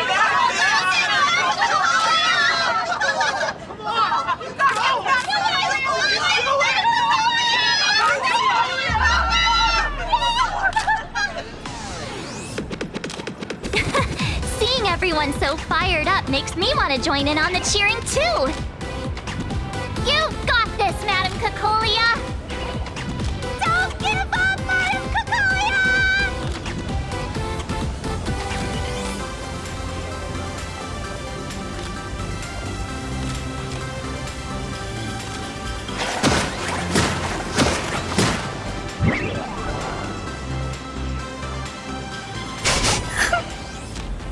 What's wrong, Nessia? I'm getting all emotional. This scene takes me back to the moment I first cracked open the Fluffy Across the Blue comics. The speeding express, dazzling cosmos, and a bunch of quirky yet adventurous companions. I know the story is fiction, but I really want to be part of it and travel with you guys. But leaving home, that's not exactly easy for me. Thanks for the love. And hey, traveling with the little animals aboard the Fluffy still counts as traveling with us in my book.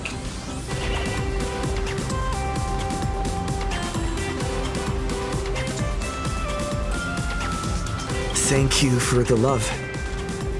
Being able to connect with friends like you through stories is probably the most precious part of this journey. Well said. Shall we head to the next exhibition area then? All right, let's get moving.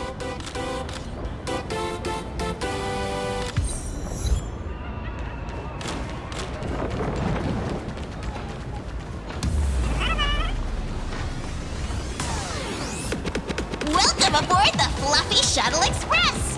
Together... Welcome aboard the Fluffy Shuttle Express! Are you ready to head to our next stop? The Xianzhou Lafu exhibition area?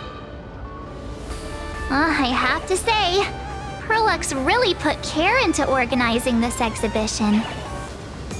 Oh, I wonder what attractions await us in the Xianzhou Lafu exhibition area. Welcome aboard the Fluffy Shuttle Express!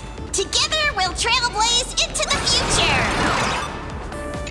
Next stop, Xianzhou Lafu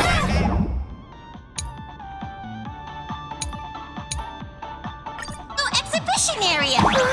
The ice is... Welcome aboard, passengers! The Fluffy Shuttle Express is about to depart! Next stop, Xianzhou Lafu exhibition area!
The frigid waters of Scale Gorge Waterscape are chilling me to the bone! Why is there so much water in the exhibition area? Did a pipe burst or something? I bet this is some cutting-edge immersive theater performance. I gotta say, these tickets are totally worth every penny.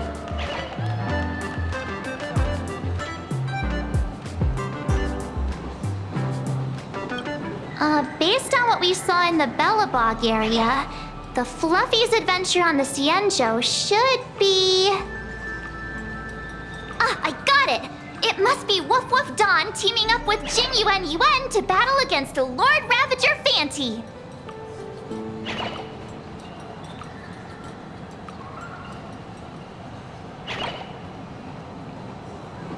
I'm so jealous that you guys still get to experience the joy of seeing the Fluffy for the first time. Well, it's fine, because this means I get to show off all my knowledge about the Fluffy. When people talk about the Astral Express's most memorable moments in the Xianzhou War, it can only be the epic fight, the triumphant return of the High Cloud Squadron.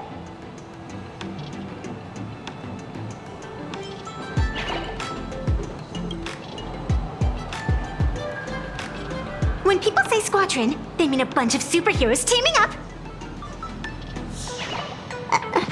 Did I get too excited? Sorry. I really got carried away. Not at all. I'm guessing this High Cloud Squadron must be referring to the Xianzhou's High Cloud Quintet, right? Did a Memo Snatcher steal my memories? When we fought Fantilia, did we really have that many people helping us? 5 at once?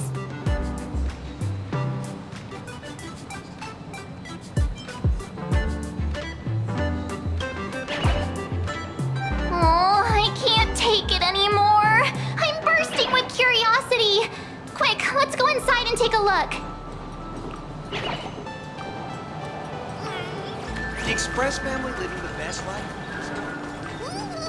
I do all the reporters from Boba Weekly. What an exquisite Xianzhou outfit.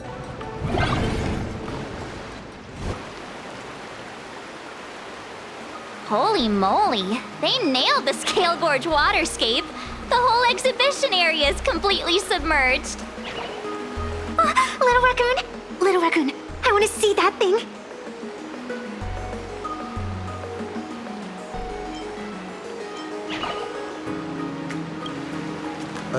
Rending my form, setting free a thunderous roar, a symphony.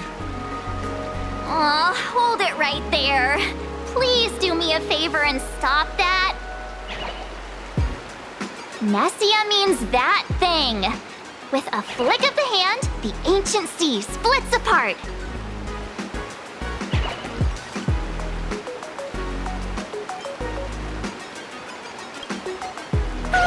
Wolf of Dawn, I've actually been a huge fan of yours all along.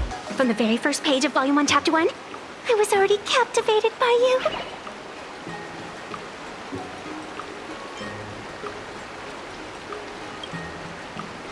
Who on earth did this kid learn to ask favors like that from? From March Bunny in the comic, if you must know. What? This is absolutely the biggest personal attack on me ever! Never mind. I'll go ask someone about what's going on.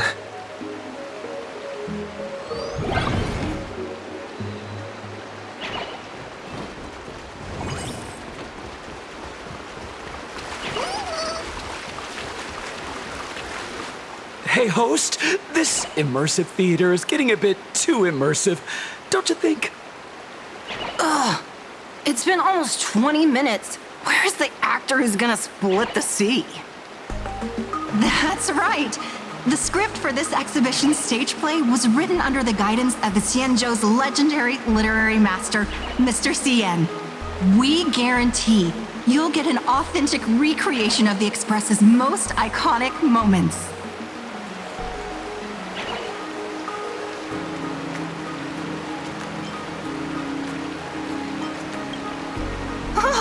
It's you! Trailblazer! I don't know what happened, but water just started gushing out everywhere. Please, save this exhibition area like you saved Scale Gorge Water's Keep before.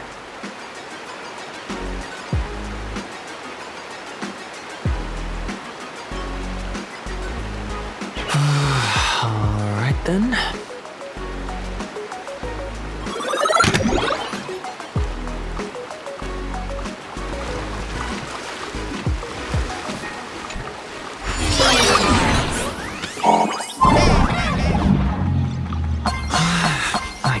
Sightsee.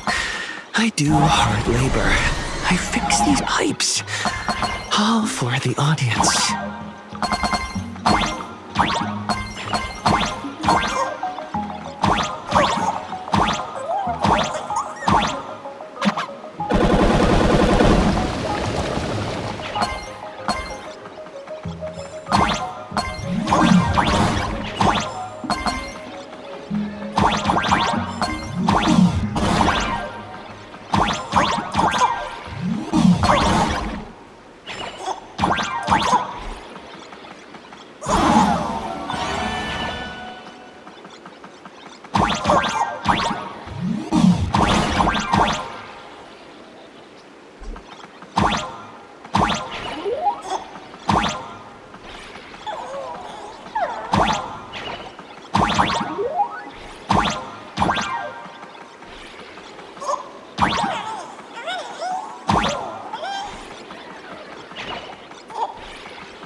Finally done. I've never missed Dan Heng as much as I do now.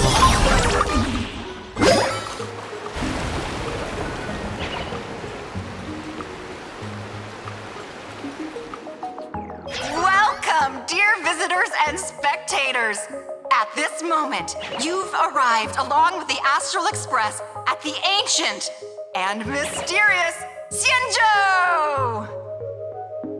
It's the Xianzhou Luofu! Oh, that's right. The Xianzhou Luofu Scale Gorge Waterscape! Let's give thanks to the Trailblazer, hero of the Astral Express, who not only saved the Xianzhou Luofu, but also happened to save our little venue today. Whew, and now, it's showtime! Adapted from the true adventures of the Astral Express, we present Battle at Scale Gorge Waterscape! High Cloud Squadron, assembles! Thanks to the support of Full Wish TV, we invited the 4 main stars of the Action Hero series, Daybreak Squadron, to perform in this show!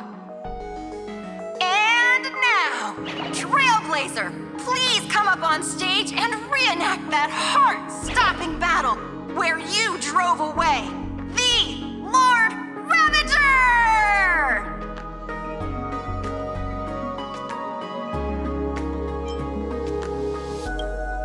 Ha! We meet again, the Nameless.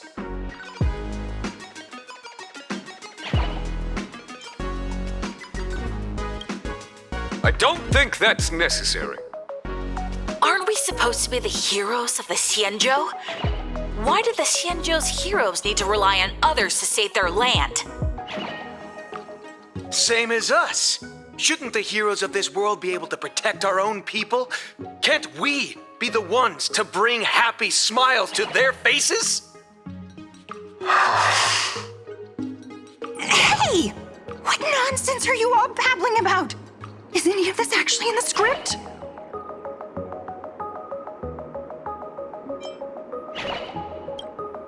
No, quite the opposite. Star Rail Fest is the perfect opportunity!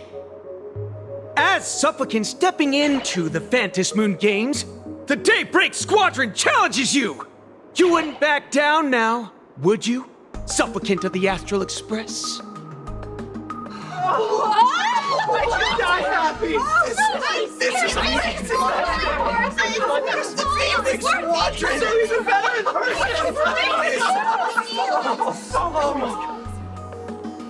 What?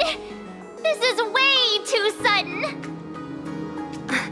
These people, something's not right about them. I feel like they're way too hyped up. Even characters in action comics don't talk like this. Yeah, in comics, a challenge like this is always a cover for some massive conspiracy. I've gotta fight alongside him. March, you need to have faith in his abilities. Rather than rushing into battle, what you should be doing now is getting in touch with your companions.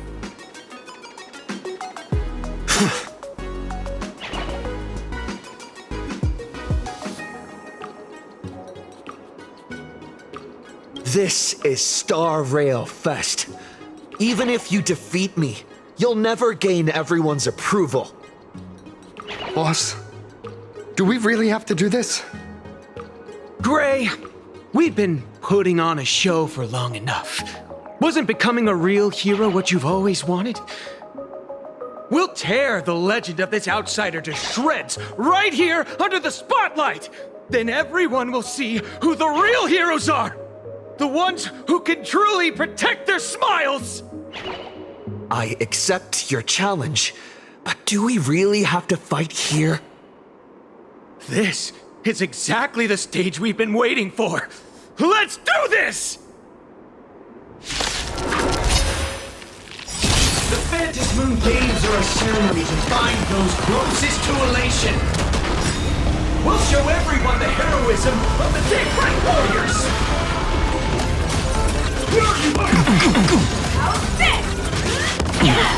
Stars favor us. Can you find the answer?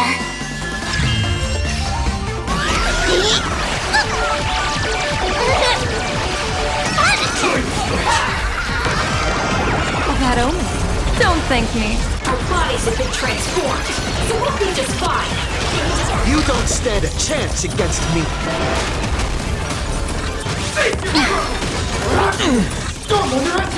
My duty isn't over. Earth shatters, heaven trembles! Feeling spiffy?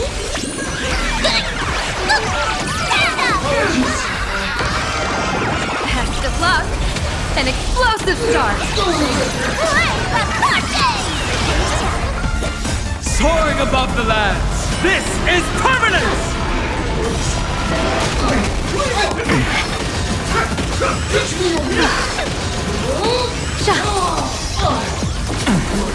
Mountains move, crashing, rise!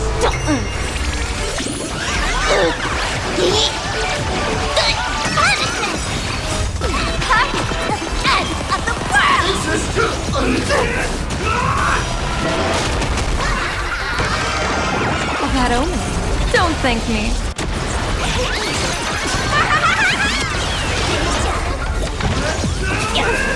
Clouds have scattered. Observe the heavens with my divinations. Best of luck. An explosive start. Have you calmed down now? Can we talk? Once a supplicant's challenge begins, it won't stop until one side falls! Don't get it wrong. This is just a prelude to the real showdown, witnessed by the Phantom Moon!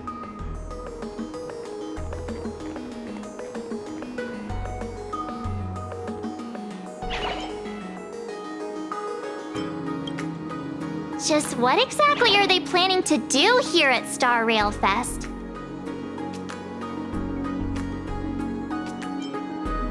Is this the supplicant lurking beneath the surface that Pearl theorized about?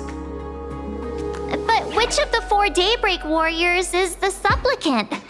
Well, judging from their strength, I think it might be the red one. Forget it. We should go check out what's happening outside the exhibition area.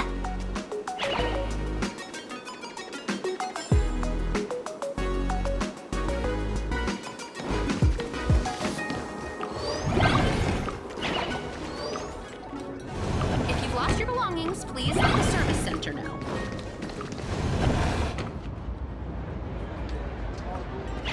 Interrupting a show for no reason. But to be honest, I wasn't dying to watch that High Cloud Squadron Assembles play anyway. So, don't tell me this whole Xianzhou story is also something Blurry made up? Funny. Can't say I'm surprised at all.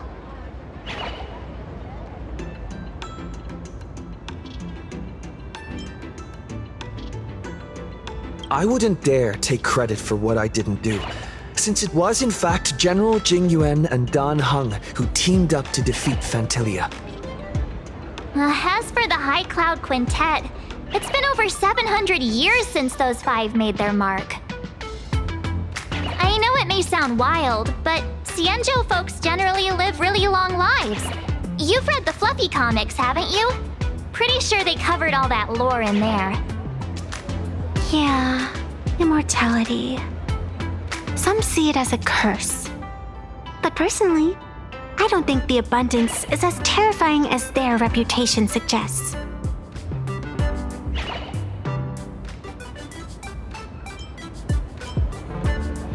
I almost forgot we're not in the Xianzhou anymore.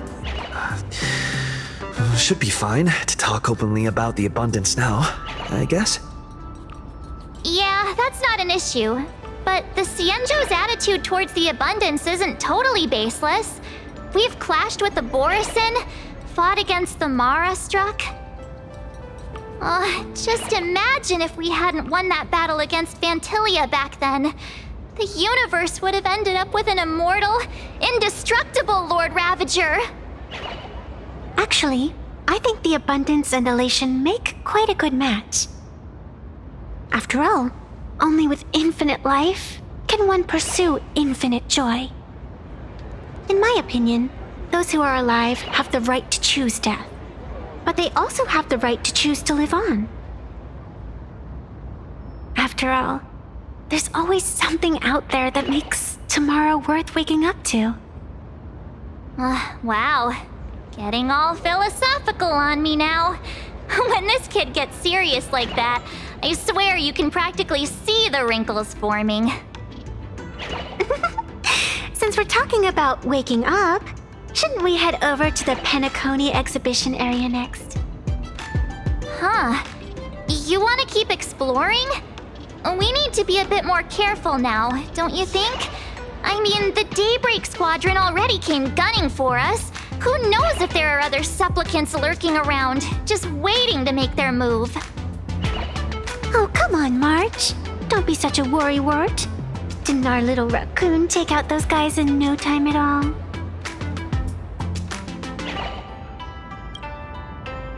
Such reassuring words. Little raccoon, I've actually been a huge fan of yours all along. All right.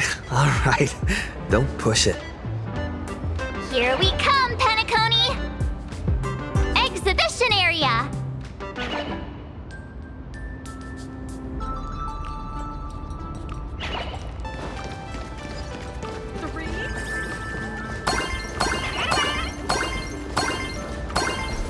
Welcome aboard the Fluffy. Himeko, you're here! Are you two all right? Welt told me to watch the live stream, and I saw the Daybreak Squadron challenging him.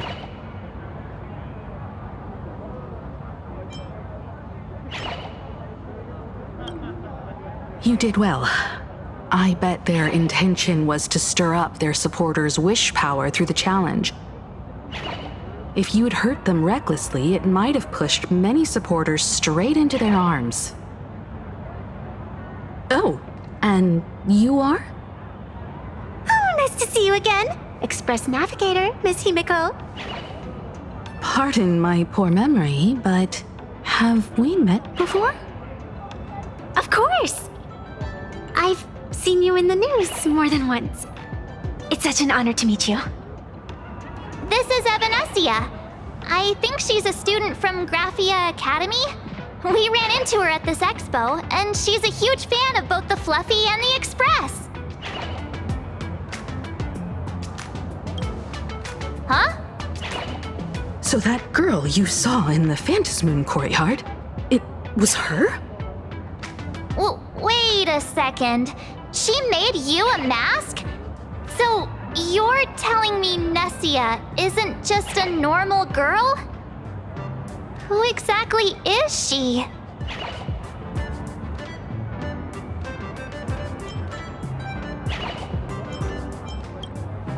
Who exactly are you? Me? I'm no different from you. Just a spectator of the Phantasmoon games. Though I suppose my position is a bit special. I had so much fun tagging along with you two. Who would have thought that the Fluffy had such an interesting backstory? I think it's time to say goodbye for now. Are you leaving, Miss Evanesia? Now that my identity has been exposed, Cinderella's magic is about to wear off. And since this little adventure started on a whim, might as well end it on one too. Little raccoon, you can feel it, can't you? All that attention, all that joy from the exhibition. As you fulfill people's wishes, that power has been flowing straight into your mask. It might spark something beautiful, or plant the seeds of something sinister. Whatever you choose, I just hope you won't become a boring character. I'm rambling again, aren't I? Well then, before I go, let me break this awkward moment with a riddle. Do you know why flowers are so beautiful?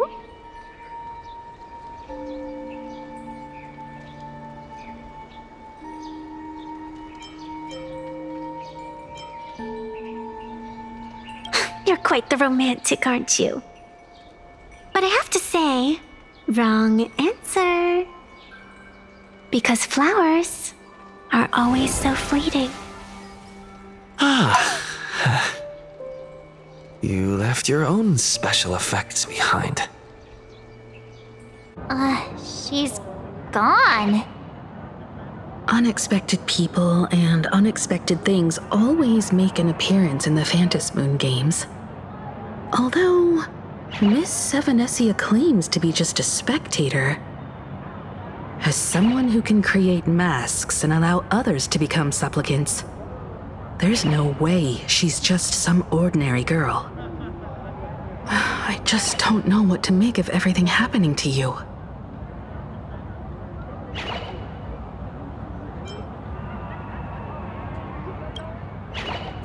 Sorry, I'm just being overprotective.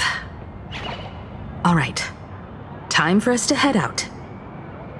Where to? Let's continue forward to the next stop, the Penacony exhibition area. I have a feeling that the Daybreak Squadron's challenge isn't over yet. As the stars of this exhibition, if you left just to avoid conflict, all the spectators might think you chickened out and fled.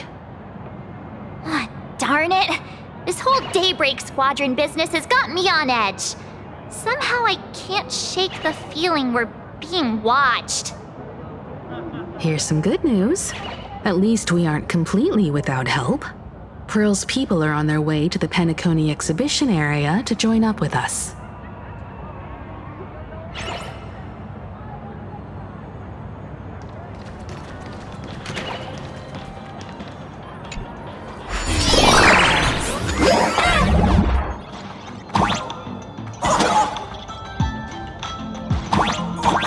Welcome aboard, passengers! The Fluffy Shuttle Express is about to depart!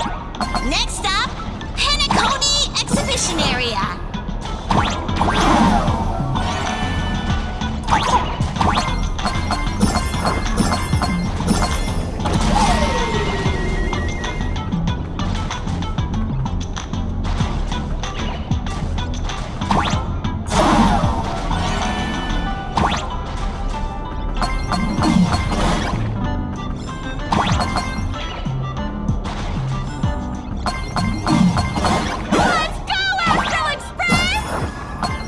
The Astral Express? Just another IPC lapdog.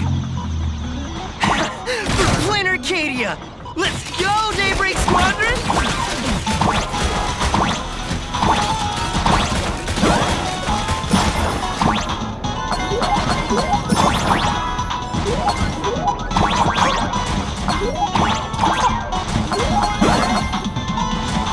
We're approaching the Penacony Exhibition Area. Please remain seated and hold on tight.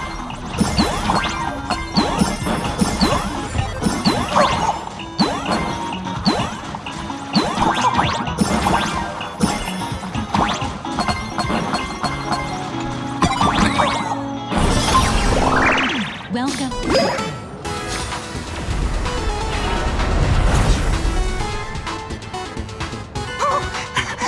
Would I get run over by the express if I lay down on the tracks? Yup, and you get blasted straight into a comic book. Who knows? Maybe you'll be reborn as some superhero or something? That's what I call true happiness! It's hard to believe they recreated the scene where the Express crashes into the Great Septimus. All the previous exhibitions were so hilarious, but they really nailed the Great Septimus part.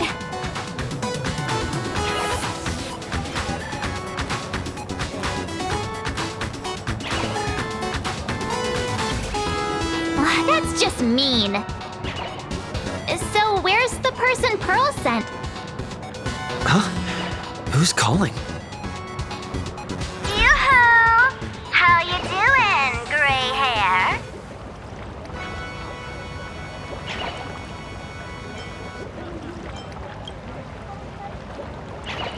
I heard about your big fight with the superheroes, and since I actually respect you as a rival, I thought I'd give you a heads up. You might think you scored a massive win in the Phantom Moon games, but most people probably don't see it that way. Anyway, the news is on right now. Why don't you go check it out?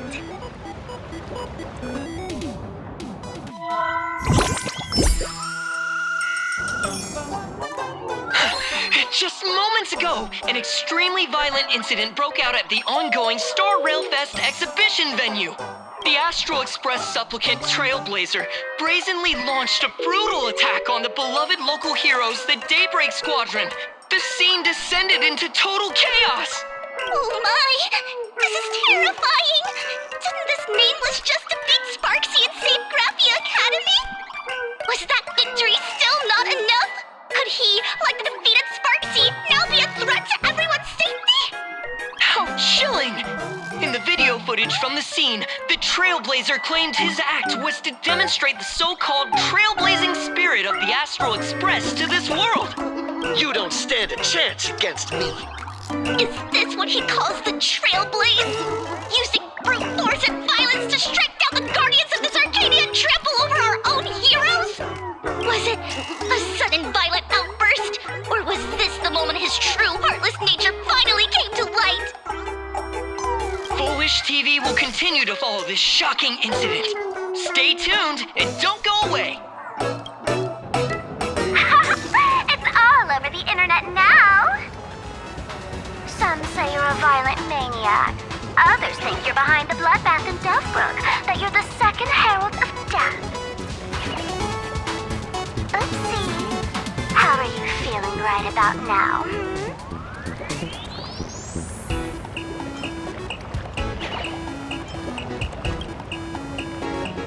How could I? As a famous streamer, poor little Sparksicle has always been troubled by constant cyberbullying. And then there was some nameless from the Astral Express who gave me quite the beating IRL. Of course, someone's definitely pulling strings behind the scenes and stirring up drama. As a top streamer in this field, Sparksicle can spot these tricks from a mile away. Oh, right. Didn't you also do a TV news interview?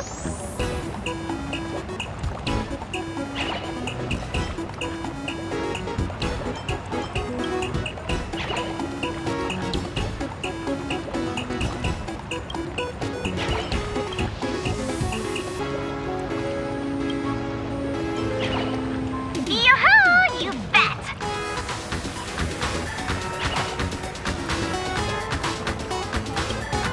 Here, let me send you the interview video. I won't go any further, but since you managed to defeat Miss Sparkle... No, I mean Miss Sparksy. I don't want to see you embarrass yourself in front of those clowns. Good luck. See you around! Hi! Trailblazer. Sorry to bother you. We're with Full Wish TV. It's our lucky day running into you here. Do you have a moment? Keep it brief. I've got plans later. First question. Seeing as Plain Arcadia was the starting point of the Express's new voyage, how would you describe your impressions of this place? Plain Arcadia. Everyone's chasing the latest trends, looking for fun. Interesting! Throughout the history of the Phantom Moon games, it's been extremely rare to have such a renowned cosmic figure as yourself participating. As the Astral Express's supplicant, what kind of changes do you hope to bring to this world in these games? Show everyone the strength of the Trailblaze to change this world. That's an impressive answer. Speaking of which, after joining the games, you immediately went to defeat Miss Sparksy, who represented the Masked Fools. What are your thoughts on potentially facing native supplicants in the future? The other native supplicants, way too dangerous. I'd rather defeat them through violence. Speaking of local supplicants, we've noticed that Star Rail Fest is Perlux Corp's way of rolling out the red carpet for the Express. There are rumors that the IPC is also sponsoring the Express. So, I have to ask, are you representing the Express or the IPC in these games? At the end of the day, this is a festival for the IPC's interests. Madame Pearl and Perlux extended such a warm invitation. I'm not one of the guests. I'm the master of this place. Wait, what? This is totally a malicious edit to frame him! How shameless.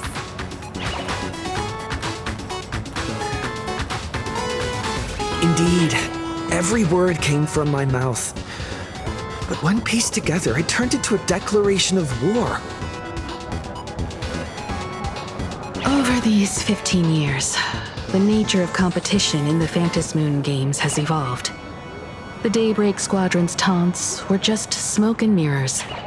The real game is being played in the shadows, where our opponents have mastered the art of weaponizing public opinion.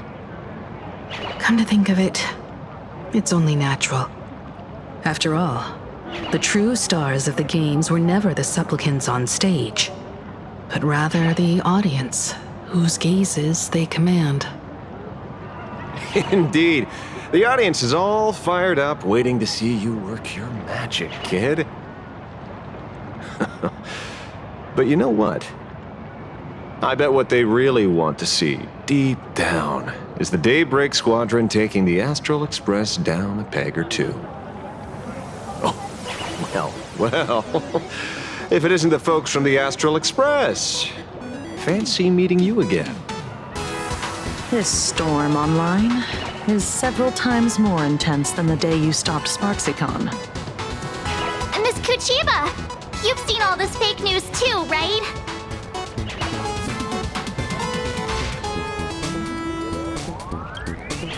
Sorry, got a bit held up on the way. Since I entered the exhibition area, at least 7 folks stopped me asking for the autograph of this guy called Welt. So, who is this Welt? Pearl assigned us to investigate the Sinwish Syndicate massacre. But every suspicious thread we followed led us from the Research Society of Happy Smiles straight to the Daybreak Squadron.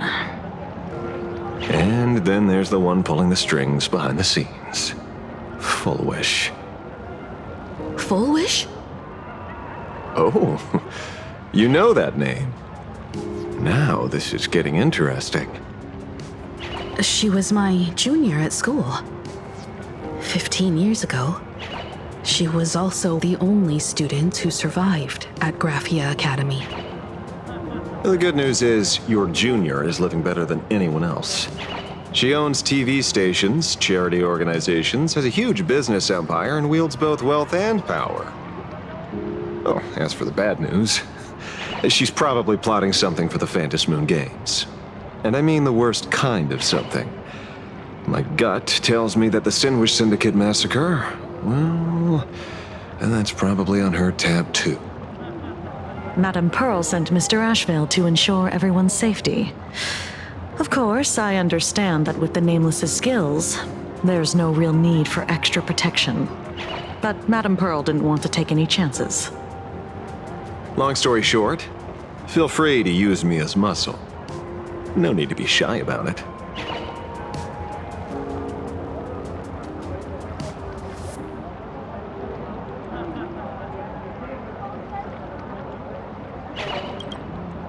So, are we still heading to the top of Pom Pom Tower?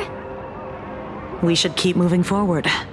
If my guess is right, the Daybreak Squadron will launch their second attack there. Forget about any fantasies of fairness and harmony. From this moment on, the Phantom Moon games could follow in the footsteps of what happened 15 years ago. Once this battle turns bloody, fear will seep through the screen and become some supplicant's wish power. See, that's the problem with modern society. Good news stays home, while bad news spreads like wildfire.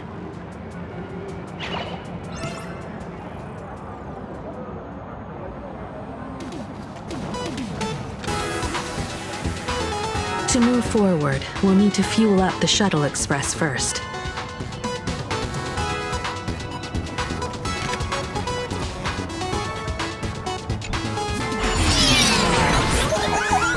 Come on, let's fuel up the express.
Quick, stay back! It'd be Astral Express.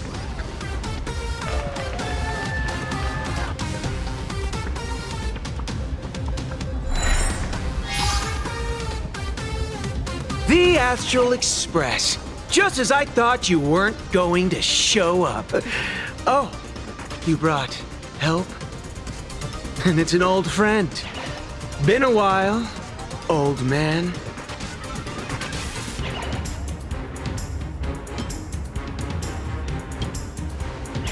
Don't be so paranoid. People who have lived in Dovebrook share a special connection. Since you're treating me as an old friend, I don't want to act like some high and mighty adult telling you what you should and shouldn't do. I'll only tell you this. What you're doing right now has already crossed a dangerous line. Whatever orders Full Wish gave you, there's still time to turn back if you stop now. Wilhelm, Tiana, Lucius, and you, Magnus. After my heartfelt warning, do you still insist on taking Full Wish's side? They're my partners. Listen up, old man. Supplicant's challenges during the Phantasmoon Games have no restrictions. That means you have no right to stop us. Like the Herald of Death. Oh. We're not the Herald of Death. And we're definitely not here for bloodshed this time. We will prove to the people that we are true heroes who can protect their happiness! The Astral Express. These visitors from beyond the sky claim they saved the cosmos from a Lord Ravager. But who knows what the truth really is?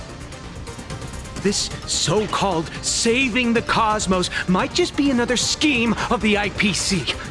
Just like us back then. Putting on a show on TV, desperately trying to comfort the kids in front of the screen. Tell those children.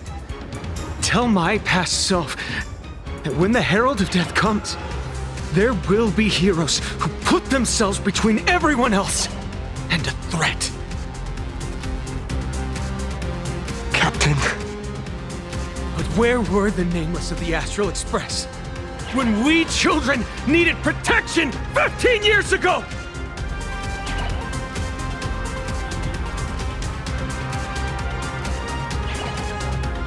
Gray, don't be fooled by these flashy, cosmic heroes. The Astral Express doesn't care about our happiness at all. They come and go like all tourists. No, they're even more heartless than tourists. Because they're here to trample on the elation ceremony and steal the Arcadian people's attention!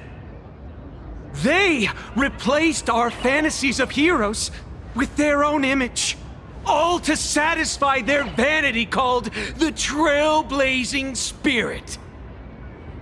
Tell me, have you ever, even for a moment, felt what it's like to tremble on blood-soaked ground at dusk?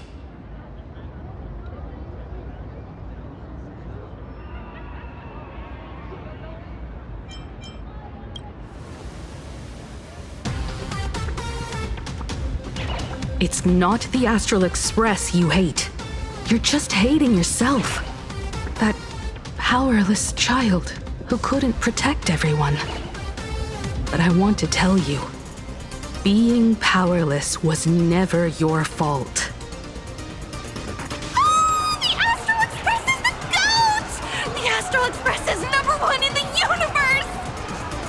Quit yapping! Tear them to shreds! Beat them to a pulp! I want a bloodbath!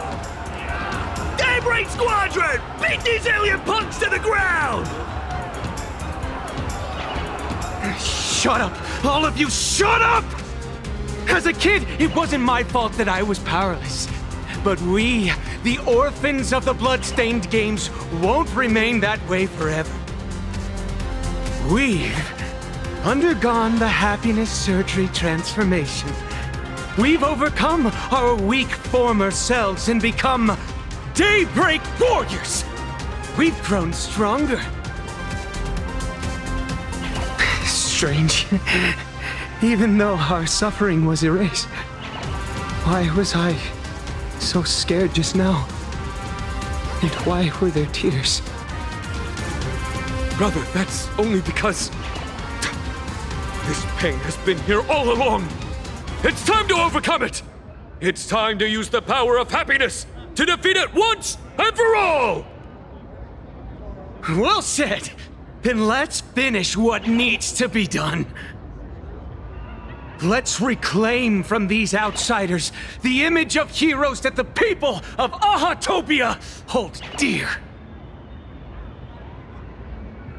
What about you, Magnus? Sorry, Mr. Ashvale, but a hero never betrays his companions. We are the Daybreak Squadron, 4 warriors of one heart, united to protect the world. I won't let down my companions, or those who believe in us. We are the true heroes. Look at the statue of the conductor. It's just an empty shell. Even Perlux Corp, with countless resources at their disposal, can't breathe life into it. But we can. Let me prove it to you.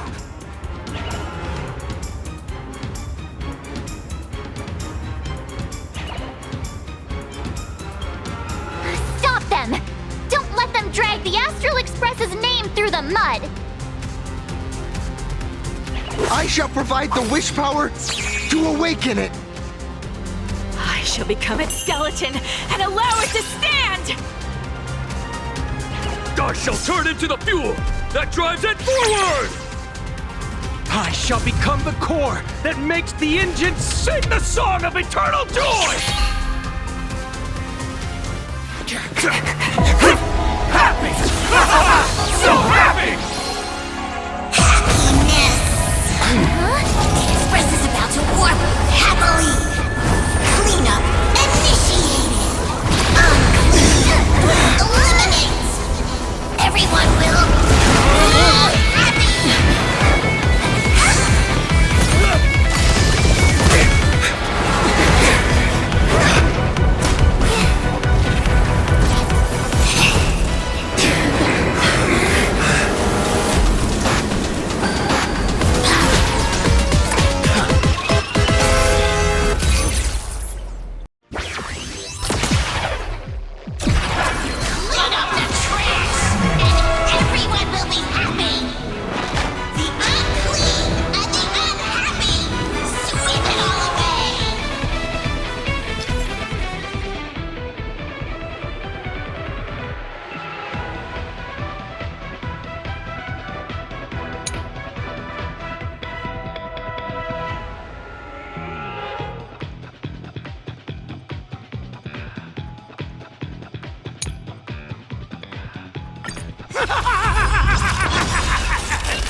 It's really moving! This is the power bestowed upon us by Aha! I will stop you at all costs. I won't let you trash the conductor's image like this! Troublemaker, I'd like to be out to scatter. I'll endure.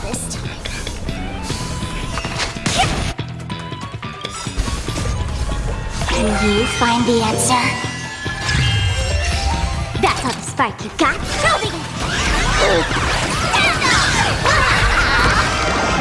Best of luck! An explosive start!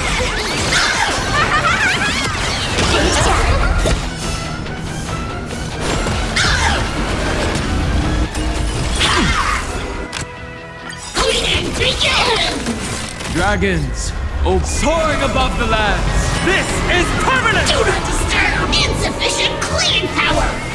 Earth shatters, heaven trembles!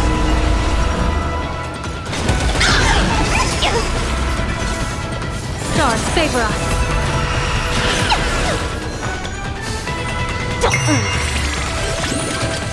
Want a battle?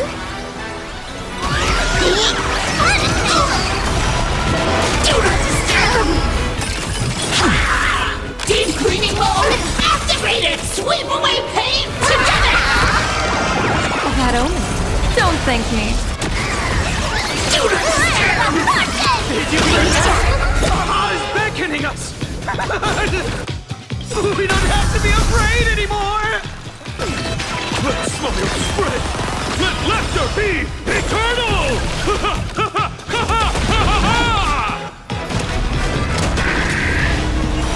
You guys are seriously nuts.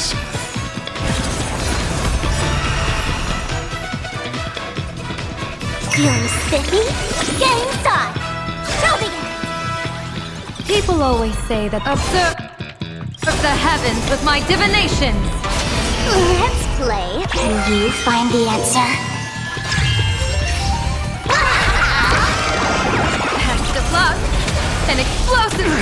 The Astral Express is nothing but the IPC's lapdog! Blue Blaze, we won't let him go. Won't mind handling a few more. What did you say?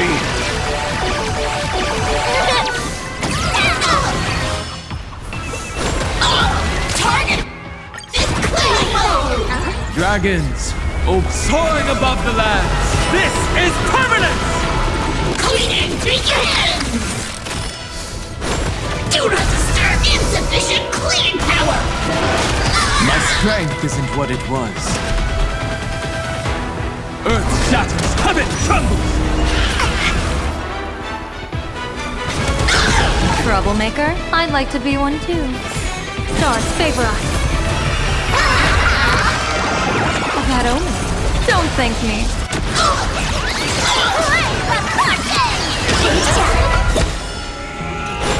Do not deep cleaning mode activated! This place is dirty! Won't stop working! That's how spiky. Show me!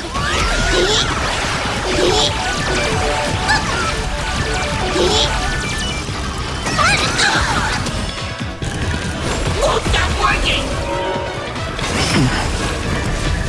Mountains move, dragons rise! We promise to protect the Arcadia!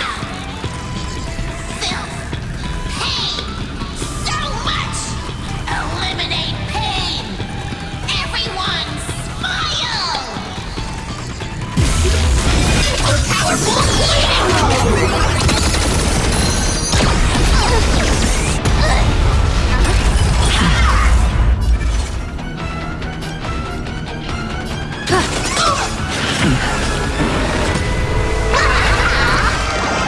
Best of luck!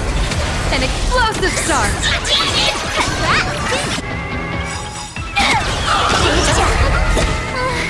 Surely that did the trick this time!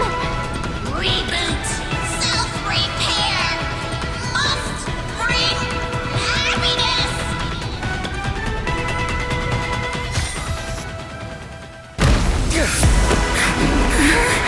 With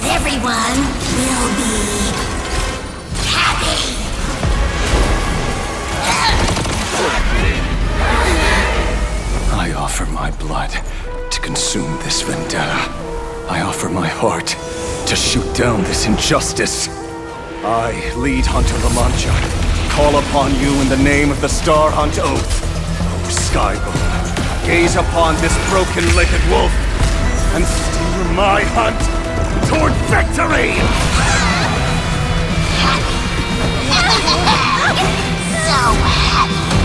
Now arriving at Terminal Station, land of sneering gods. Welcome back into the gods' embrace. Shh. Quiet now. It's time for bed.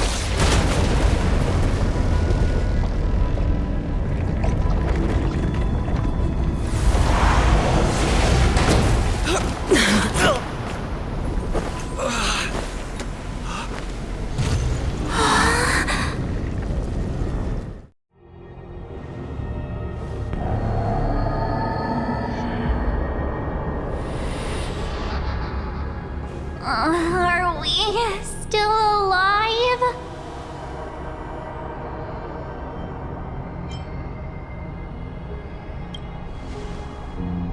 Oh, hey, don't say things like that. I remember the out-of-control express taking us down and through an abandoned tunnel. Theoretically speaking, this should be a station deep underground. But what's with all these ruined buildings? And that weird space in the distance? Is this really an underground station? A place this big exists beneath plain Arcadia? Perhaps we're no longer in reality. We may have landed somewhere within the world in canvas for unknown reasons. Then, can we still make it back? We need to find everyone and get out of here as soon as possible. Where's Mr. Ashvale and the others?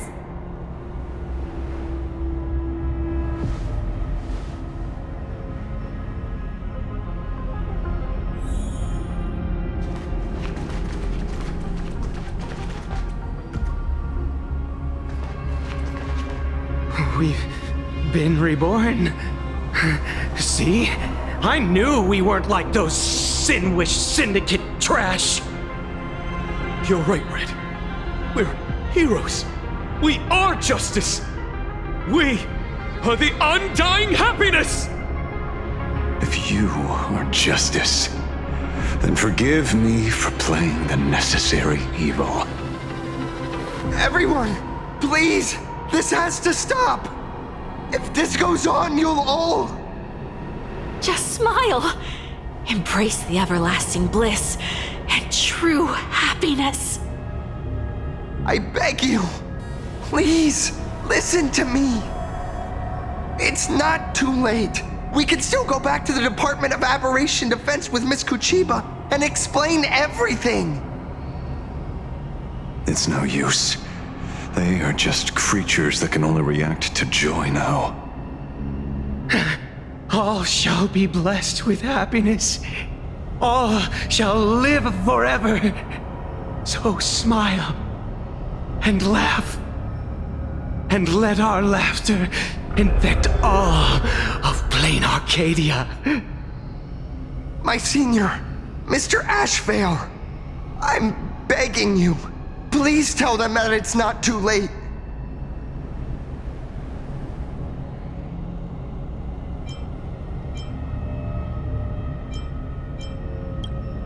Move aside, Magnus. Please, just give me another minute. You know they're good people. It's best if you just move aside. A true hero never abandons his friends. If I try to kill them now, will you stop me?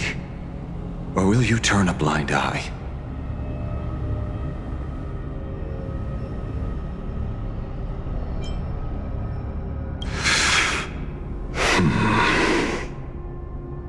A tribute of life unto death, and the debt paid in blood. The Sin-Wish Syndicate A gang that once ruled the streets of Dubbrook, they sparked massive turf wars that left many with grievous injuries and racked up charges for robbery, extortion, and a whole laundry list of other crimes. Pullwave and Koss died. They were far from saints. Any good deeds they did in their lifetimes were just like a few pretty soap bubbles floating up from a stagnant pool of filth. That's why we brought them down. They and this whole world have now become happier. Yes, they may have had sins to atone for, but that doesn't justify your murdering them as if they were just toys. Thank you for your aid. I am the Blaze Weaver Warrior, captain of the Daybreak Squadron! May I... Hey, where are you going? Play? We're not playing. Everyone's just laughing along happily. Mr. Detective, do you know about the Galaxy Rangers?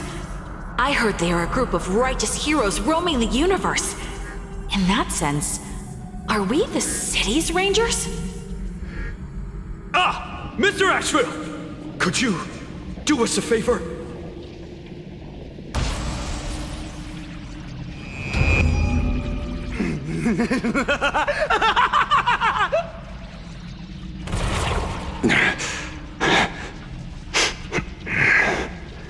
This familiar scent.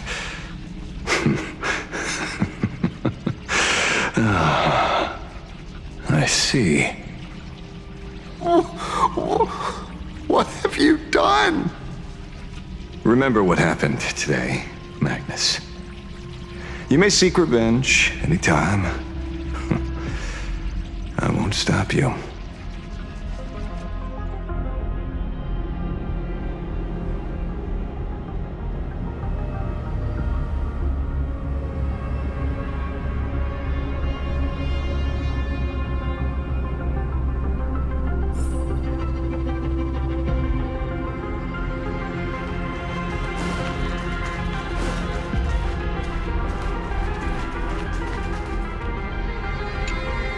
Glad to see that you're all made of tough stuff. I was just fretting over failing my chaperone duties. La Mancha, leader of the Galaxy Rangers. I've heard about you, but only in legends past.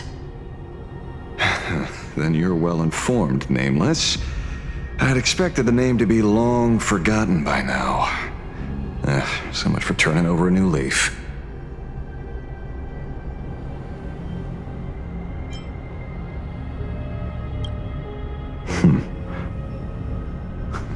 You mean the esteemed Silver Gun Shura and dazzling ninja hero? Of course not. I retired a long time ago. Out of the Rangers I know who are still alive, one sees me as a traitor. The other is prey. And just so we're clear, I want you all to forget the name you just heard. Right here and now, in this world called Plain Arcadia, I am just Detective Ashevale. Instead of obsessing over my identity, or pitying the 3 dead criminals, I advise you to work on a way out of this place first. I've long heard rumors about unsavory things hidden deep beneath the Arcadia. It's strange how the people here can sleep so soundly. The train broadcast called this place the Land of Sneering Gods. I don't think I've ever seen this station on a map. Are we going to be trapped here forever? Mr. Ashevale, despite being at such a bizarre location, you've been oddly confident and unconcerned over your safety since the very beginning. Do you truly know nothing about this place? I'm afraid that's classified information. Besides, I'm simply doing what any professional private investigator would do. Trust my employer. It's time to show us the trinket Pearl gave you, kid.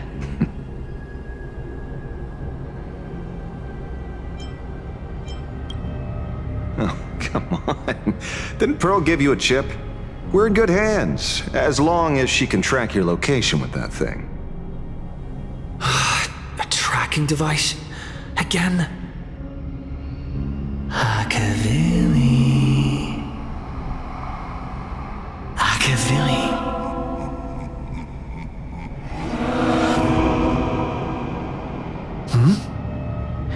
Come this way.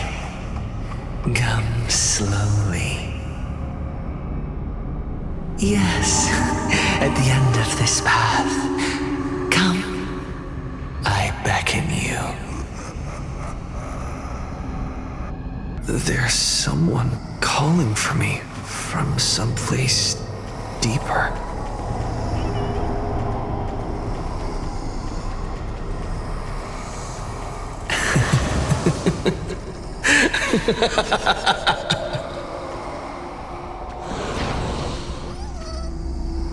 Over here. Keep going forward. Come here. This way. Akavili. Come. Embrace this wondrous world. Come to my side. You want to go further, deeper, become one with me. The joy, the positive feedback, sweet synaptic flickers on your cortex. Gentle, wonderful. Listen, it's breathing. Slumbering, whimpering, and grinning. Warm, gentle, warm, gentle, warm, and gentle. I am you, and you are me. Come. Embrace this primordial joy. Life in exchange for a boarding pass on the express toward the end. Become one with me. Become a part of me. Become mine.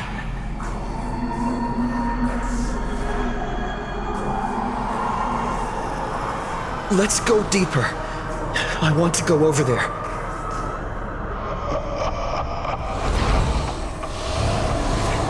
Come. Come. Come. Come. Just like that. Step forward.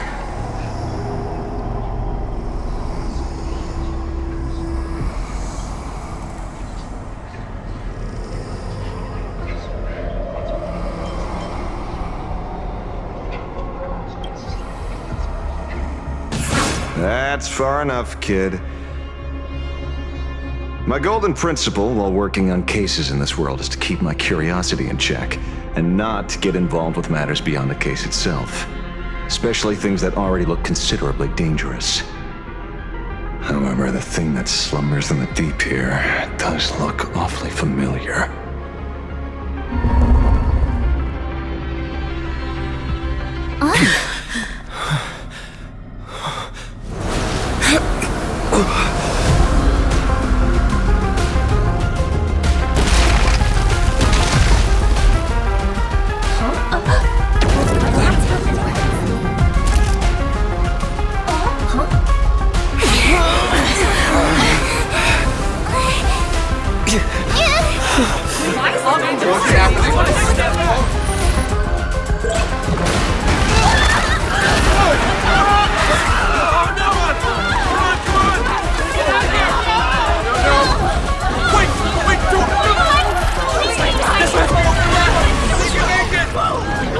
I come to appraise. I come to cosmos into brocade, breathe soul into painted stones. Let the jewels of heaven rise as they will. All for the Amber Lord.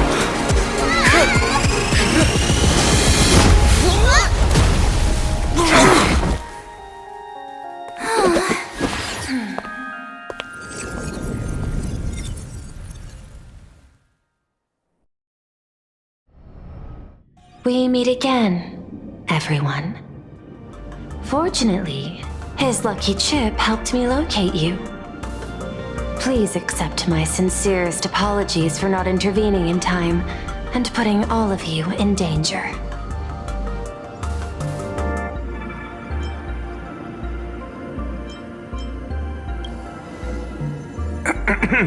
Actually, she put one in my pocket too, but I auctioned it online as a souvenir. Thank goodness you kept yours. Otherwise, we'd be done for. Madame Pearl, where exactly were we just now? The place where you fell is called the Torn Scroll. It is a space that peeled from the scroll painting during Plain Arcadia's return to reality. These splintered spaces continuously rip at both reality and the world in canvas. The Department of Aberration Defense originally thought this kind of phenomenon had stabilized, but based on observation, during your encounter with the Daybreak Squadron, there was a sudden spike of disturbances from the Torn Scroll. Unfortunately, the cause, unclear. Therefore, I had to use the power of the Cornerstone to analyze the space, then mend the fissure with Imagenesis in order to bring you out. The Department of Aberration Defense has initiated emergency protocols to reassure the public and handle the aftermath. However, I wasn't able to directly observe your situation after you'd fallen into the Torn Scroll. Would you be so kind as to share what happened there? We can close the new Herald of Death case. My shadow has devoured the guilty three and tasted their sins. They were responsible for the Sinwish Syndicate massacre. Of that, I'm certain.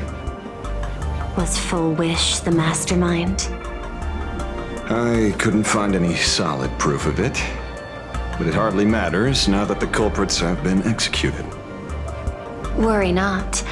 Based on the intel provided by you and Miss Kuchiba, I have deduced the following. As a survivor of the tragedy of the Blood-Stained Games, Full Wish founded the Research Society of Happy Smiles charity organization.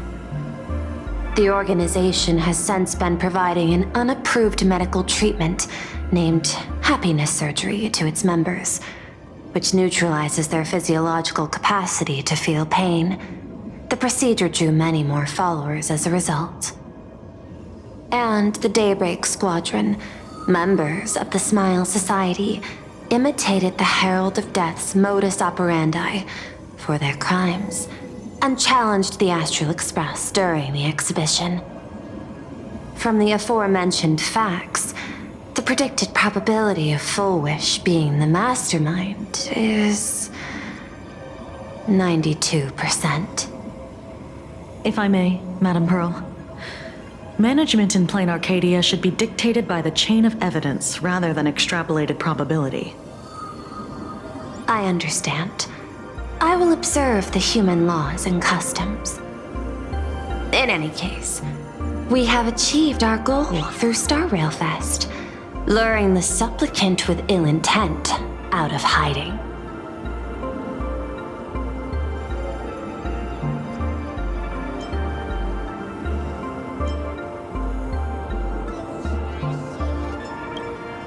You've all fought and worked hard. Please, allow me to apologize again. Since Full Wish is exposed now, and we've defeated her supplicant, shouldn't we hurry and arrest her as soon as possible? I'm afraid it's not that simple. We've defeated Full Wish's supplicant, yes. However, all three Daybreak warriors were supplicants. That can't be. The supplicant should be the only one who wore the mask and participated in the games with the Phantas Moon's blessing. Those devoured by my shadow can no longer lie nor deceive. All three of them had worn the mask before. If they were all supplicants, that means it's still possible for Full Wish to intervene in the games. What's even more terrifying is, when the shadow devoured them, I caught a taste of something familiar. It was the taste of abundance that I'd once devoured as a Galaxy Ranger. What?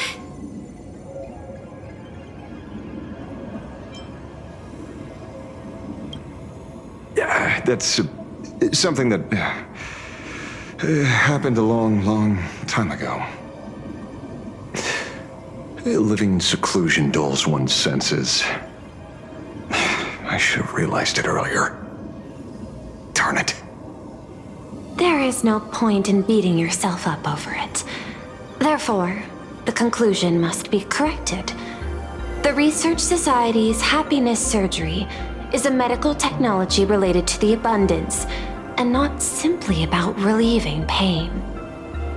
Assessing the risk involved in this procedure... unable to extrapolate. General Yao Guang told us that she foresaw a great calamity upon Plain Arcadia. According to her divinations, Blade, the Stellaron hunter, could be its catalyst. So that's why she asked me for the authority to extradite Blade. Regardless, none of us had anticipated this. Plain Arcadia's calamity had already taken root, long before the arrival of the Stellaron hunter.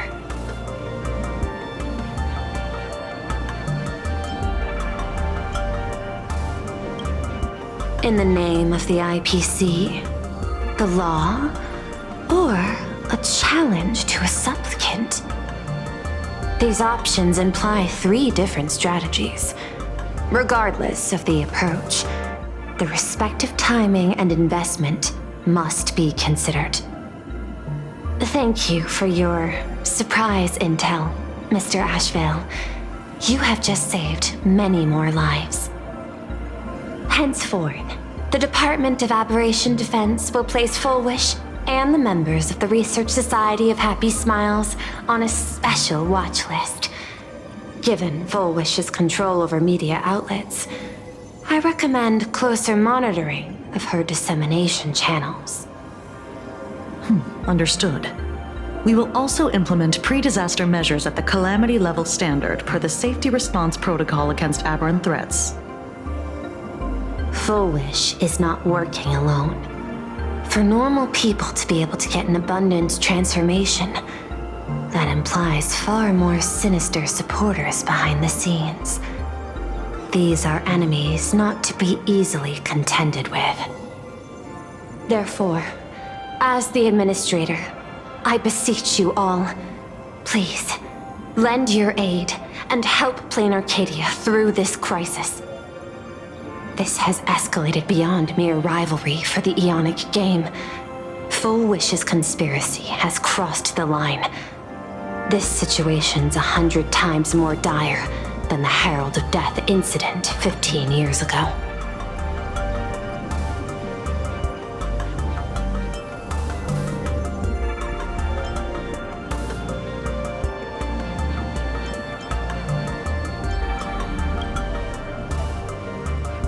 Please, Madam Pearl.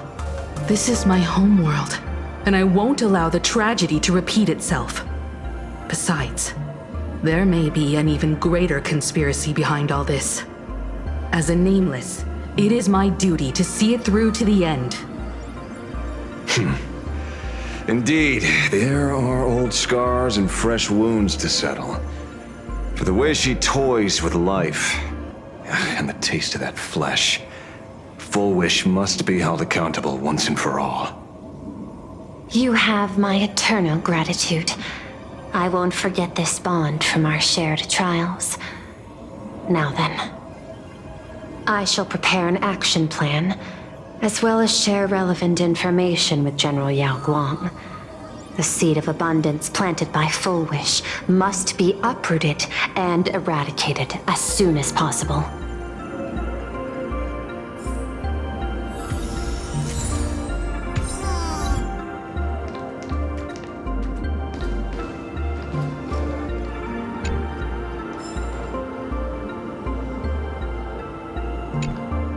Is there something else I can help you with?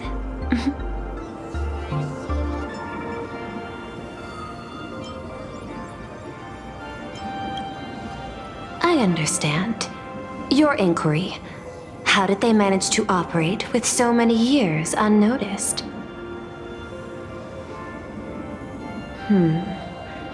I had put them on a temporary watch list before, due to significant decreases in crime rates in certain regions. But now, we finally know how they achieved such a miracle. Personally speaking, I cannot fault the citizens who joined the society, nor do I wish to fixate on the accountability of those who governed at the time. After all, for the corporation, the Smile Society is a tool for maintaining stability, and the members are simply following the human instinct to avoid suffering. You've been to Penacony. You should know. There, the family's members lull guests to sleep with power of the harmony and soothe their pain. From a human ethics point of view, it is well within people's rights to avert pain in moderation. Humans cannot turn off their innate negative feedback like Intellitrons do. I understand and deeply sympathize with that. My assigned theme is analytical art, but at the same time, I am fortunate to be appointed governor of a world. The portrayal and sublimation of pain in human works of art shine among humanity's greatest treasures. Tragedy, elegy, and lost epics. Their soul-stirring power springs from a profound understanding of this negative feedback. This so-called happiness surgery does more than just obliterate people's perception of pain. It strips away human complexity and turns what was dynamic and brilliant into a monotonous blotch. To me, governing this world is like creating a painting. My vision is to maintain the diversity of life forms and preserve their potential for growth and change. The Research Society has disrespected my work. Thus, my duty and theme have become one and the same. I will do all that I can to cleanse the misguided strokes of the Research Society from this land. Thank you again for lending your aid, Nameless. I will begin extrapolation of our next steps now.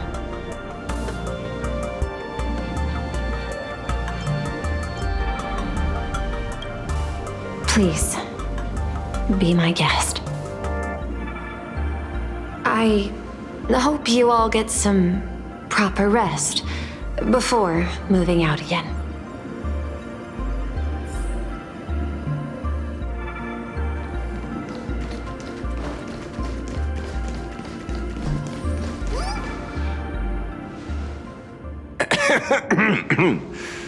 You know, I'm not here to be an ornament. Assessment.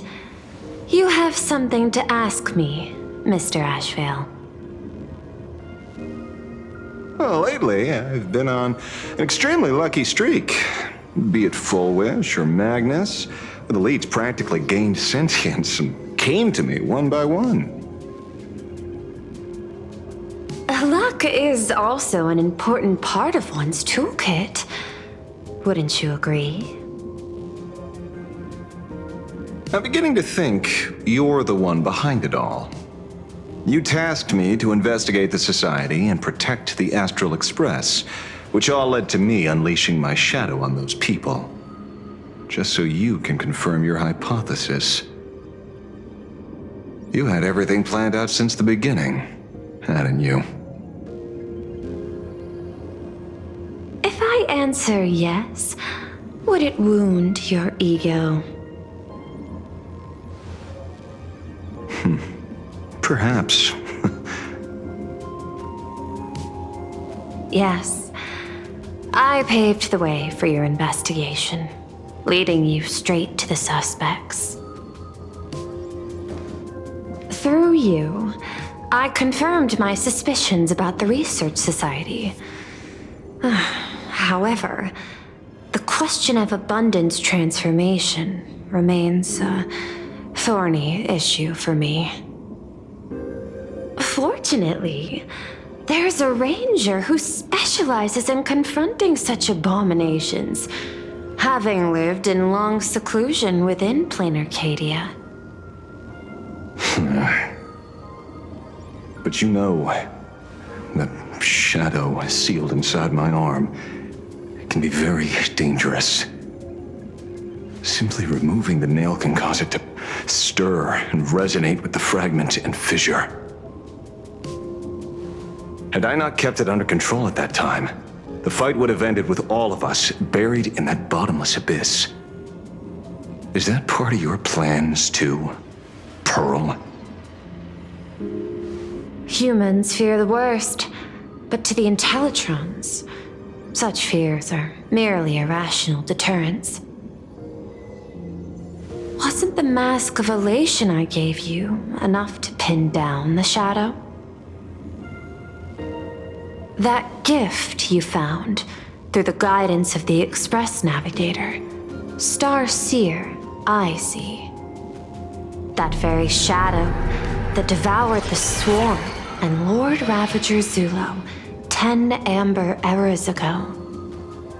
That very shadow that devoured Shuhu, the Emanator of Abundance, hundreds of years ago.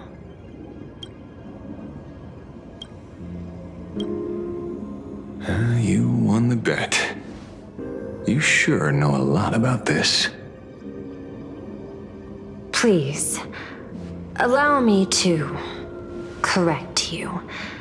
My ethical parameters prohibit engagement in probabilistic gambits.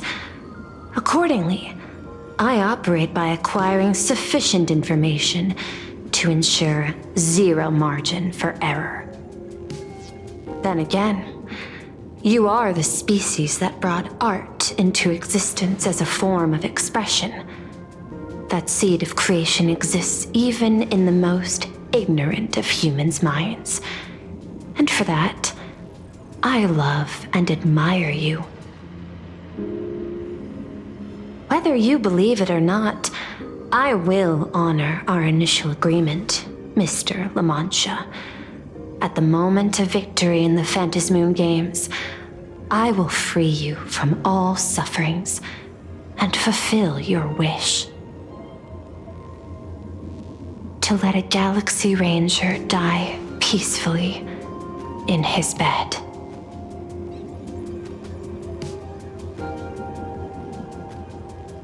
In that case, I will continue to fight for you, my lady.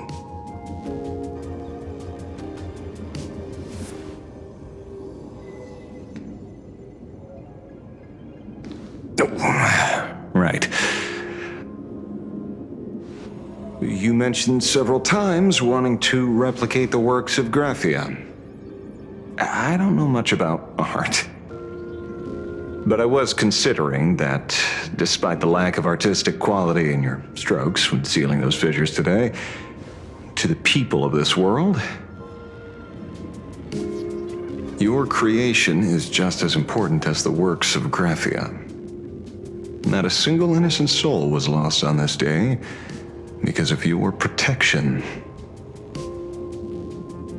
Looking back to the ancestral painter of the Cinderth Age, do you truly think she cared about the artistic value of each stroke when she created world and canvas?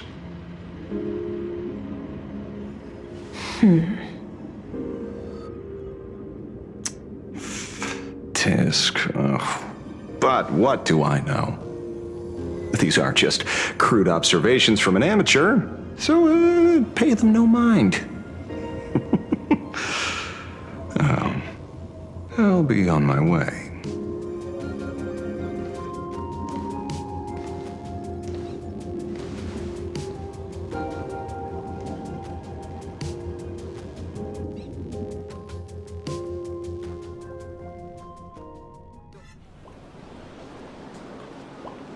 We meet again, Ashen Detective.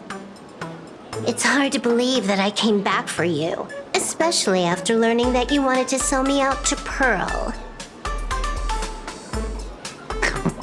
I gotta thank nature's gift. The 6.1 billion credits reward has appeared again. Fortunately, I bypassed you and struck a deal with that Intellitron instead. Regrettably, my current bounty stands at 0. Do you always turn your customers over to the police? How impressively short-sighted. No wonder your clientele is so small. Speaking of short-sightedness, no one rivals the Stellaron Hunters, aka Destiny's slaves, isn't it? You are all fated to march toward the finality, and nothing can stop you. On the contrary, there are many paths for us, as long as that person can see. In other words, he can't see the trajectory of your destiny in this world during this mission? Take a guess. I've heard about what befell Euphorius. The war among the Eons is now inevitable. Whether it's the IPC or the Express, they are fighting for an uncertain future. And in the world where the elation is the center of attention, there will eventually be more than one Eon interfering. Even a Destiny slave would not be able to see the path ahead. Keep guessing. We're getting pretty close. Enough of your games. I'd say it's not too late to rename the planet Adlevin. It's still too early to despair, old man. I came prepared, but I could use a helping hand. 30 million credits. Pay or die. Come on, give your friend a discount, will ya? Say 0 credits? I ain't your friend. I meant him.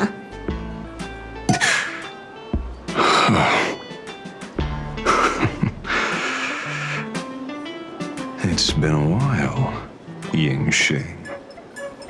It's been too long, Mr. La Mancha.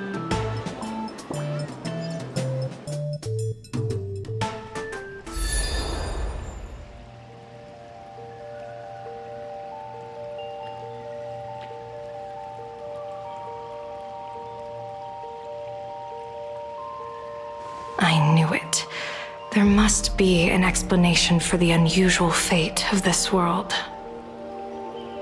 Though I lost sight of the sparrow, I discovered a mysterious tree. I finally found the heart of the Phantasmoon Moon games, thanks to this little birdie.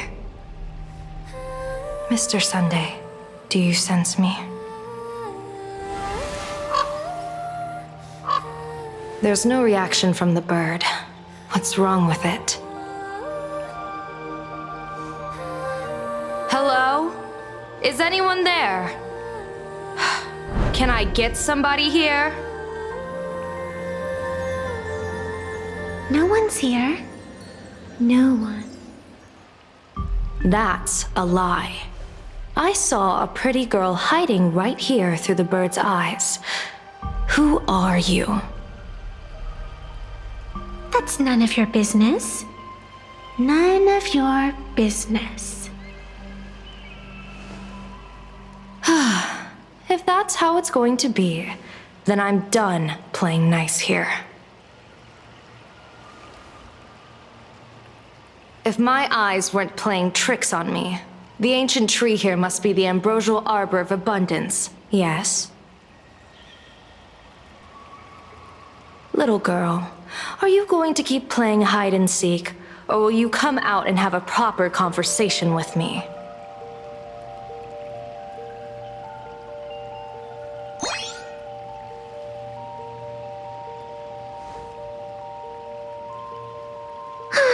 The Department of Aberration Defense often comes here to record game progress.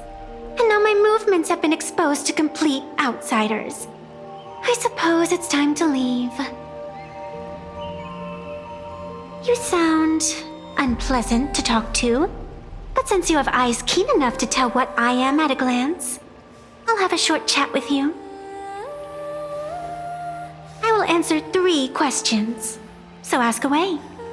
Once you have your answers, I'm going to show you the door.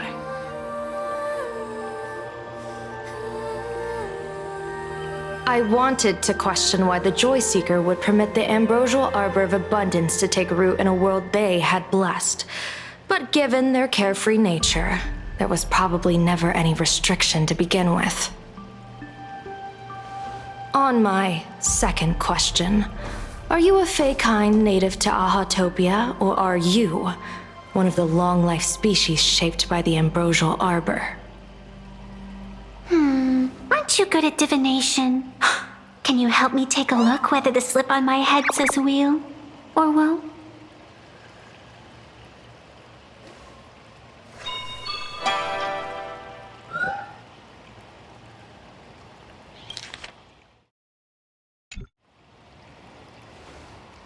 There's nothing on your head except your ears.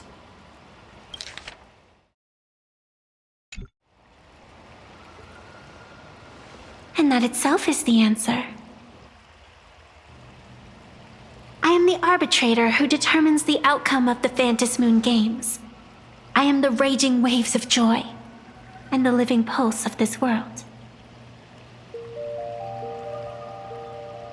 Diviner of the Xianzhou, the weal and woe you behold are but a single petal fallen from my hand. It blooms with the morning and withers by evening, reducing to dust in a fleeting moment. My true form is the Panarch Elwood, the embodiment of instant and eternity.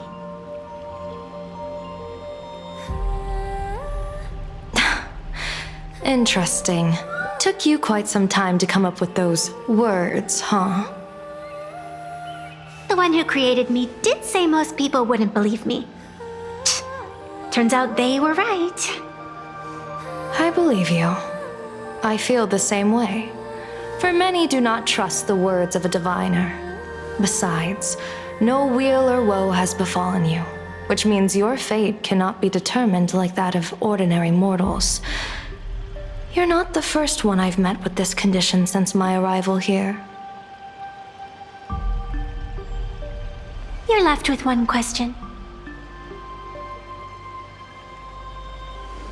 Since you admit to being an abomination of abundance, shouldn't you explain the fate of this world's residents? Unless they are your doing? If your answer fails to convince me, it may be too late by the time I summon the Lux Arrow from the sky with the rainbow. Chill out! You shouldn't make jokes like this. I'm not as skilled at divination as you are. When you suddenly speak of the great wheel or woe and interrogate me, I get confused too. After all, isn't every rule and every variable of the Phantom Moon Games dictated by the impulse of some god? As for the brewing storm, let's settle down and discuss whether the turmoil once again is the result of the laughter's mischief. This entire day has felt unreal. We had situations lined up one after another, and a growing crisis on our hands. The Research Society is insane to meddle with the power of abundance.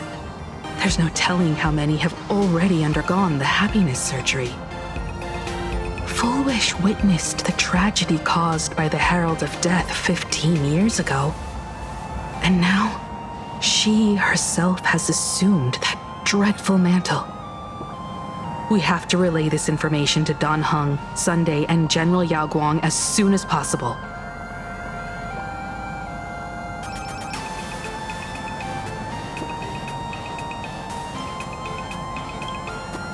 Full Wish is definitely aware of the enemies she's facing. That is why we must win an audience with Aha. At the very least, we need to stop Full Wish from winning the game. Yeah. The thought of the Research Society of Happy Smiles going through with their plan gives me the chills. It's been a long day, and all of you must be very tired. Take this chance to get some proper rest. I'll go meet Welt back on the Express. March? What about you? The best way to recharge is to waste time. So, I'm staying outside for some fresh air. Sounds good. I was thinking of heading to the streets for a walk.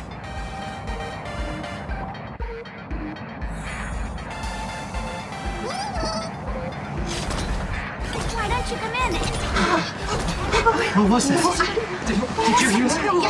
I don't know what it was. I know really loud. Hey there, all the smarties and dummies, children and adults, fools and entertainers.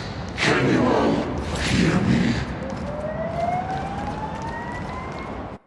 Now that everyone has made their appearance, no need to keep further secrets what began as a spark must grow into wildfire. as an extra one of these Fantasy games shall receive all my authority more than a thin minute to become the true permanent demon of elation. As such, it's time to revel on a greater joy.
know my heart and follow the way of the permanent.